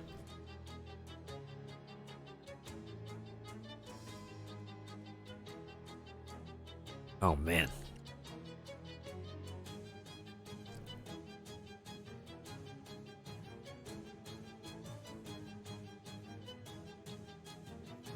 See, 28, 17, 27. Okay, I should probably get you to lower these folks. Whoa, that's a lot of damage.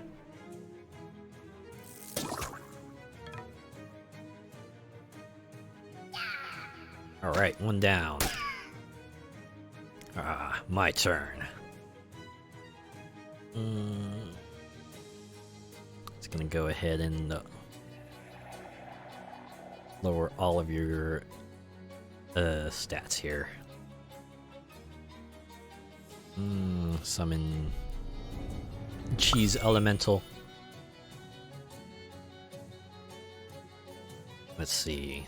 One hot. Alright, 7 stench. 2 AP. How much can I do here? 17. Oh, I could one. Not much of a threat. 2 of you are big threats. Alright, I'm gonna Queso Fustalentu you twice, and I'm gonna zap the spear wielder.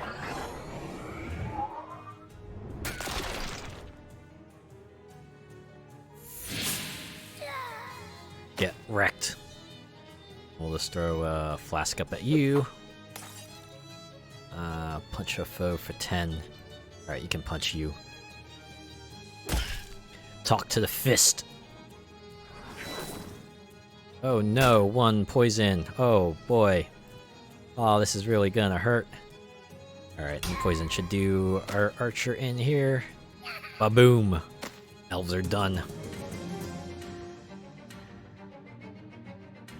And let that be a lesson to everyone. Nobody can tie you down. You are terrified of commitments. Oof. Orange pug wedgie hat. It's an unfashionable shape, but don't worry, it's also an embarrassing color. Oh wait, what? Yeah, exactly. Wait, what? Alright, if you'll excuse me, I gotta go fight some more ducks. Ah, great, 1 sleaze duck. Yeah, it shouldn't be too much of an issue. These ducks really don't have that much HP to begin with.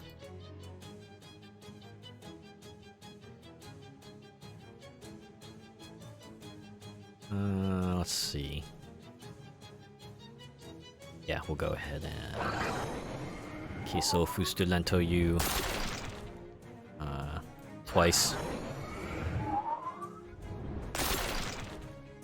And I guess we'll just splatter to finish things off here.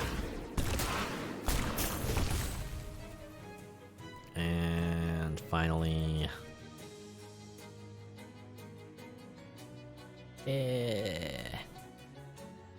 Yeah, Lower your stats, reduce your damage. And finally, 1 zap. Actually, I probably should just queso fustulento'd you, but oh well. Doesn't matter. You're finished. You're going down next round.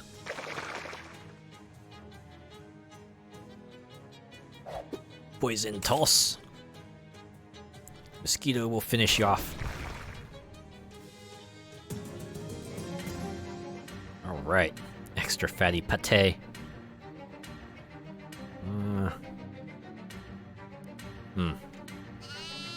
I think about it. Maybe I should stack some meat boosters. Why can't I look at items that boost my meat? I really gotta do this in order. Alright, fine. See, this is again where item sets would come in handy. Ugh, alright.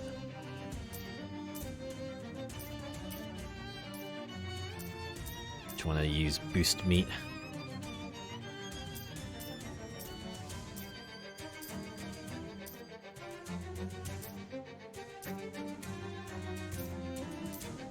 Oh, wait. There we go. Satchel's lucky thing. And let's see. Elaborate earrings. I'm pretty sure I got a meat booster in here.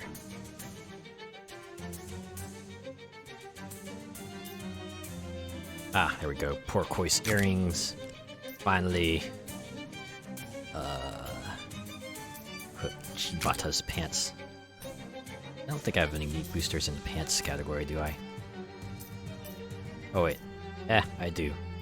Alright, 80% meat boost. Oh, that's a lot. That's a lot of gabagool, as some people might say.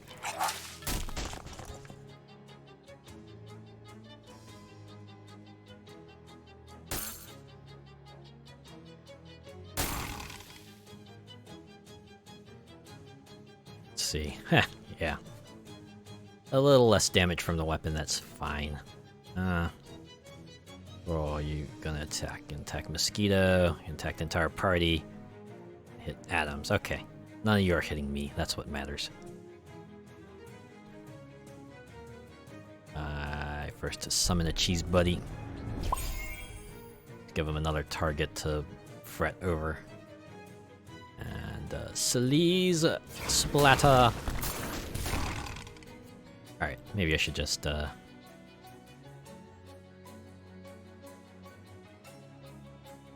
yeah. Go ahead and mind melt big smelly duck twice. Gonna give you... Oh, I can't. So we'll just go ahead and smack you with the wand. Oh wait, that was enough. How much meat do I get for this? 109 meat. Pate sorbet. Never understood the difference between sorbet and sherbet. This puck of frozen duck liver isn't changing that. From what I remember, sherbet has milk in it, sorbet doesn't. Or it could be the other way around. The difference is like one has milk and the other doesn't. Or was it cream? I forget. Alright, another 100 meat, and I can go ahead and nab a glass of milk for that one person.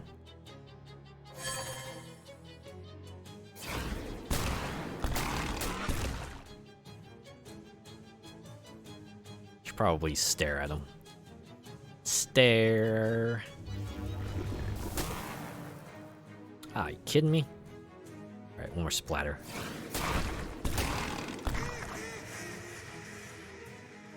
Oh.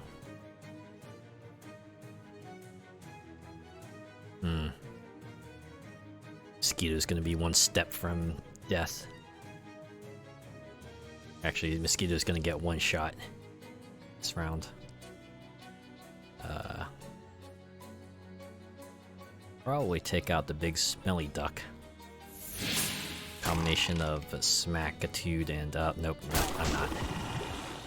Wait, nope. Oh, that was me. Okay. Alright, why don't we just toss some poison at you then?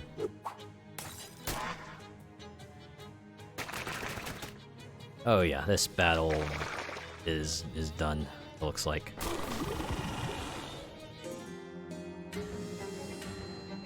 You lost. You either have or shouldn't have ducked, depending on how you look at it. You totally lost that fight on purpose. You don't even care. You can, in effect, aloof. You lost that fight, but you don't even care. Water off a duck's back. +1 moxie. Oof. Come on, I just need one fight.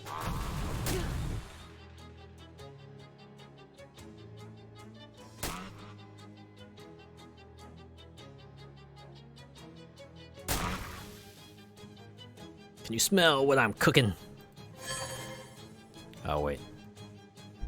I keep clicking on the wrong skill. I think the eye is the one that gives me the mysticality boost, but it's the crack. Alright.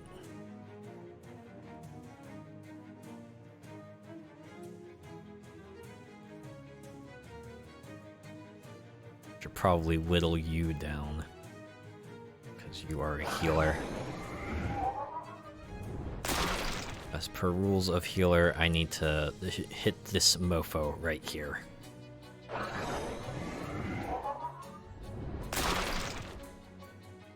Go ahead and finish off with my wand. Ba-boom. 1 duck down. Go ahead and toss some poison at you. Oh, I guess we'll punch for 8.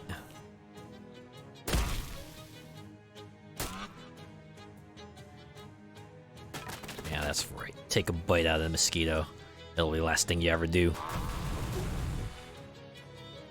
Man, battles in this game turn into more like rocket tag as the thing goes on. Very rarely do battles take more than 2 turns, it seems.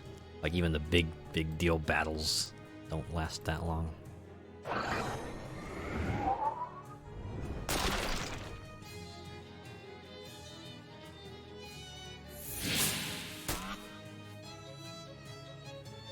You know what?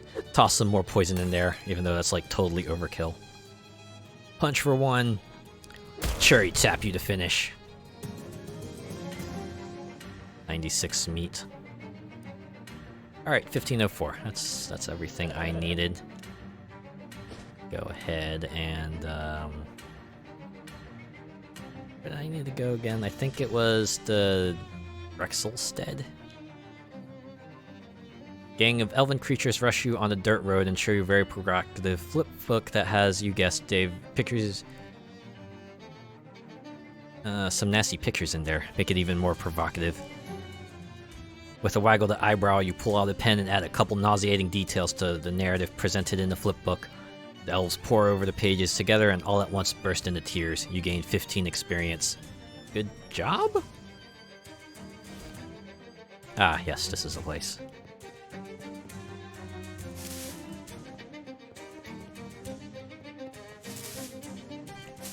That's it. We're taking that glass of milk, buddy. We're gonna finish that quest.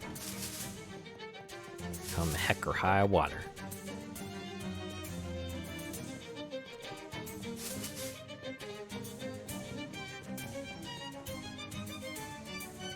Will you sell me some milk? Buy me a glass. Enjoy. Is this supposed to be beige? Yes. Well, we obviously know what's happened to the milk. No need to dance around it. Also, you.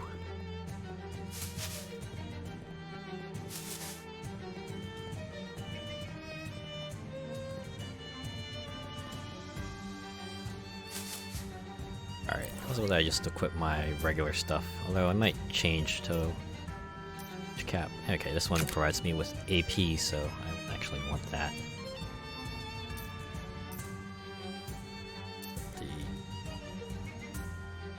These earrings and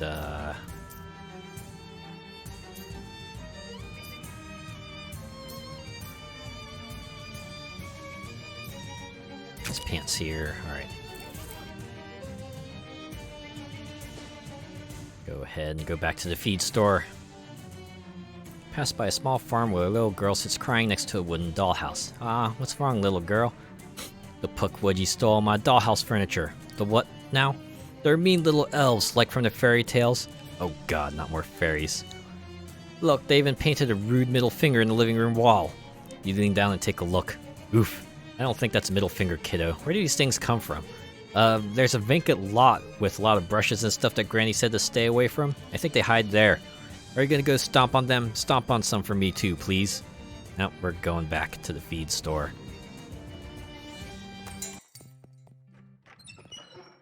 Let's talk to him. Anything else I can do to help repair? Oh, right. I forgot to actually hand the glass of milk over. So let's do that. Yeah, here it is. Oh, darling, I knew I could count on you. Let me give you a reward. She stands up and plants a slow kiss on your cheek, then chuckles as you feel yourself start to blush. Now I could really use a drink. Huh? What about the milk? Oh, I mean a real drink. The milk is for later. Thanks again, sweetheart. Aw, that was nothing. Well, now we know the truth. Yeah. Let's talk to him. Yep. Iola says she's ready to deal with the guard out front. Wendland's all set to spring the gate. Xenia's armed and dangerous. Well, only a little more dangerous than usual, I guess. Oskaloosa's confident she can get us into the inner sanctum. Grover's got Big Betty ready to blow. Verena says the getaway car is good to go. I guess we're as ready as we're ever gonna be. Let's do this! Alright then, here goes nothing. I think you mean, here goes everything. You kids and your enthusiasm. Don't get so fired up you burn yourself out. Whatever, let's go. Xenia's ready for action. Grover sits waiting for his time to shine. Jasper's keeping an eye on the road. Ask him for advice. What's our next move? Do you mean our first move? Yeah. We need to deal with the guard at the front gate. Ow. Iola can handle him. Just head towards him and be ready to back her up if anything goes wrong. Okay, got it. Verena is standing next to her souped-up limo, beaming with pride. Give her a thumbs up. Just because you can leave here in the middle of a heist doesn't mean that you should. I've got a good reason. Not yet. Iola is leaning against the truck of the limo, looking cool and sultry. In a sense, those words are opposites, but you probably get what I mean. One is doing some last-minute fiddling with his little machine. Oskaloosa is dutifully propping up this floodlight. Professor Adams is looking around amusedly. Like how he's just accompanying us on this little heist. Got ourselves a good Ocean's 8 going on here. I guess it's Jasper's 8. Case. There's a guard patrolling the front of the fortified refinery. Let Iola handle him. Iola waits until he approaches. Iola sashays up to the guard holding a glass of milk. Well, hello, handsome. Couldn't help but notice all the hard work you've been doing keeping this place safe from intruders. Well, that's my job, yes ma'am. And you're doing such a good job too, darling. I was just saying to myself, there's a handsome young man who must be so thirsty. After all that walking, I simply must bring him a little pick-me-up. Oh, that's very kind of you. I could use a glass of milk? The guard drinks the milk and instantly passes out. Iola shoots you a wink as she strolls back to the car. Go get him, Tiger. Nice work, Iola. The rest of the crew moves up. Now he's only guarding the ground. Oskaloosa has switched floodlights. Grover is still waiting for his big moment. Xenia's ready for action. Wendland is messing with the gate controls. Jasper's keeping an eye on the road in the other direction now, asking for advice. We gotta get the gate opened. Wendland's on it, but maybe we should go see if he needs an extra pair of hands. Roger. Jasper. Oh yeah, Jasper. Badumts!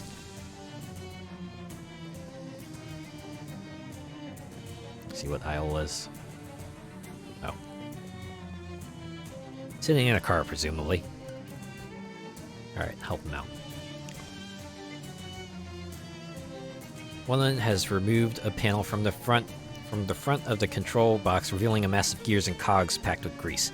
Give me a hand with this, would you? Is it going to have all the fingers still on it afterwards? Yeah, no worries, kid. This little gizmo I've been tinkering with is going to do all the heavy lifting. Just need you to hold the panel open for me.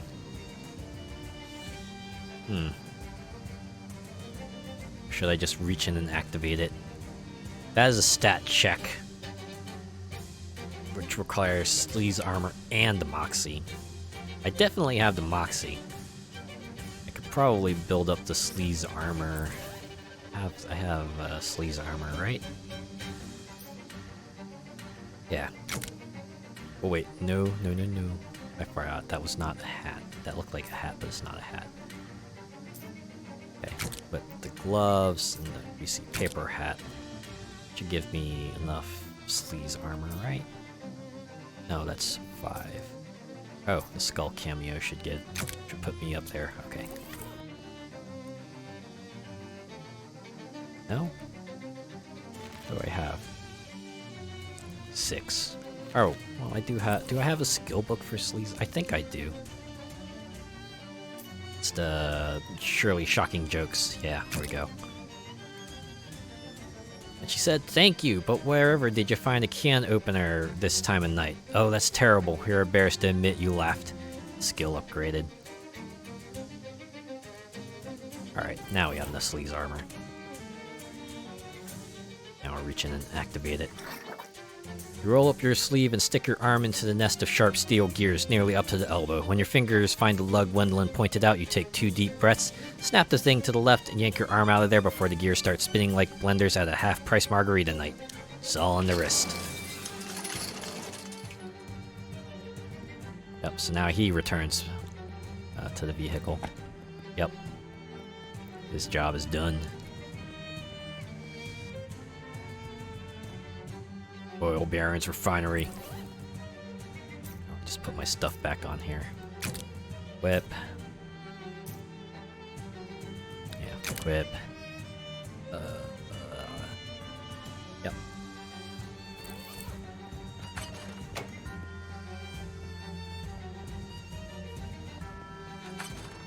Oh. This is a pretty big safe. The keys in here must be real important. Very well made, but otherwise unremarkable office desk. Very practical. The stalker is not locked. Grover's moment is approaching. Xenia is ready for action. Jasper studying the bunkered door, asking for advice. What's next? Jasper gives you a quizzical look, as though he's afraid he accidentally included a child in his heist. We unlock the door to go in the bunker. Right. Where's the key? Isn't that trailer we just passed? Go help Uskaluska look for it. Right. I wonder if that meteorite is magnetic or something like that. Check it out. Uskaluska pulls out her meteor shard and carefully rotates it into just the right position in space to create a small wormhole. Okay, the other side of that wormhole should be inside the safe. I just need you to reach through and unlock it from the inside. Is that safe? Can't you do it yourself? I have to hold the shard in just the right position so that the hole doesn't close and slice your arm off. So no, it isn't safe, but also no, I can't do it myself. Fine. You reach through and jiggle bits of the safe mechanism until you hear the latch click open, then pull your arm out of the hole with a relieved whew. The safe opens to reveal a single key inside, which makes the word keys outside a real exaggeration. And now that you've grabbed the key, it's just a lie. You've got an item, the key to the oil baron's bunker. Complicated looking industrial key. Nice, got the key. Right, that's my bit done. I'm headed back to the car. Good luck. Bye, Uskaluska. Alright, let's look through this. From the memos and so forth, you gather that this is Baron Hellstrom's personal desk. Pretty much all that's in it is business-related papers, except for that weird leather pouch. Take the pouch. Grab the pouch and close the drawer. Spiky glyph stamped into the flat. You found it at the desk of the Hellco refinery. Locker is not locked. Open it. Unsecured pants. Don't mind if you do. These pants are designed to provide you all the support you need when you're swinging a refining hammer. Too bad I'm not a melee class. Alright. Unlock the bunker door key. Click. Go inside. Jasper is eyeing the weak spot in the bunker's interior wall, asking for advice. What's now, Jasper? We just need to light the candle in the Grover's little birthday cake and then blam! Merry Christmas, Oil Baron. Okay, but I'm gonna need you to pick one metaphor and stick with it. Nope. Okay. Xenia's ready for action. Guess it's Grover's moment has finally arrived.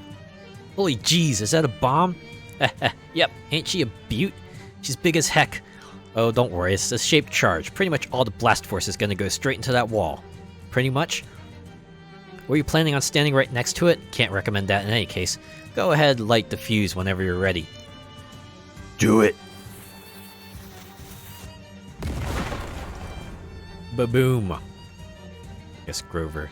Grover sits and admires his handiwork. He'll head back to the car soon. Yep, we'll see you there. This door's locked. It's been welded shut. Of course. Whoa! All sorts of shadow creatures. Jasper seems uncharacteristically nervous. Ask him for advice. What should we do, Jasper? I am forced to admit that this is as far as my plan goes. I think you might have to figure something out on your own here. Oh, okay.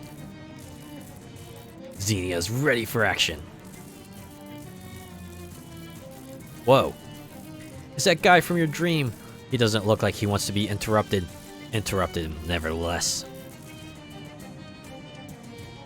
Who in tarnation are you? You got about to the end of this sentence before I kill you deader than most people are aware is possible, girl. Ooh, 8 mysticality and 7 spooky armor. Turn around and leave. Nice try, you yellow-bellied varmint. If I weren't so busy, I would literally tan your hide. He beats several kinds of hell out of you and throws you out of his bunker. You gain an effect sprained elbow. Ugh.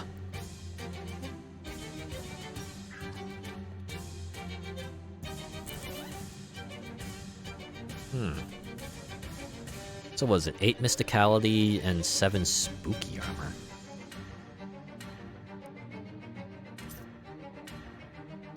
Actually, let's check my stats. What do I have now?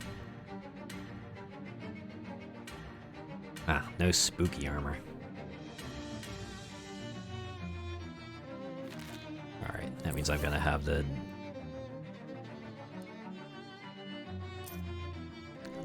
Put some stuff here. And clown pants.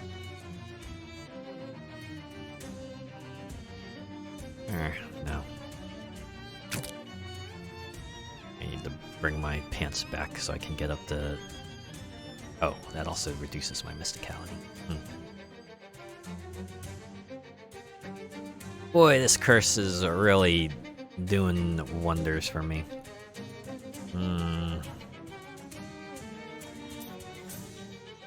Can at least bring 1 mysticality back with these. Where is it? She bought his pants. Filters. Some mysticality boosters. Can't replace my hat. Oops. Here. It's 1. Phase bean, mysticality by 1. Handful of cream cheese. Man.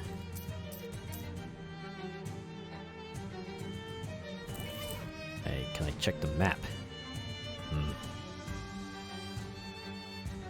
What if I just let myself get beat up a few more times?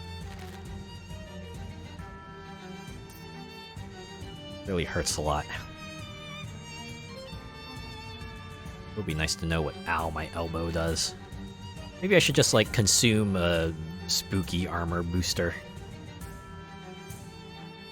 Since what do I have here? Bottle of bone soda.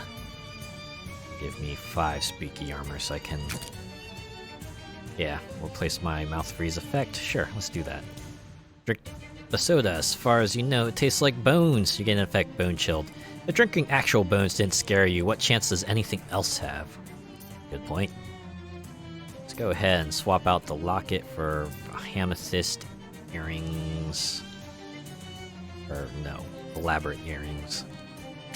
7 mist, and let's see. The soda was a potion slot, right?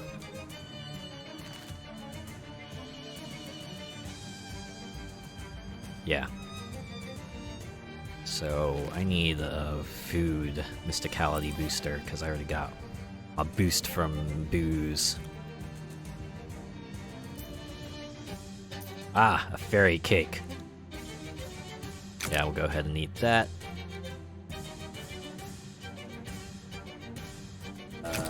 Yes. There we go. Caked with magic. That little cake had some big magic in it. But it's wholly delicious.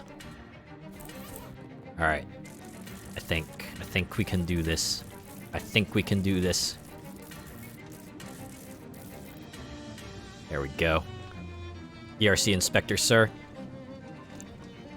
What? I ain't got one of those. I mean the Energy Regulatory Commission. We ain't got one of those neither. And if we did, I'd be in charge of it. I'm referring to the actual federal government, sir, not whatever your inexplicable situation is. Bah! Coolidge can go suck a rattlesnake. Be as it may, sir, I'm here to inspect your huge and science contraption. Get away from that console varmint. Commence to inspecting. Give the main console a thorough inspection while muttering a lot of made-up nonsense science words. Well, sir, it seems you got yourself a real problem here. What in blazes are you talking about? Someone's yanked a bunch of wires and cables out of this thing and also pushed a lot of buttons at random. You what? I cannot confirm or deny that it was me. The machine starts to vibrate intensely and smoke pours out of one of the vents. This is clearly not up to code. You damn fool, sidewinding. The Baron looks about to beat you to death with his cane, but a nearby exhaust fan explodes and a spinning fan blades slice off the top of his hat. He therefore chooses to turn and run away instead. Come on, we gotta get out of here. This whole place is going up. The front panel of the machine blows off and what looks like an old farmer's sickle flies out of it and clatters onto the floor. You quickly pick it up. Ooh, this is our cursed sickle here. Sickle is so sharp that it just dulls your senses. The sickle is so sharp that it dulls your senses just by comparison. Mysticality plus 13 spooky damage. Time to go. On your feet. We are leaving.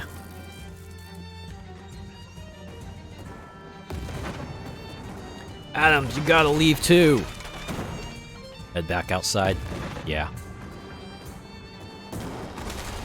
Now he's only guarding the ground. Oh boy. Marina is standing next to her souped-up limo, beaming with pride. Jump in the car! We are out of here! A flawless operation. Well, everybody, that went better than I could have ever expected. Just goes to show the old crew still has some life in it after all. Although clearly, I gotta hand it to our new member, Azure. We couldn't have done it without you, kid. Ah, shucks, it was nothing. Nonsense. You deserve one hell of a reward for what you've done today. Unfortunately, most of our money is tied up in savings bonds, so you'll have to settle for my cool shades. Got an item. Jasper's Shades. Whoa. Sunglasses are cool both because they're stylish and because of their association with cool crimes. Ooh, thanks. Now, it's time for us to get back to our retirement. I got a shuffleboard game in 20 minutes. See you all around. Iola gives you a big hug, and everyone leaves with a wave. Bye. Let's do it again sometime. Ah, that was fun. I inadvertently got the best possible result. Recognizing a fellow anarchist, Abby purrs as you approach. Try to pet her. You can now pet Abby to receive a boon. What is this? 1 to maximum AP. Oh yeah. We'll have to grab that before our next encounter here. Why don't we just turn ourselves to normal? At least as normal can get for now. Now that we have our cursed item, I guess we can go back to Ocean City. We'll just drop off the cherries real quick.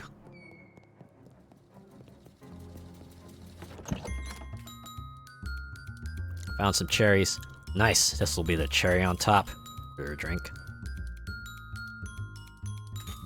Alright. Let's see what... Oh, it's a garnish. Alright. Cherry. Plus 10% item drops. Yeah. Still can't beat AP. Alright, let's talk to Jessica. Hi, Jessica. Found a sickle. It was, well, there were some bad implications about this whole situation with the shadow monsters and the government? Not that there weren't already, but this is turning out to be a pretty big bite to chew. That's disquieting. But it fits in with the readings we've been getting from the Detectotron. What kind of readings? Get some sleep and I'll tell you about it in the morning. I want to look some stuff up first. Get some sleep, she says. Here's a big old cliffhanger, she says. Not the two most compatible ideas. It's Charles Wallace. Anything I can help you with? Not right now. Alright, I guess we should go purify the sickle, huh? Alright, let's curse the sickle. You submit the wretched and writhing sickle to the machine handle first, as is customary and polite. The curve of the blade cups your palm, licks at your skin. You shudder. The shadow cast by this thing is long, and in its yawning shade you feel the span of the universe. This one is different. This is the deep magic. There is something about this sickle. What was it used for, perhaps? With your eyes closed you can almost see it. Long stalks of wheat, drifting in the blue moon. The cornfolk in a burned circle, dancing, stripped to the waist. Up! The sickle's up in the air. Oh, you're going to see it. You're going to see the mystery. Yes? Honk! You got an item. Uncursed sickle. Ah, no more spooky damage. It's muscle +6 physical and causes bleeding. Dang. The machine snorts the curse up into a singular domed nostril. That's a good clean sickle now, ready for reaping. In a chair you think you hear chanting and the stop of dancing feet. The curse of the sickle waits in the machine and is preparing for something. Let's face it. Oh yeah. This isn't... Nick? Oh. Ah, hell. Nick was standing by the trunk a second ago. Pop the trunk. It's locked. Oh yeah.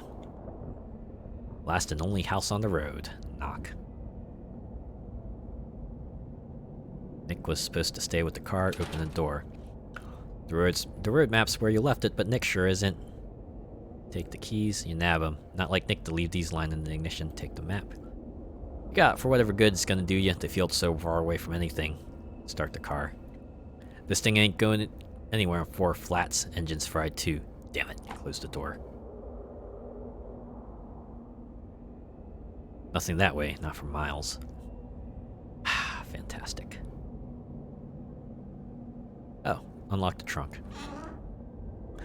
Nick, I swear, you better not be in there. Just a spare tire, no jack, and a copy of the Terminator on tape. Let's watch the Terminator. Get real! Close the trunk without watching the Terminator.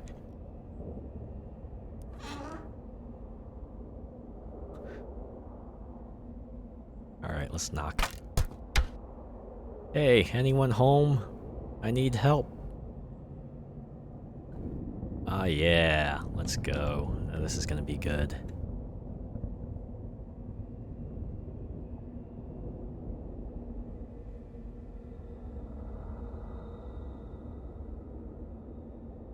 Do you know what this is? Huh? A certain forge-bound golem smithed this blade for me. I asked him to make a weapon that could kill even you. Huh? I can find you now wherever you go, Azure, and I will cut you 1,000 times until you are dead. It's not my name. You're looking for someone else. My name's Ashley. Actually, I don't want to tell you what my name is. Die now. When you wake, you will see me again. I don't know what you're talking about. Oh, sheesh. Whoa, what? Oh, we're back in this stream. Okay. Well, what's your deal? I fear, Sid, that the Dylan of the day is moored. Yeah, I think I just got murdered by a scarecrow. There is bad rot in the woods today. I cannot say for whence it came. Me neither, I guess. Ill wind blows in the wood for little Jarls. You mean me? I'm 19 years old. And if thou were felled, we might count thy rings, but this is not a threat, I assure thee. I don't even understand it. Speak unto me not, for I know no thing of murder. Must be nice. I think I was just murdered by a scarecrow. I do not wish to be troubled by the thoughts of murder. I will speak in on the subject no longer. Okay then. Thanks so much. Alright, I guess I get slayed by the scarecrow once again. Walking well in the woods now. Yep, there it is. Slayed. That's gonna go through all the dreamscapes. What is this? That wasn't there before. The curse remains unresolved. Huh.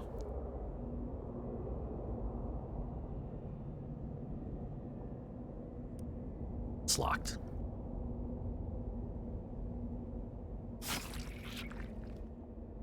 Alright.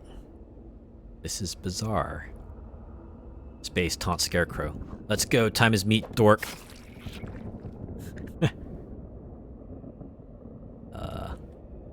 It's not a good time. He looks serious, talk to him. More questions? I've already told the detective everything I know. I cannot stand any more delays. Scarecrow's trying to murder me. 2 murders on one train? Highly implausible. To me, the most likely explanation is that there have been no murders and the professor died in natural causes. A mere Scarecrow thing? Perhaps a mere broom that fell on your head? They say that train brooms are very sharp. I don't think so. Some kid, talk to him. Please help. You gotta help. There's a Scarecrow trying to kill me. Isn't that interesting? A killer on the loose and a murder on this train? Hardly a coincidence, wouldn't you agree? Yes. Seems to me the great detective ought to be chasing the killers that are already out there rather than harassing innocent bystanders, wouldn't you agree? Is that an option for me? I can get a detective to chase the Scarecrow? Boy, I'd like to build a machine that make the detective see sense, but I'm a wheels man, miss. That's my bag and I'll die in it. Cars, trucks, all that good stuff. Well, anyway, best of luck to you. And also with you. Or wait, I'm not done. What is that guy's problem? Crows around here looking pretty comfy.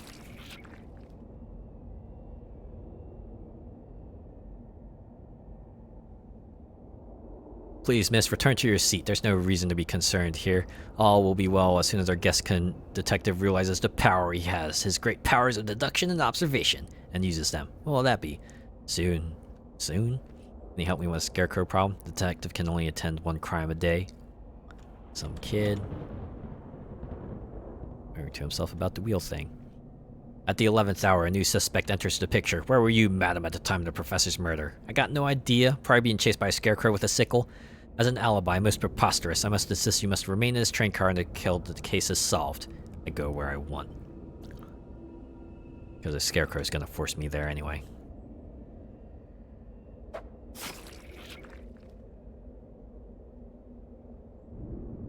Can you help me? Yeah, baby, yeah. Oh, behave. Get away from me! She looks like she's in charge. Talk to her. Hi, can you help me with something? Naturally. Welcome to patron for this establishment is indeed an antique store, and I its proprietress. Being such, I can assure thee the establishment and its personnel are put to no other purpose than safe and legal trade of antique goods. Never mind. There's a Scarecrow trying to kill me. A Scarecrow? Why, that would make an unwelcome assailant and a vexing predicament, but how can I be of any assistance, being, as I am, an antique store proprietress and not a farmer or an agriculturalist? Okay, never mind. Apologies, etc. How else may I be of subject to thee this fine afternoon? Just leave her alone. Well, howdy there, stranger. Welcome to the store, though. I reckon ain't much here to interest a nice young gal like yourself. See, we only sell dusty books and sorts here. Ain't nothing more exciting than that going on here. No, ma'am. Can you help me with a Scarecrow that wants to kill me? Well, now, that's a tough one, sure enough. Can't rightly say I know what to do about that, ma'am. See, you gotta understand us cowboys, we're a dying breed. We only know one way, and that's the way of the West. All these new technologies and scientists that are coming in, well, reckon the world's fixing to put the old cowboy out the pasture. Like a Scarecrow's new technology. Ain't much for numbers and years, ma'am. Guns, trains, horses, and beans, that's all I know. By the way, west is north now. Say what again? What's the what now? They changed west to north decades ago. Geez, man, why'd you have to go say a thing like that? You okay? There really ain't no place for old cowboy no more, huh? Guess not. Ooh, wow. Oh, God. What's going on here? Whoa. I think I took a wrong turn here. Quite the contrary, you and I were always fated to meet. Seriously, why? Time does not ask why, it only moves in a single direction to a single destination, and that is this place. Oh, okay. You know why we have met? Hope it's about my Scarecrow issue. It is not your Scarecrow issue. You are pursued by a creature whose blade carves the flesh of reality itself. We must decide how you are to kill it. How am I supposed to do that? The sickle is a powerful blade, but I ask you, what is the one weapon that cannot be bested? Rock and roll. Have you learned nothing? Time is the only weapon for which there is no defense. The sickle is a powerful blade for its time. Time. Like all tools, it was made obsolete in successive generations. While the Scarecrow wields that sickle, he can only be defeated with a more advanced equivalent. Do you follow? Basically. What tool replaced the sickle?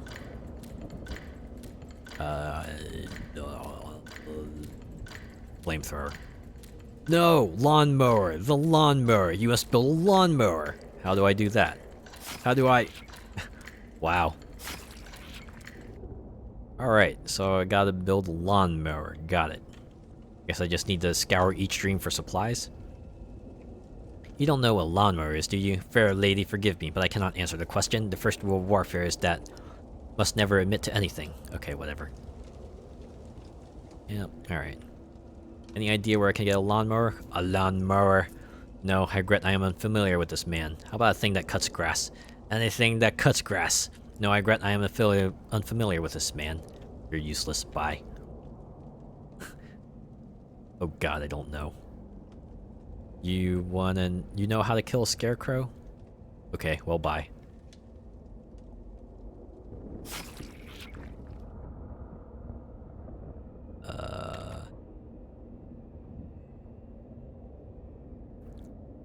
Assuming there's this lawnmower approach lying around here. You know how to build a lawnmower? What need has a girl for weapons in the wood? Scarecrow man, I told you. There's no scarecrow man in the wood, and if there were, it, like all sinners, will be pronounced by my blade only. Can I have your blade? Can I? Okay. Did I get it? Did I get the blade? Talk to him. Could you help me make a lawnmower? You seek me for mechanic, madam. I am automotive executive. Oh, that is true. There was a time where you could find me in the garage, greased up and elbow deep in the guts of a jalopy like my father on the farm when he helped the cows to give birth. Okay, but lawnmower, can I help you or not? No, my company doesn't make those. Bye.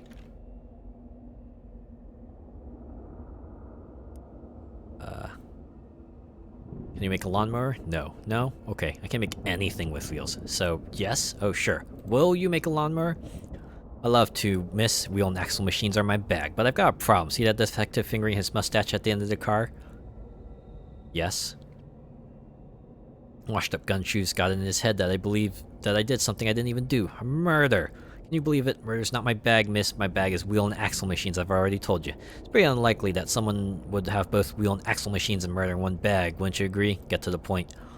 I'd love to make you a lawnmower, but I can't do anything while that man over there is investigating me for murder. I'll see what I can do.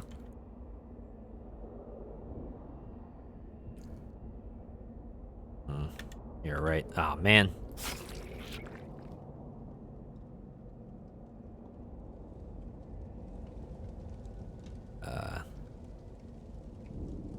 You're having some trouble with our language, I see. Oh, hello.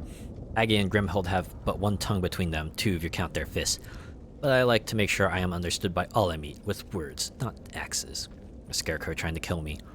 I do not pretend to have an answer for everything that happens in the world, my friend. Some things I believe happen for a reason. Not me being murdered, though. Ah, but is it murder or self-defense? Wait, what do you know? Oh, not so much. As I said, I do not pretend to have an answer for everything. I gotta go. Sick axe. Barbarian. What tribe do you hail? Alpha Omicron pay. What brings you to these parts? Getting chased by a killer scarecrow? Yes, this is a wild part of the world indeed, but do not fear, civilization is coming, and I'll get rid of this scarecrow. We'll certainly civilize him. Anything civilization can do for me now? With respect to the scarecrow issue, no, I would recommend simply waiting. It is better if colonization is done as holistically as possible, and not in an ad hoc or piecemeal fashion. You're no help. Bye.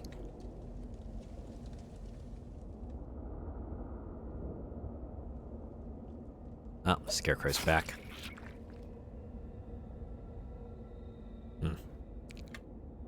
Gone. Play chess. Absolutely not. Strange hat, strange guy.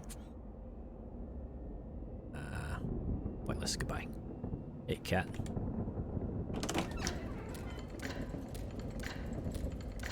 Aw, man. Oh, wait. Super World phone, call 911. Sorry, the number you have dialed is not presently in operation. Dial 1. Not in operation, who are you? Click. Put the phone in your pocket. Alright. To do. Open the door, eat Jessica, eat Gabby, eat cat, help. Know how to build a lawnmower? Let's see. Find whatever scarecrow trying to kill me. Okay, never mind. Leave her alone. Okay, a lawnmower. Antique. Back in the time room. Can I go through here, perhaps? Nah, they all lead to the time room.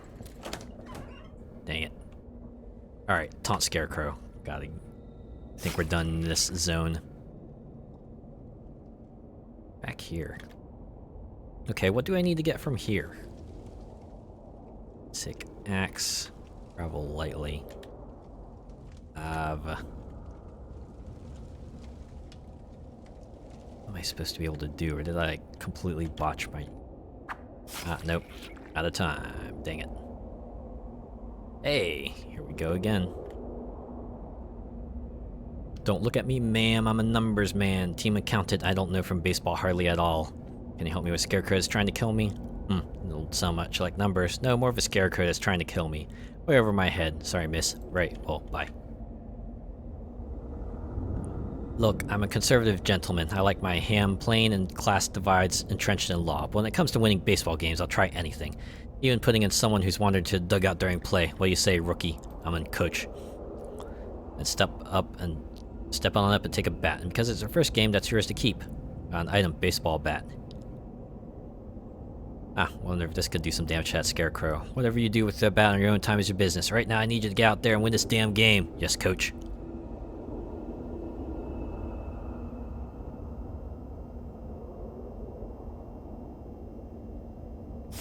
Oh, aha.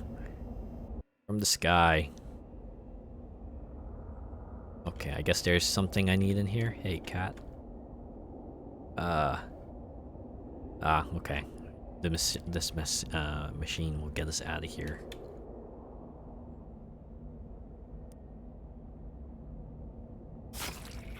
So it can even appear during dialogue boxes. Ooh. Nothing this way, not for miles.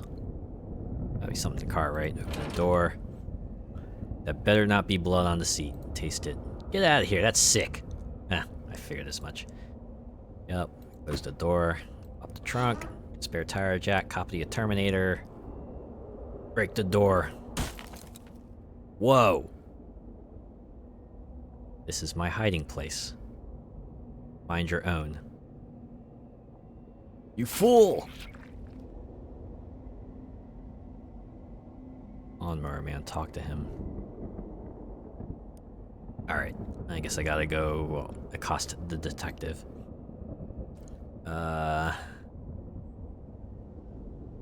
Let's see, something tells me the boy didn't do it. No doubt the young man himself who will process his incidents to anybody with ears and even those without, but I suspect he knows more than he lets on. Why? Because, my dear, everyone knows more than they let on. Maybe this wasn't even a murder. What you suggest, natural causes, an accident, an act of God? Yeah, like any of those, whichever one you think. I think that is just one of these passengers would like us to believe. The question is, which one? Nothing. None. I think none. You look tired. Want a break? Be sensible, madam. The common criminal longs and lusts for what they call the distracted detective. A critical moment in which I allow my guard to slip. It must never happen. It cannot happen. Boring. This case is boring. Some respect for the dead, please, but I admit this is a routine case. It certainly does not tax the gray cells as thoroughly as certain past adventures, such as last year's locked room mystery, in which a locked room was murdered. But there's nothing a murderer should fear more than a bored detective, for as certainly as the sun sets in the morn, so shall he bring all truths to light. There's more interesting murders you could solve. Assuredly so, but one that could happen here, now, in this train car, and likely prospect, I think. Please, you have bothered me enough. Allow me to conclude this investigation, and then perhaps I shall turn my mind to your more interesting murders.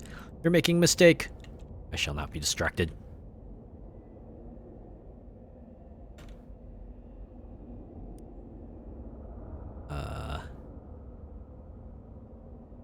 Saw those wheels. Can I help me make a lawnmower? No, bye. Okay. I forget it then. Hey, this is familiar. Axe. R.I.P. to the dead guy, but you actually feel safer without him swinging that axe at you. Take it. Cool. Comes the scarecrow to slay me. Alright, what else am I supposed to be able to do here? Let's shove the telephone in my inventory.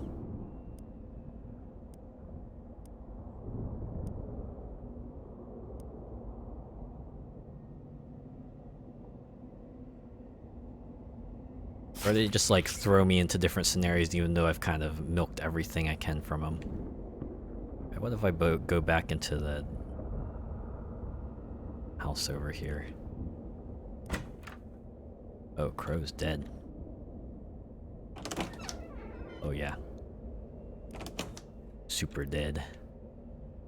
I was a fool. Alright, taunt Scarecrow. I think I've done everything here.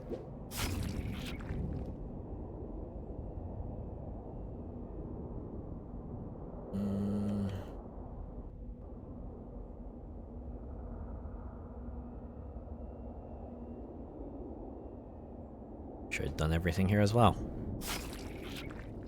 I wonder if there's like a walk timer that kind of dictates how much I get to explore the place before the guy shows up and the Scarecrow shows up and takes me out. Oh, there he is again. Alright.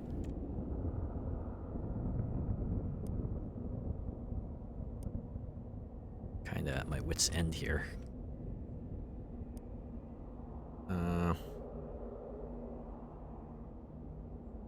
But that's not possible. I saw you die. Yeah, weird, huh?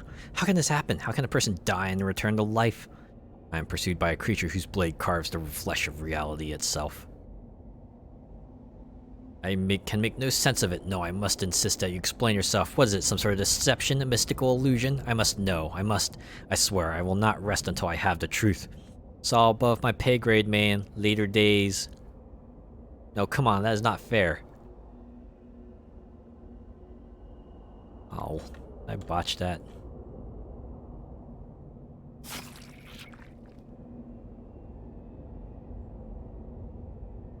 Get on with it. So I can get myself back to the train car thing. A really complicated sequence. And given the way it kind of is showing off the old ones, I have to assume this is the last one. Good coach will try anything once. Well, I tried it and now I'm certain. I'm done fielding players who aren't on the team and don't have any baseball experience. That's fair enough, yeah. But you can keep the bat. Good luck with any and all non-baseball dreams. Thanks, I'm really inspired. Alright, I'll lose you, miss. Yeah, so it looks like they'll kind of push me back to dreams even though it seems like I've done everything I can do here. Hey, cat. Okay, can you go back into the time room perhaps? Does that have anything in here for me?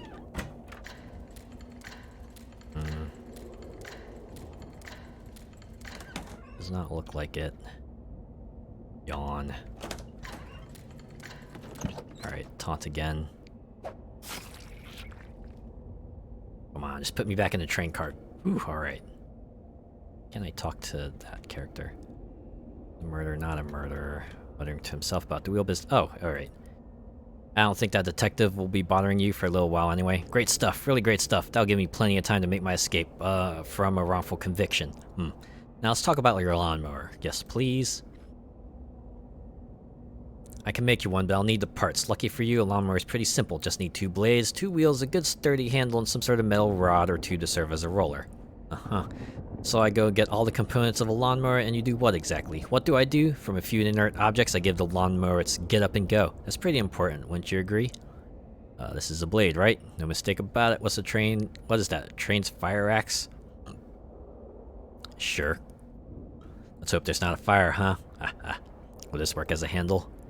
No, that's a baseball bat. Yeah, I know that, pal. I'm improvising. What's a fine idea? That'll work well, but the bat's not just long enough to make a handle. Tell me what I need again. 2 wheels, 1 blade, a sturdy handle, and a long metal roller. Doesn't sound like there's much left after I do all that, but okay. Alright, 2 wheels, blade, handle, metal roller. Okay, you got wheels, right?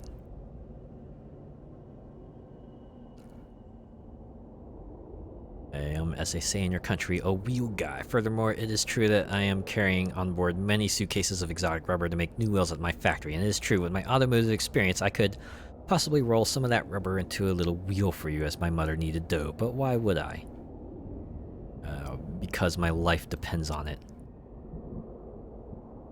Wrong. It is because you helped my young friend over there. He's coming to work with me, you know. Together we will do wonderful things with wheels. So you need a wheel for me or whatever it is? My friend, I've already done it.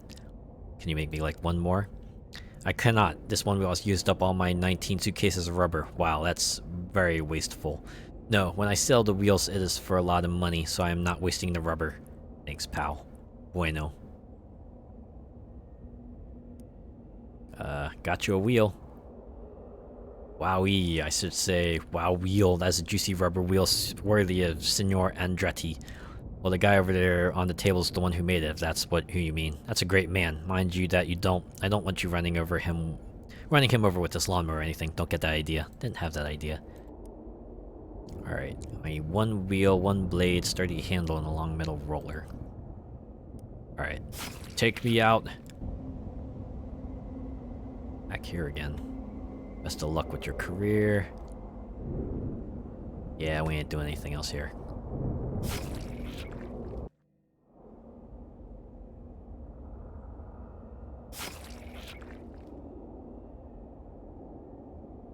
Did I get everything from here? Hey, weird question. Mist and wonder are thick in the wood, and questions trouble me not. Are any of your branches long enough to be a handle for a lawnmower? If they are, can I have one of your branches? I guess that's 2 weird questions. Naturally, I have no branches, girl. All that grows belongs to the wood. Totally, so is it okay with the wood if I have one of its branches? Branches. 'Tis a sin, girl, but there is no cutter to punish me for it, is there? No, there ain't. Now, how about my branch? The tree, the monster, whatever it is, breaks off a whole dang limb. Yeah, that'll work. Now go, and speak not one word of what has happened here today, or there'll be a whole new mortar in the wood. Don't want that. See ya. Or it doesn't bother me, pal. I get mortared every 10 to 20 seconds. Alright, so I guess that's our handle.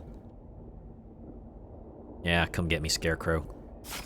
I need to get transported to another dream here.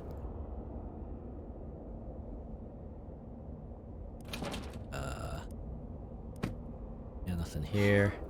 Oh, take the wheel. Scarecrow better not slash this wheel now, it's important. Well, all the wheels on the car are important.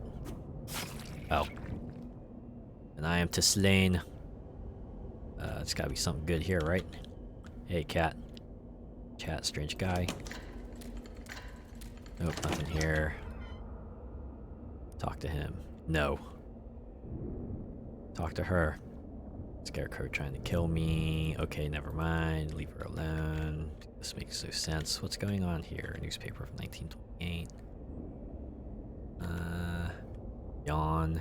Oh, hi, Scarecrow. I guess I can drop some stuff off with you. Take good care of this now. Promise nothing dearer to me in this world than wheels and the machines that use them. Nothing dearer, no girlfriend, boyfriend. Ah, of course I love my mother, but romance? No, ma'am. Married to my work. And if you're married to your work, you don't work a day in your life. Is this a good handle? Is it? Yeah, that's what I'm asking you. I'm just being rhetorical. Yeah, that'll make a fine handle, alright. Just need to chop it up and put it back together in the right shape. If the branch starts screaming, don't worry. Never do. What do I need again? 1 blade, sturdy handle, and a long metal roller.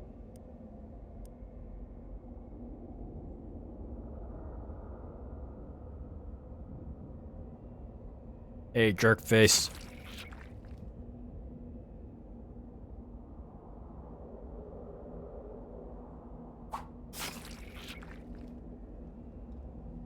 Ah, this is what I need. Sick axe, can I have it? Hey, you think I could get the other guy's axe? An unexpected request. Why? For what purpose? Chopping wood. There are many ways to chop wood without the loan of my kinsman's axe. Beavers, for instance, could fell a whole tree with their teeth. I ain't a beaver. I'll give it a try anyway.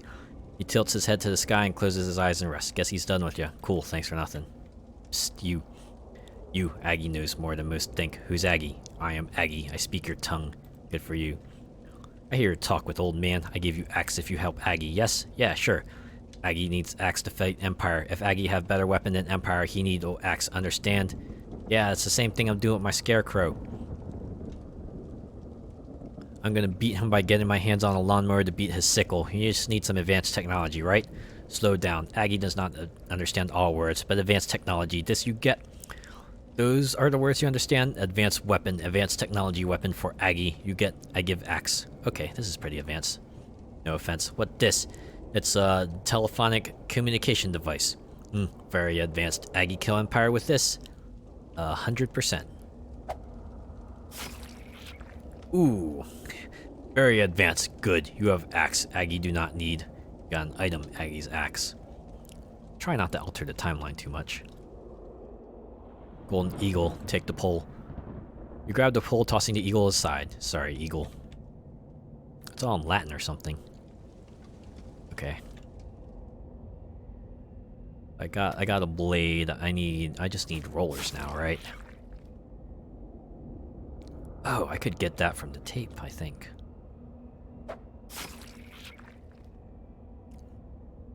I just need to RNG my way back to the car. There we are. Pop the trunk, take the tape. Need to get this back to the video store. Anyway, you got an item videotape. I give that to. Open the door. Crow dead. Sorry, Crow. Hopefully that won't adversely affect me. Lawnmower, man. This looks pretty sharp to me. Very much so. I must admit, you're making far more of a success than this than I expected. You ain't humoring me, are ya? You can make me a lawnmower? Wouldn't say I could if I couldn't. I'm not a car dunce, contrary to what you might have heard. Don't really know what you're talking about. I'm not. Is this roll enough for you? Does it roll enough for you is the question. A vehicle's like a steak mix, no right way to make it. It's just got to be made the way you want. Aren't steaks supposed to be best cooked rare? Ugh, too wet. This piece gonna make my lawnmower too wet? No, just right. I got good news for you. Is it about my lawnmower? You mean this lawnmower? Ooh, wow, that was fast of you. It's a simple machine, miss. It shouldn't take any more than a few seconds to build a lawnmower. Only there's a problem. What? It's the darndest thing. All the pieces are there. It should work, but, like, if I didn't know better, miss, I'd say the machine doesn't want to run. How's that possible? Can't say, miss. I'm a humble engineer. I build the things, but this is getting into questions of whether machines have souls. I don't know how to get a machine to believe in itself. I don't know who could do a thing like that. Thanks. Thanks for nothing. Thanks for everything. Thanks for some things. Alright, well, let's see if, I can... Oh, okay, it still slays me. Fantastic. So, where do I take it on, then? Taunt Scarecrow here, perhaps?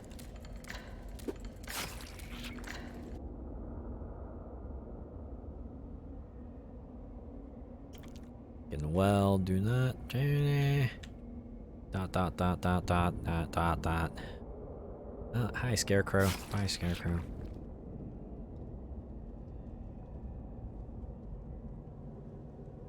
Any idea how to make a machine believe in itself? I do know what is machine. The telephone I gave you is machine. Aggie is bored of that machine already. Now Aggie is learning to code on the computer. Where did you get a computer? From a man. What man? Man in cape. Ease. Ja. Travel lightly. You're dead. All in Latin. Oh, hi.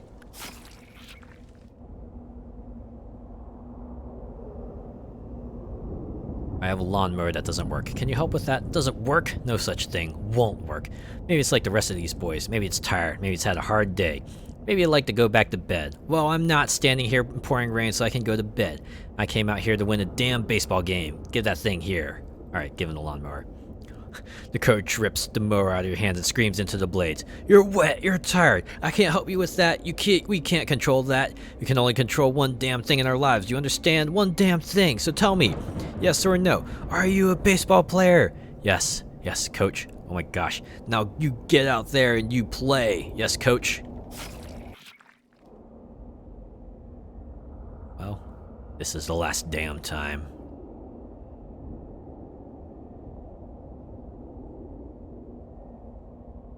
Hey, it's over for you now, you goon. I went and made myself a lawnmower that beats your sickle.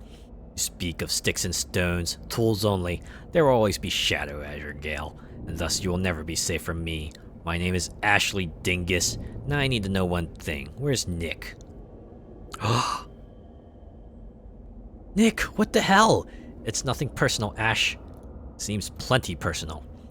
Ain't you, it's this gal I gotta kill, Azure. Why? Don't have a choice. It's something that goes way back. Got a debt to the shadow. Turn on the light and your shadow goes away? Ain't that easy. Shadow's bigger than anything you and I can comprehend. You can't just get rid of it. That right, huh? Oh, your boyfriend. Sorry, Nick. Ooh, that was complicated. A long and confusing vision with several words and concepts you did not understand. You leave the machine not a little less sure in yourself and the world, but pleased nonetheless that the sickle's curse has been destroyed. Package came for you while you were in there, Azure. You got an item, lawnmower. What the? An elegant weapon in War of Order against Chaos. Deals your mysticality plus 6 physical damage and causes bleeding. That is there a return address? Just says, I'll see you in 66 years. Never heard of it. Maybe it's in Utah? Take the lawnmower. Your lawnmower. So the sickle doesn't become like super purified, I guess. Right, remove your geese? Let's not do that. I have a feeling that's gonna mess a lot of things up. Alright. Jessica looks pretty busy, then she always does. Go to bed. Now, alright. Ooh, man, why do these Shadow of the Loathing sessions always take so long? That probably doesn't help that I get sidetracked a whole lot. Although, at least in this chapter, the sidetracking was all worth it. Made the final mission super smooth, and I got some pretty rad shades to go with it. Yeah. Any case, that is going to do it. Thanks for stopping by, and thanks for tuning in. I'll be back on Sunday to play Backpack Hero. I haven't touched it, but I have watched a video or two, and it looks pretty interesting. Pretty interesting for, like, I'm eager to get my hands on it and sink into it and see what it's all about. So, I'll see you then. Have a good night.